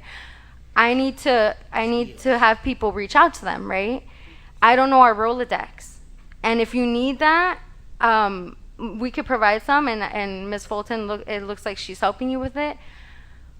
But I want the list. I want the list of the universities and who our contact is, who's helping that, because when you said that you went to Tennessee and no one told you about the specifics about where to go to the job fair, in my department, I'd be like, why did I waste my sponsorship money? You know what I'm saying? Like, and that's quantifiable stuff that you can present other than the data about the views and the responses, right? The job applications. So I just wanted to bring that up. And then because it was brought up and I think it should be credited, Board President Ewing has talked about what it would look like for us to give incentives to teachers to relocate to Waukegan so they're closer. We've never, that's been brought up several times, but we've never fiscally considered it. And I don't know, I don't want to say that because maybe Ms. Polk has and it's too much money. But yeah, the referral incentive and the incentive to relocate, I don't know what that would cost us. I don't know if we could pilot it and say like for, you know, not a raffle of it, but like for, how do you say it? Lottery? A lottery, yes. For our new hires, there'd be a lottery system for them to get that incentive. That's something that I think we should look at. And then that's, again, something that we can quantifiably measure year over year so it grows. That's all I'm going to put on the table. You can take that as homework. You don't have to respond to me. And yeah. Oh, okay. So Angel, I think this was a good start, and you hit on what you're doing for recruitment, but what I'm hearing is they like to go more in depth. Mm-hmm. And I think you've had some highlights, like I did a really good job in DL and EL, right? Mm-hmm. But we know social work is an area of concern, and so is nursing. And I know you're working on a plan to address that, but what is that? And looking at those data points. I think another data point is retention. It keeps throwing up like we're losing people, but our retention is higher than it was the previous year, and it's probably maybe 2 points away from the state's retention point. So had you listed the retention from the past 5 years, I think that would dispel, I mean, we want it to be even higher, but that people are just leaving in droves and droves, and what are we doing to address it? But when the data's not up there, we can't show that, right? Mm-hmm. So I think when we look at that, we need to put those pieces in there about the social worker, the nurses. I know psychologists are a little more hard to, I don't want to say recruit, but that's kind of that's why you have to specialize in the recruitment. A specialized service, right? So what does that look like? So what let's discuss when we come back with some of those pieces where we can really hone in on social work, nursing, and give the overall picture of retention, because it does get frustrating when it's like people are just leaving. The data doesn't support that, and it's Illinois state data, so you could look up the retention rate from this year to, and I'm not saying it's going to stay consistent for this year. I don't know what that's going to look like because the report card will come out in October, but we're not too far from the state, right? And so those are the pieces that highlight the work of the HR and that the board wants to hear. So we can bring that back, and thank you for staying, just allow me to say that. Yeah, and then like one last thing, I don't think I care so much about people leaving. People have the right to go where, if they need to take time off, they're having a baby, starting a new life in California, I don't care, right? Everyone has the right to do that. But what we hear is that, what's the plan when that teacher leaves? How fast is the turnaround, and who do those students meet? And how do the subs get called back, right? Again, that's the responsiveness piece. I don't know, I don't have the answer to that, but that's policy and procedure, and that's what we need to deal with. So that's part of the problem. So, okay. And I got one thing to say, Mr. Hewitt. And listen, okay, I'm sitting up here and part of the board, and we're getting ragged on. And I'm just saying that there's another piece to all of this, the recruiting to Waukegan schools and stuff. It's not our area, and people will say, oh, the school, right? But the piece that people are not mentioning is that people are not coming to Waukegan, okay? Because there's issues in the city of Waukegan too. So I don't want that to be lost, okay, in all of this, okay? I mean, the city has a part. I'm gonna say a percentage of our problem, okay, because of things going on in the city of Waukegan. I'm done. Thank you. So what I will say is thank you for the presentation. Thank you for the public comments. I'm not going to be long because I know we all want to go home. It's at 11 o'clock. I will say is that when we're talking about our students and why I ran to make a difference. I ran because I'm raising kids in District 60. I ran because I want to be a part of the solutions, and we do continue to get distracted. The issues that we have in front of us are not new. They are long-standing. They are systemic. That doesn't mean that we will continue to let them happen, but we also as a community can't continue to act as if there has been no growth. And so let's have an honest discussion about where we are and where we are going, and not offer them as if the solutions are common sense. It's because actually when you dig into them, they're complex and complicated, and if the answers were easy, we would have already solved them like other districts across the United States. When we talk about time, it's not because I don't want to be here, it's because this is a small percentage of what I actually do as a board member. And if people continue to believe that all that board members do is when they come to this meeting, then we continue to miss what the actual role is. And so, yes, I ran for this unpaid position because I want to serve, and I will continue to be here to serve. But also, we got to stop assuming ill intentions and talking about repairing relationships, because as Ms. Gonzalez said, it's a two-way street. I can't continue to take digs and slaps and tell people how we are failing, right? But we have failed as a community. And when we own that and we realize where we are, we can start to work together to rebuild. I love where I live. I choose to live here. I love Waukegan. Waukegan is a great community. I'm proud to have my kids in our schools district. And so I don't, and I'm not going to curse. I don't poop on my community or my district, right? So I appreciate the comments. I appreciate the feedback. We got work to do. We talk about coming to the table. Again, we all should be at the table, but we all have to actually talk and listen and hear, and not just try and make points or gotchas. And when we say things have not been asked and answered, they have. And sometimes we don't like the answer. And that's okay, but we can't say that we haven't answered it. And sometimes things do take time. So maybe we have to communicate to figure out how do we more effectively communicate the time in which things will be implemented or take place. But there have been many ideas that have come forward, and I can point to them and say, this was a suggestion, and this is what we did. And so maybe we need to, as a district, look at and quantify everything that's been done. And even when I say that, somebody's going to say there should be more, and there should. But we can't sustain this level of discourse and expect for our students and our staff to thrive. It's because the one thing that Mr. Figueroa, not the one thing, but one thing that he said that was 100% accurate is I talked to teachers who say I was going to apply for Waukegan Public Schools, but I watched the board meeting.